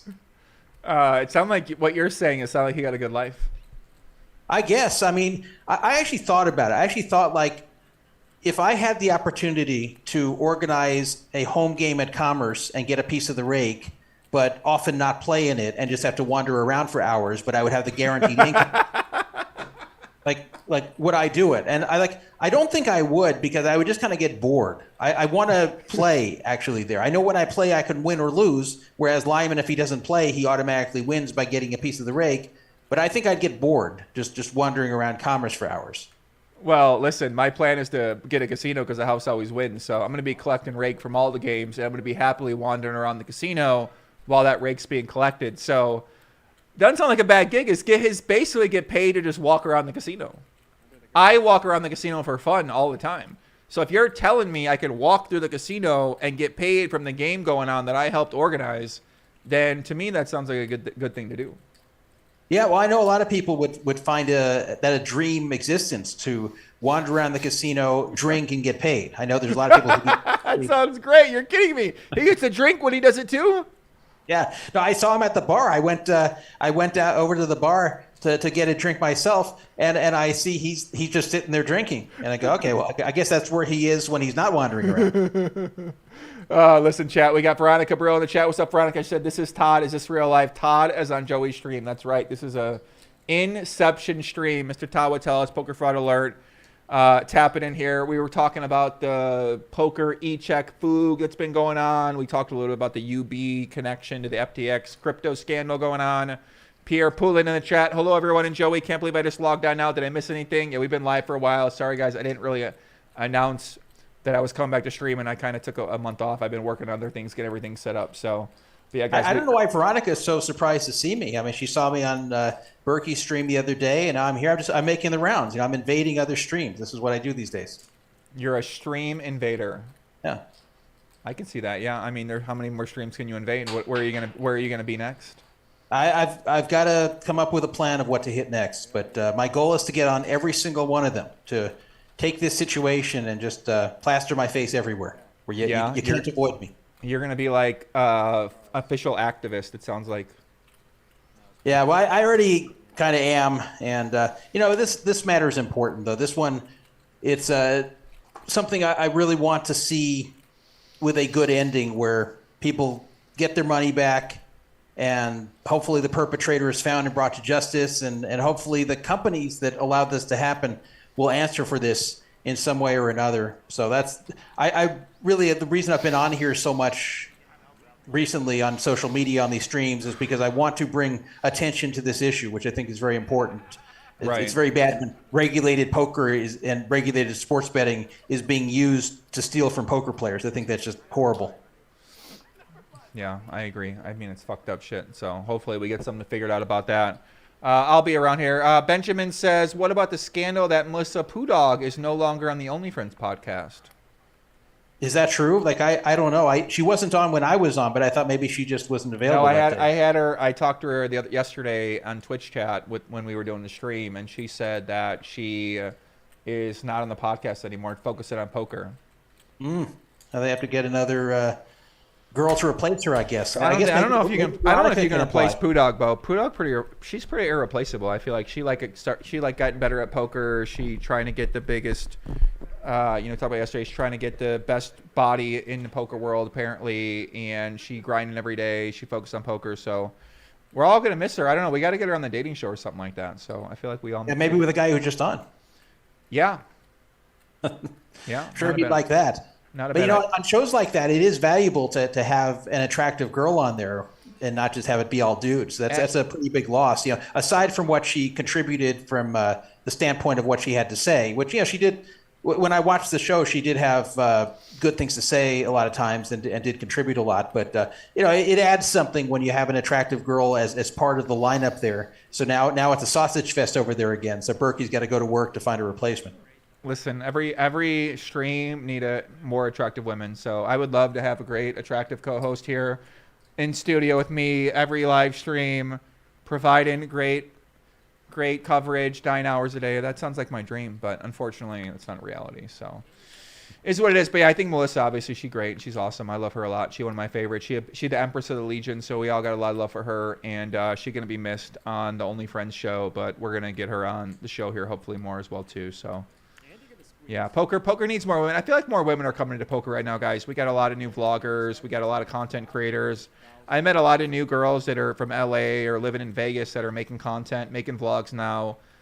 Lynn G, she wants to start a podcast, so I think I'm going to help her start a podcast and help her pop that off too. So Lynn will be doing more stuff. I met this girl, Suited Steph. She is I don't know what's public about her story, but let's just say she's doing vlogs. She's playing cash games right now. She was on Hustler Casino Live. You got Margot on Hustler Casino Live. She's been playing a lot too. Shout out Margot. That's our girl. And we love her. Sashimi's out there. Kitty's looking for a man. Who else? I mean, I guess that maybe there aren't many. I don't know. Veronica. I guess there really aren't many women. You're right. That's a good point. We got a billion guys and 100 women. There's definitely room though for a lot more female vloggers and and one's doing podcasts. Like there really is a market for them because there's so many dudes in poker, because it's so disproportionately male. You get pretty much an instant audience if you're an attractive, or at least a fairly attractive female under 35. You're going to get an instant audience. So there definitely is a market, and the ones that are into it are pretty smart to go this direction. Yeah, I mean, right now we have like you said, a big opportunity for women out there. Poker Face Ash grinding hard. The other Ashley Sleet's grinding hard. Jamie's been doing more stuff with WPT Global. We're gonna do some ladies. We're doing a ladies event at WPT Series. Final table will be on stream, and we're also doing a ladies cash game. So I think that there's a lot of initiative right now. Schwann's out there working hard as well too. Schwan Lu. So they're trying to push these initiatives ahead. And yeah, I think it's only a matter of time, man, before we kind of all get a bubble, a boom, and it's going to explode out of nowhere, and we ain't even going to recognize the poker world for what it is anymore. And then we're going to see the scammers come into poker when, there's a lot of money to be had in the industry. Yeah, wherever there's money to be scammed, then scammers will find their way there, and to make sense. That's a reality, and the more light you shine on it, and the more you call it out, then the better it is. The more they go away. We'll see. Maybe, I don't know. Are women into the Bieber haircut? I think they actually are. Yeah, that's true. Todd, any last parting words, kid? I'll wrap it up with you. I'm gonna set the table again, and I might. Well, thank you for having me on, and we discussed a wide variety of interesting topics here. I enjoyed it, and anybody who wants to find me regularly can go to pokerfraudalert.com. I have a forum, an old school V-Bulletin forum, and I also do a internet radio show and podcast called Poker Fraud Alert Radio, and you can find that on every podcast app that pretty much exists, and love to have you give it a listen. And I have timestamps there in the podcast format, so if you don't have 8 hours to listen, you can just jump to the portions you find interesting and leave the rest behind. So anyway, I'd love to have some new listeners find it and give it a chance. And by the way, I'll give out my text number. Anybody who wants to text me about, especially about this matter, if you've been a victim of. Wait, what did you say? You're going to let them text you? Your personal. Yeah, I give it on my show. I give it on my show. I'll give it right now. Your personal phone number you give to people? Well, it's the radio show's phone number, but I receive the text 24 hours a day, so it's just like having my personal number. You can't call me, but you can text me. So okay, what's the number? The phone number is 775-372-8355, especially if you've been a victim of this bank account scam. But 775-372-8355. It spells 775 fraud 55, but it's numerically 775-372-8355. If you have any comments about this stuff, or if you, especially if you were a victim of this bank account theft, I'd like to hear from you. Can I send you photos? Depends what kind. As long as they cut off at the waist, you can send me any photo you like. So Veronica said she want to send nudes. You said no? Yeah, I think I have to decline them for everybody. I got to be equal opportunity. If I can't take them from you, Joey, I can't take them from Veronica. Okay. I disagree, but I see what you're saying. Okay, all right. So listen, guys, we're joined by Todd. Todd Wattell is Dandruff. Like I said, longtime member of the community, working real hard on the fraud side of things, a legend of the fraud side of the world. So we appreciate him coming on here. Todd, it's been great to chat with you, my friend. And keep me updated, man, okay? So we'll have you back on here in the future. Keep us updated on what's happening with the e-check case, and let me know if I can be any help, okay? Okay, thank you very much, Joey. I'll talk to you later. Yeah, I'll see you soon, brother, okay? See you, everybody. Bye. See ya. Ba-bam. All right, guys, listen, big shout out to Todd. Love having him on there. Yeah, he's fired up, man. He was getting me excited. Woke me up a little bit there. I love talking to him. He got a lot of passion. I like what he got to say. And he know how to talk, which is great. Make my job easier. He do 8-hour shows, make my job easier. I mean, hey, that sounds like a good guy to do more shows with, actually. So, but yeah, big shout out to Todd. Guys in the chat, please give Todd some love. Please say thank you to him. He obviously in the chat too. So you guys on YouTube, show him some love. Guys on Twitch, show him some love. CMDR Glass, calm the fuck down. All right.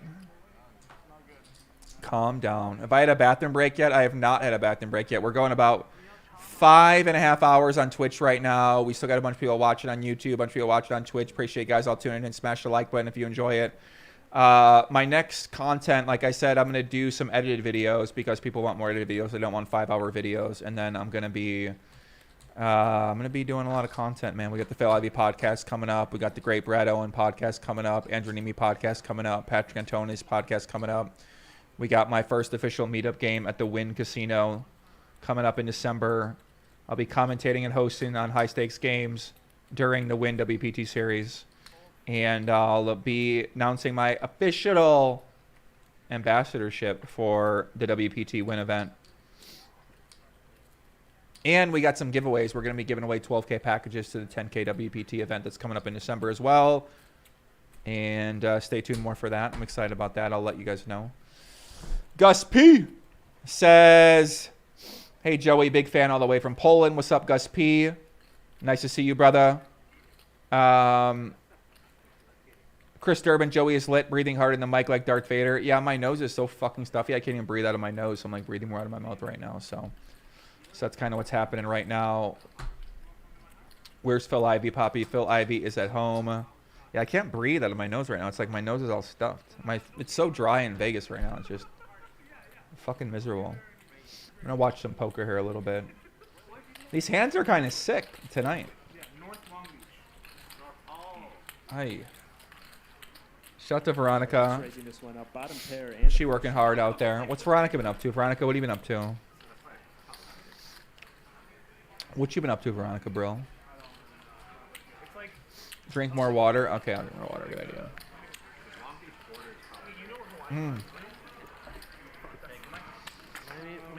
Oh, who's that? The great Jamie Kerstetter. Ay, ay, ay, mamacita, colamosa, mami. Ay, ay, ay, Ambassador Poppy, hello. Is that Jamie Kerstetter, the queen of WPT Global Giveaways? What's up, Jamie? How's it going? Great to see you. Veronica says it's the best Friday night ever. Joey is on. Love when Joey's on. Thank you, Veronica. Working lots. Going to Cleveland next week. Let's get it. Lock the fuck in. Let's go. Take a Benadryl. I probably need one. Cody talk a lot of shit in the chat. He don't keep that same energy on the fucking on the DM. So. Jason Nickel, Poppy, enjoy the stream. Keep doing your thing, brother. Thank you, Jason. Appreciate you. Appreciate you.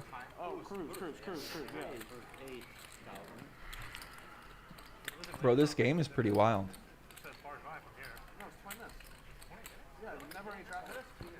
So what was going on with Savannah saying on Twitter earlier? Savannah basically, we already talked about that earlier. She doesn't have the nicest thing to say about Robbie. She wants to come talk about Robbie, so that's pretty much what she wants to talk about. But her Twitter account is being suppressed, and it's being deleted by people involved in it. And they're threatening her if she says anything. Allegedly. Strawberry soup from Wednesday seems to have been. What do you think of Nick Airball? A lot of strong opinions about him. I kind of like Nick Airball. We had him on the show a couple times. I like his. I mean, listen, these guys got big personalities. I like the big personality personally. So, seemed like an entertaining guy, playing big pots, buying in deep. Some energy. Ugh. You like the way he shit talks people after they walk away? I mean, listen, it's a character, right? I like people that are character. So, if he gonna talk a bunch of shit to button clicker, I mean, I got no problem with that. That's funny to me. I mean, talking shit to button clicker after you stack him in $1 million pot, that's kind of hilarious to me. So you might think that's out of line. I probably wouldn't want someone doing that to me. But at the same time, I'm watching poker, and I'm looking to be entertained. I'm not looking to fucking critique everybody for this guy talking a little bit of shit to somebody else. So when I came up watching poker, my favorite parts of poker were when people would talk shit to other people. Like Jeff Lissandro, Prahlad Freeman would get in an altercation. Sean, what was that guy's name? What was the guy's name on High Stakes Poker that got the glasses broke? Sean Chacon, Mike Mattis, like they fought. That's my favorite part, is the fighting. I love the fucking fighting. I love when they talk shit to each other. So no, I don't know. I don't have a problem with that really. I mean, I'm not going to say I want everybody to do it, but if somebody want to come do it, I'm not going to sit here and be one of the people that's always overcritical of how that person act. Let's see. Poker Princess says, how much do I got to pay you to do an investigation? The Ignition has 250K of mine locked up and won't let me withdraw it. Yeah, I mean, if you have money locked up on a site, I could probably get money off. I already did that for a lot of people.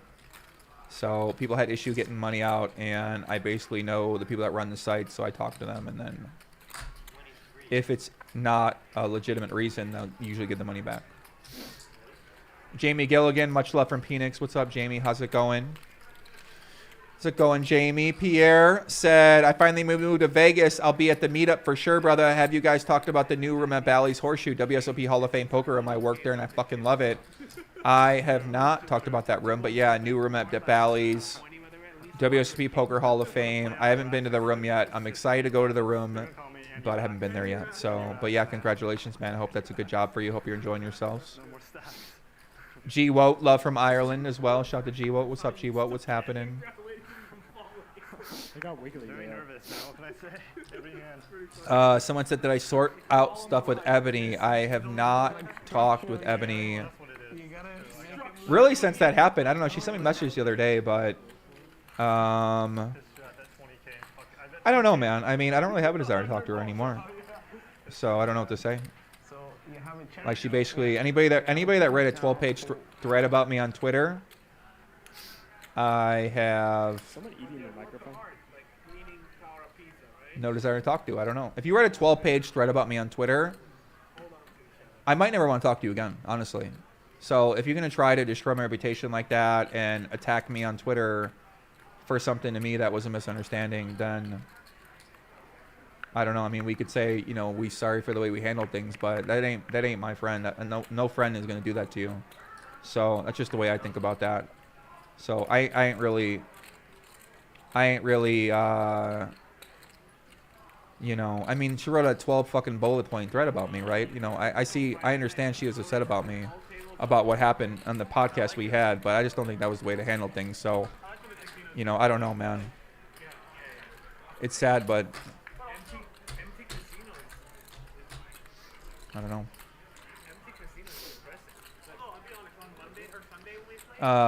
Joey Adventure Tonight. Yeah, what do you want to do, Alex? I think we're gonna go out tonight. Yeah, we might go to club if you guys want to go to club.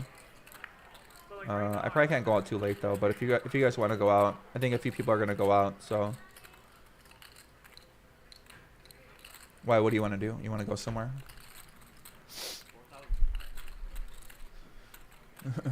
Someone said yikes. Someone said preach. Look at that, baby Billy's here in the chat. I'm trying to shoot my shot at Veronica, get her back on.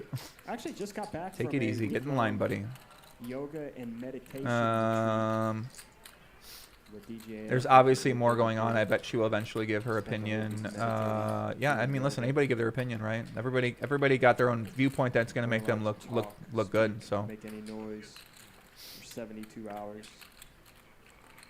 I mean, listen, if you claim to be my friend and you write a 12 bullet point thread about me on Twitter, like, I'm probably not going to be friends with you again. I'm going to tell you right now. I don't care who you are. So, shit kind of fucked up to me. I don't know. I can't reframe it. I'm having a tough time reframing it. I'm pretty forgiveful. You know, Norman Chad. Same thing with Norman Chad, right? This guy, Norman Chad, running his fucking mouth on Twitter about me and then start fucking... You know, when you respond back, they like, what are you responding back, right? Like, how could you ever be so upset at? You know what I'm saying? Like, it just don't make any sense. You know, if you're going to get out there and you're going to talk shit about people and you're going to try to attack people, you don't get to have a control over how they respond to you. So if you want to come at someone, you can't say, oh, well, you should respond how I want you to fucking respond. So it don't work that way. And it seemed like a lot of people... They got no problem firing something at you, but when you respond and you don't treat them the way that they want to be treated or the way that they think they should treat you, then they got a fucking issue with it, and that's fine. They can have an issue with it because I got a fucking issue with it in the first place. So that's just the way I think about it right now. But I don't really have an issue with many people at all, or really any people at all. So not even having an issue with anybody else, right? Like, I'm not attacking these people. I don't have anything to say about these people. I'm not going to go out of my way to talk about any of the people as well. But people ask me about them. I'll give my opinion about it.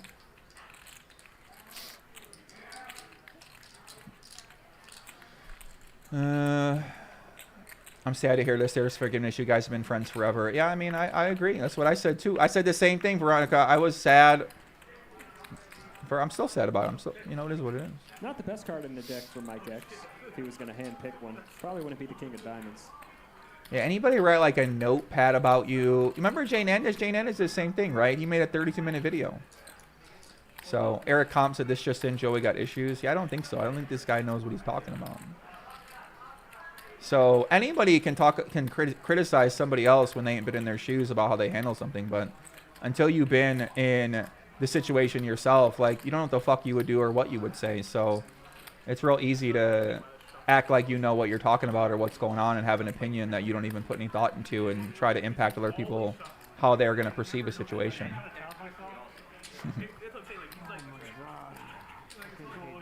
Poor Mike X got counterfeited here. Ay, ay, ay. That's the problem with the bottom two pair, is that when you get the bottom two pair... How many players have you kissed on the mouth at the poker table? What did he say? Have you kissed on the mouth? What did he say? How many players have you kissed on the mouth at the poker table? All right, chat. How many players have you kissed on the mouth at the poker table? This guy Eric is a dog. You better not. What?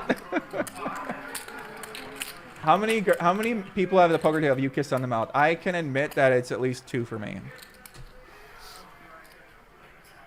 I've at least kissed 2 women on the mouth at the poker table. When I was young in 2010, and when I had my ex-girlfriend. Uh-oh. This is the problem when you like give your guy the DM. They message you a lot and then they get upset at you if you don't. Yeah, Baby Billy says 9,000. Like this guy 75. That's going to be Cody. nice. He sent me a message and now he's demanding to come back in and sending me a lot of messages on Twitter and I'm not having him back in. And now it's my fault. You see what I'm saying? You see what I'm dealing with here, guys? Like I got the fucking unicorn outfit on. He's sending me videos of him in a unicorn outfit, guys. Like, you guys see what I deal with here? What's going on with this guy? Come on, Cody. Take it easy, buddy. Take it easy, buddy. Come on, man. What is this guy's problem? Aaron just gives up here on the turn. Come on. Come on, Cody. Take it easy, buddy. Ay, ay, ay. This is the problem when you give random people access to you. They just start spamming you. And it's like, all right. Please. Please. Just be nice. Someone said, look at the top post in Reddit Poker. Or what they say. When the edible kicks in. Do you like to roll around on the floor? Do you like rolly things? Well, check out Larry's Little Rolly Things. We've got the perfect rolly thing for you. Larry's Little Rolly Things, wherever rolly things are sold. If you're the type who likes to get home, roll around on the floor. What the hell is this? Rolly Check thing. out Larry's Little Rolly Things. Available now. Joe is all on the coke right now. I wish I was. I'm not. I wish I made that sound like a nice life.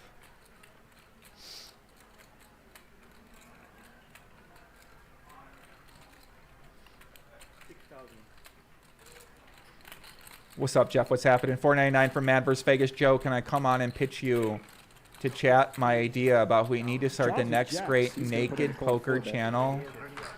Oh my God, what is going on? Naked poker? What? K Option said you're right about Ebony's behavior, very bad and toxic. Yeah, I don't agree with that. I don't know if it was bad and toxic. I think she thought she was doing what she wanted to do, and yeah, I don't know. I don't think it was very bad or toxic. I get where she's coming from, why she would want to handle it that way. I don't necessarily agree with that. I disagree. Toxic. I don't even use that. I don't even like that word. A lot of people like to use that word, but I don't necessarily like that word. They say my chat's toxic. I don't think so. I think my chat is open to all sides of the debate. And sometimes that isn't always a positive thing, and that can be viewed as toxic. 2 times it didn't work. Third time is the charm, for sure. Okay. Yeah, people throw the word toxic around too loosely, Games, and Rosa said, yeah, I agree. I mean, they throw all these words around very loosely. Insane, absurd, toxic.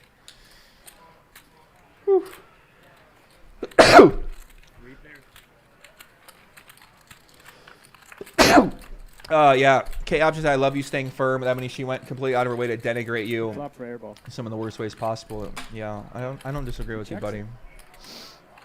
I don't disagree. Good turn for air I just ball. don't know, man. Like, these people, you know, they want to, like, fuck with you, and then they want you to forgive them. Gonna get JR to stab at it here. I don't know. With an open-ender. Ugh.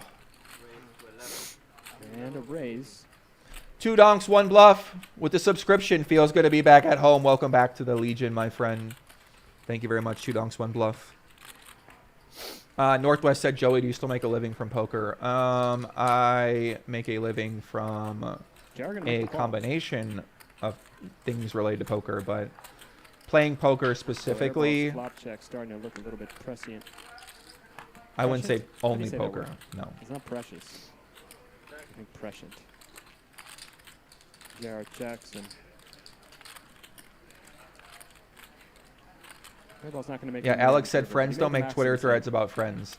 Yeah, that's kind of the conclusion I came to in a lot of my thought. Like, anyone that would be your friend wouldn't make a Twitter thread about you. Like, that's just not your friend, basically. It's like Norman Chad, right? No one who's your friend is going to compare you to the local weatherman in LA. That's no friend. That's not a friend. That's a guy who's coming to fuck you up, right? So if a guy is saying I'm coming after you, then you can either defend yourself or you can, right? You got, I don't know. That's how I think about it. That guy's not your friend. That's your fucking enemy, bro. This guy is coming after you. This is your fucking enemy. So, you know, some of you Anon accounts attack people. Like, I don't know who you are, whatever, right? But if you put a name and I know who you are and you say these things about me, I'm going to give it back to you. And then you're going to feel threatened, right? You're going to be like, oh, you know, what, oh my God, right? If I say I want to, like, crack you in the fucking ribs, then you're going to, oh my God. What do you mean? I don't want to get cracked in the ribs, right? Like, Pocket 5s, I would have been so proud. I don't know. Did a flush draw? Oh, there could have been some bloody rivers. Norm was doing comedy, Jesus. Nah, bro. I don't agree, man. I don't think this guy's a fucking comedian at all, dude. I don't know, man. I don't see the guy a comedian. I don't know. I didn't find it fucking funny, personally, right? Didn't see the funny, didn't see the humor at all. I don't know. He's joking around. Didn't see the joke, personally. Didn't see the joke the first time, the second time, the third time, or the fourth time. I didn't see the joke. You guys saw the joke. I didn't see the joke. If you saw the joke, that's great. You found it funny. I didn't see it. I didn't find it funny. The guy not a fucking comedian to me. I don't know. I don't know what he does. He like commentary. I didn't know he was a comedian. So maybe I missed the joke. I don't know. Maybe I'm just like not informed enough. But I mean, it's what it is, right? You know, I still. What are you gonna do? You're gonna see the guy around. So. I really got no, you know, real issue with the guy or anything like that at this point in time. I don't want to see the fucking guy. I got no issue with the guy. I don't want to see the guy. I don't want to talk to the guy. I don't want to really interact with the guy again. So. Yeah, it's just right here. Sammy will send you the address. K-Pro said, Joey, but sometimes emotionally the best of people. Not sure of the specifics. You seem pretty caring and forgiving. Yeah, I am very caring and very forgiving, for sure. Very caring, very forgiving. I would agree. Yeah, CG said, Twitter is tough. It's really easy to have misunderstandings and not capture the tone. Agree. I agree. Let's see.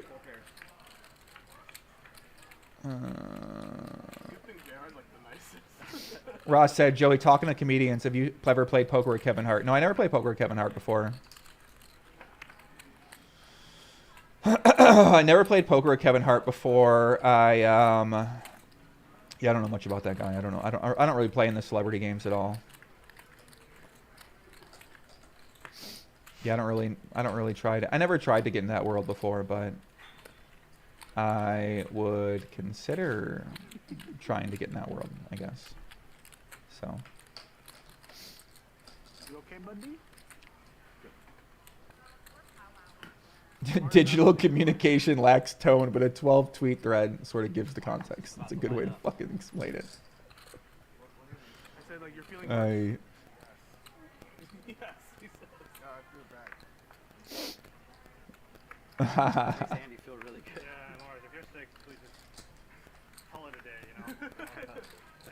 So everybody wanted me to go home? No, I mean, if you're sick, though, like, it's probably better. Pokebro Eric says, hey, Joey, I played golf at Lon McCarran yesterday. He said he emailed you twice. He wants to chat. He's not upset at all. He's looking for a reply. What would he be upset about? I think he wants to chat about Norman Chad. I don't know. I don't really have a big desire to chat about Norman Chad. I mean, I don't know what I don't know. I don't have anything to say. I don't know. I don't have much to say about this guy. I don't know. I want this guy to leave me the fuck alone, right? I don't know. You want a guy to leave you alone, a guy keeps trying to talk with you. I don't want to talk to the Norman Chad guy. He reached out. I tried talking to him before. You know, I don't know. I'm Dave, right? Okay. I don't know. But yeah, shout out Lon McCarran. We got a lot of love for him. He OG of the game. What was that noise? Yeah, OG. Elsa says, was Joey a fish in PLO 10 years ago? I definitely was not a fish because I was winning a lot of money, but I would say that I was a very crazy player. I certainly made fishy plays, that's for sure. But I also played millions of hands, so of course you're going to play some fishy hands in there. So, who are my 3 best friends in poker? I don't think any of my best friends are in poker, really. I'd say my main poker friends are going to be people like Landon Tice, who, you know, is one of my guys. I love him. I would say someone like Leah. Leah, I'm pretty good friends with as well. Call me Leah. She's great.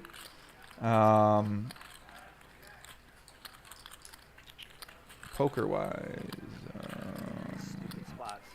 I'd say that's probably it, right? For like best friends I regularly speak with or talk to, or like, you know, stay in touch on that sort of deeper level with their life. Gordon Bell with the 5 says, can you give us cliff notes on the chat thing for those of us not familiar? What do you mean? What does that mean? What is the Chad thing? I don't know what that means. Oh, Norman Chad. The cliff notes are basically during the investigation. He started making a bunch of tweets about me, and one time I said that you're being disrespectful with your comment, and he was like, I'm not being disrespectful, and he fucking made a big paragraph. Right? I'm busy. I'm doing a lot of things around that time. I'm taking a lot of heat. I'm getting people threatening me privately. I'm getting attacked a lot of ways at that point in time. So when I see this guy say it, I'm like, whatever. And then I see he said more tweets about me, basically talking shit about me. And I'm like, all right, like, I don't know what this fucking guy's problem is. Everybody in the chat said he isn't making a joke. Great. I don't agree. So that's it. Basically, I got upset about it. No Doug Polk. I mean, Doug Polk's definitely one of my good friends for a long time, but yeah, I would say that's like a different kind of friend. You know, it ain't like Mike, you want it? And that's like an obvious thing, right? Obviously, I've been friends with Doug since we were 21 years old. So, but in terms of like talking every day, or like who are your best poker friends now? You know, I wouldn't say we're like, you know, it ain't like that. But we still get along really well. I mean, we always gonna get along really well. But he in Texas doing his thing down there. He grinding hard. Not friends. 3 poker people you admire the most. Who do I... $2,000 straddle zone. Who do I admire the most? That's a good question. Someone said he had a falling out with Doug. Not definitely, not at all. I don't think so. I don't think so at all. Aren't you... What do you say? Aren't you butt boys with somebody? Aren't you butt boys no more? What kind of fucking weirdos are you guys? Come on, dude. I think that's JR. You guys say this to your friend? You guys aren't my friend. I might gotta get rid of you guys. I'm gonna get rid of a lot of you guys from this chat. Man vs. Vegas says my ex-girlfriend is Playboy playmate Barbara Moore. Her Playboy friends would do a topless poker show and she was a fembot in Austin Powers. Well, that sounds out of line. And a big double barrel coming with an air ball for JR against air ball.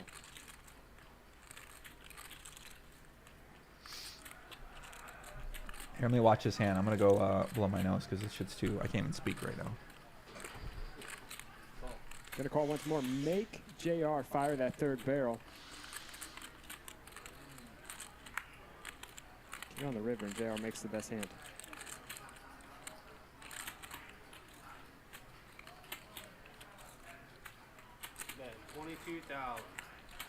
JR blocks on this river, and Nick just folds. Called when he was ahead twice, folded when he was behind. Yeah? Growing up in Sri Lanka, I learned all about. Oh, I can breathe again, thank God. Ross said, Joey, I got to get you on my show if you're up for a mainstream interview. What is your show, Ross? What do you do?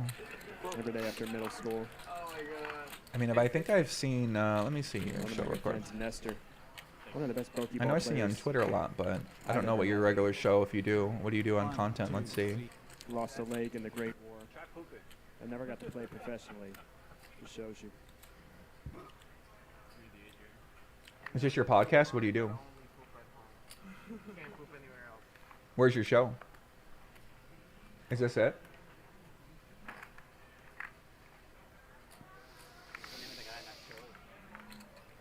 What up, Chip to Coin? What's happening?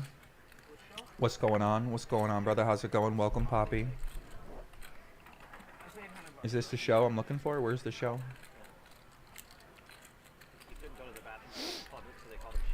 Whomie says, I really answer some really interesting questions here. I wonder if people always do.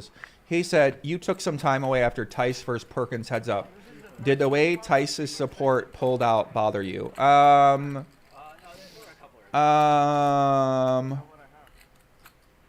I guess, yeah, absolutely it did, yeah. I wanted him to see the challenge play through. I didn't want to see him give up. But his supporters wanted to back out. Oh, I forgot. Wasn't that Button Clicker that was involved with that? Yeah, I remember that. No, I forgot about that he was the one involved in that. Yeah, that's interesting. That's interesting. How much longer could the investigation take? Do you guys understand that investigations sometimes last for years on things? They're not always over within a month.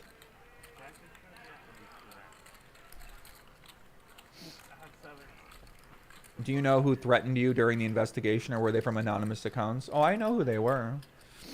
When I say threatened, I mean, you know, I wouldn't say they're... I would say it differently, right? Threaten could be one way you could describe some of the things, right? Like, basically, anytime you talk negatively about a person that you know, and they hear it, they're going to get in touch with you, right? So that could go a number of different directions once you have that conversation, depending on what kind of tone you want to bring to the conversation. It could get to a way where both sides are threatening each other. You know, if somebody's going to threaten you, you know, that's not really how things work. Like, you got to defend yourself. So, yeah. Charles calling Andy's open here. People aren't happy about you sometimes when you talk about them in a way that isn't overly positive. So, Phony having said, as someone who bet on land and I feel like I got fucked, I feel like I bet a baseball game and my team was down the 8th inning and they ended the game. I had no shot to win. Yeah, well, that's what happens. That's how it goes sometimes when you make a bet, buddy.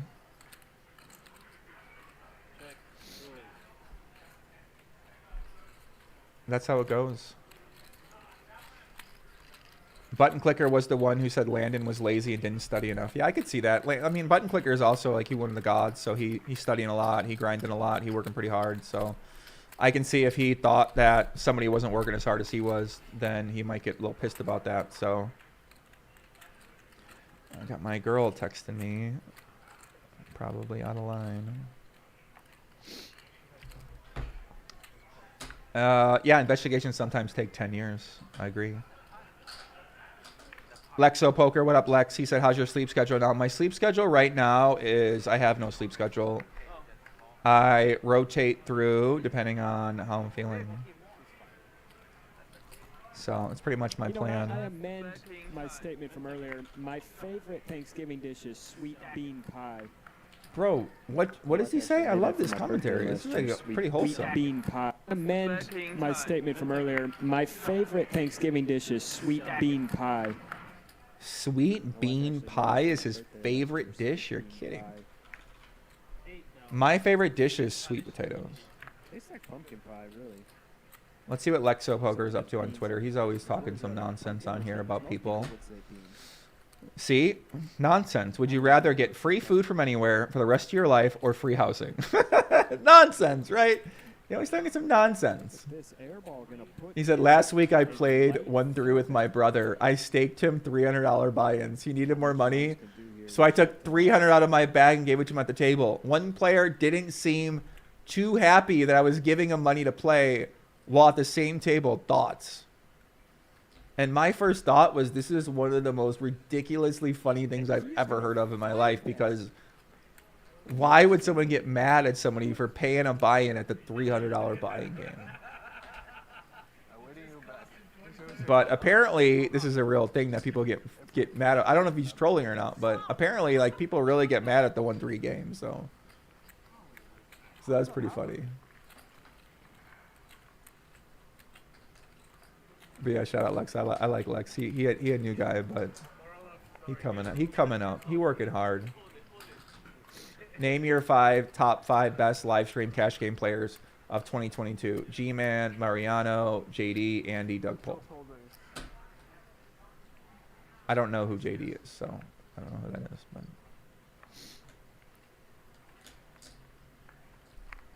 one, two players get mad when you raise their limbs. Who cares? I mean, what do you mean? Like, I've never seen somebody get mad at me at the poker table ever. And I play a lot of hands. So if somebody's mad at me, I just, like, I've never even known that, if they're mad at me. Like, it doesn't even almost matter. Like, if you're mad at me, I'm going to raise you more. Like, if you get mad that I 3-bet you, I'm going to 3-bet you often. If you keep play every hand, I'm just going to keep 3-betting you. Or I'm going to raise you and then raise you after the flop. Just to fuck with you. I don't even care if I lose. So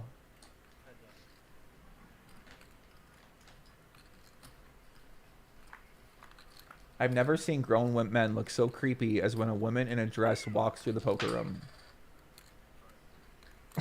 I mean, listen, it's all guys. A girl walk in, they're gonna be look around. They're gonna check here. Does have 3 to a royal flush, so he's got some backdoors. Andy just gonna check it back with 10 high. Probably gonna go for the delayed stab here on this turn. If Aaron checks again. And Aaron a monster draw. Andy also open-ended now. I'm gonna wrap it up here a little bit, guys. I'm getting too tired.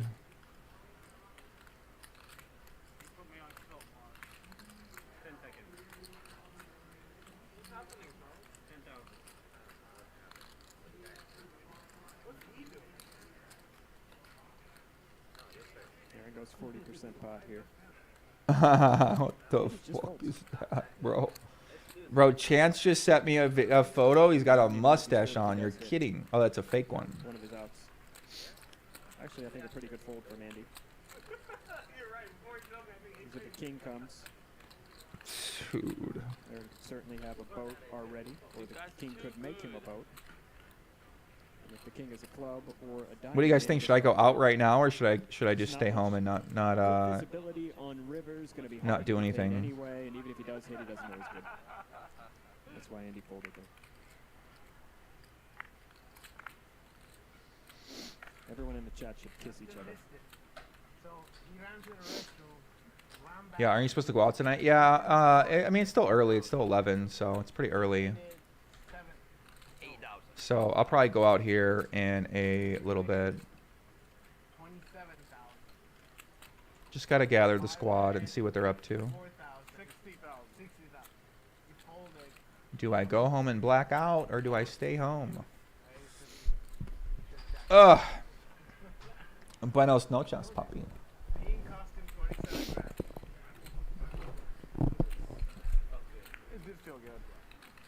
Go out one day, you'll be able to hit 90 and wish you're young and go out. Yeah, I could see that. The thing is, I just go out all the time. That's the problem. Oh, look at that. Who the fuck is this guy? BB says we should turn Nick Airball's mic up louder. Oh my god. Can you guys imagine having a Japanese girlfriend who just sends you videos and she just loves getting blacked out at the club? Oh my god. I find him somewhat attractive. Oh, look at this. Blessed him with that physique. I'm ready to lose control. Who the fuck is this guy? 47,000 reflop and the guy paid 65,000 and showed me Jack that offsuit. Who the fuck are these girls? 5 or 6 bet me and show me a 5. Oh, you 6 bet me and show me a 5. Oh my god. So tilted. Who the fuck are they? Ay. Joey, do you use an electric toothbrush? I don't. Yeah, Rusty says, thanks for the hang, Poppy. Always enjoy it. Yeah, thank you, guys. Yeah, sorry I took so long off from streaming, guys. It's been about 4 weeks on YouTube, but I'm on Twitch occasionally, but I'm mainly on Twitter. I'm mainly taking a lot of time off, getting things done in the real world. Once again, next thing for me is I got the meetup game on the 6th of December. I got it's a private game, though, so you got to invite. I am going to have Phil Ivey on the podcast, going to have Brado on the podcast, Andrew Neiman on the podcast, Patrick Antonius on the podcast, Adam Pliska, WPTC, the great WPTC on the podcast. And, yeah, it's going to be great, man. A lot of great content coming up. I'm going to make a lot of edited videos coming up, so stay tuned, guys. The content channel on YouTube is going to get re-popping off here, so. But yeah, what happened with Norman Chad? Nah, man, we off on Norman Chad, bro. I'm not.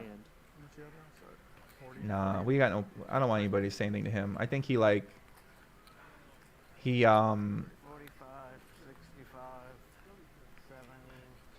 Yeah, I think he take the Legion comments pretty sensitive, you know. He not used to people swinging back at him when he fucking talks shit to him, so you know, I think he get a little sensitive. So but nah, no Legion, leave Norman Chad alone, man. Let this guy live his life.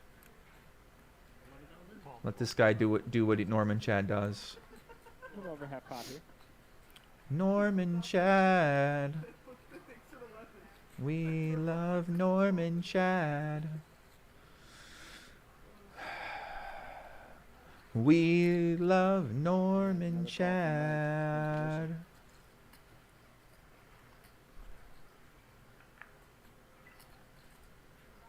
Seven on the river. Andy now checks and Andy wins. Yeah, let me see. What else do I got on my list? I feel like I covered everything, guys.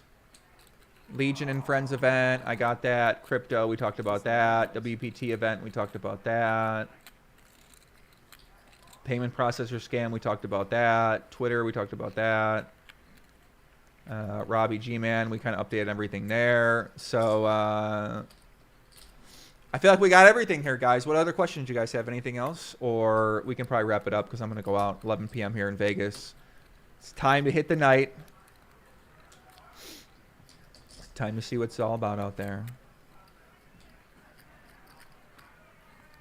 Games and Roses. Appreciate you. See you later, Poppy. K-Pro said, Joey-Ingram won some key info is out there about Robbie, Garrett. Hope you dig into it before case is closed. I'm still digging out there. Don't worry. Don't worry, guys. But yeah, I'll probably wrap it up here. Give everybody a shout out. Jamie Gilligan, Alex on YouTube, Appleman, CG, Ocean 444, Benjamin, Man vs. Vegas, Quartz. Dowd, Goat, 7 Mile, Hold'em Hoist. Mason got a question. Okay. A to Robbie. Tonight could be the best one. I agree. D Rose says, give Adrian Phoenix a shout out. Shout out to my guy, Adrian Phoenix. Ho hum. Take it easy. The Desk Lock. See you soon. Jennifer Rochelle. I'll see you soon. Big Redman. Shout out to Whiskey and Edibles. See you soon. Veronica. See you soon. The Deadhead. See you soon. You showed a 5-bet bluff with Jack 10 offsuit. Now you have ace. Shout out Yardstick.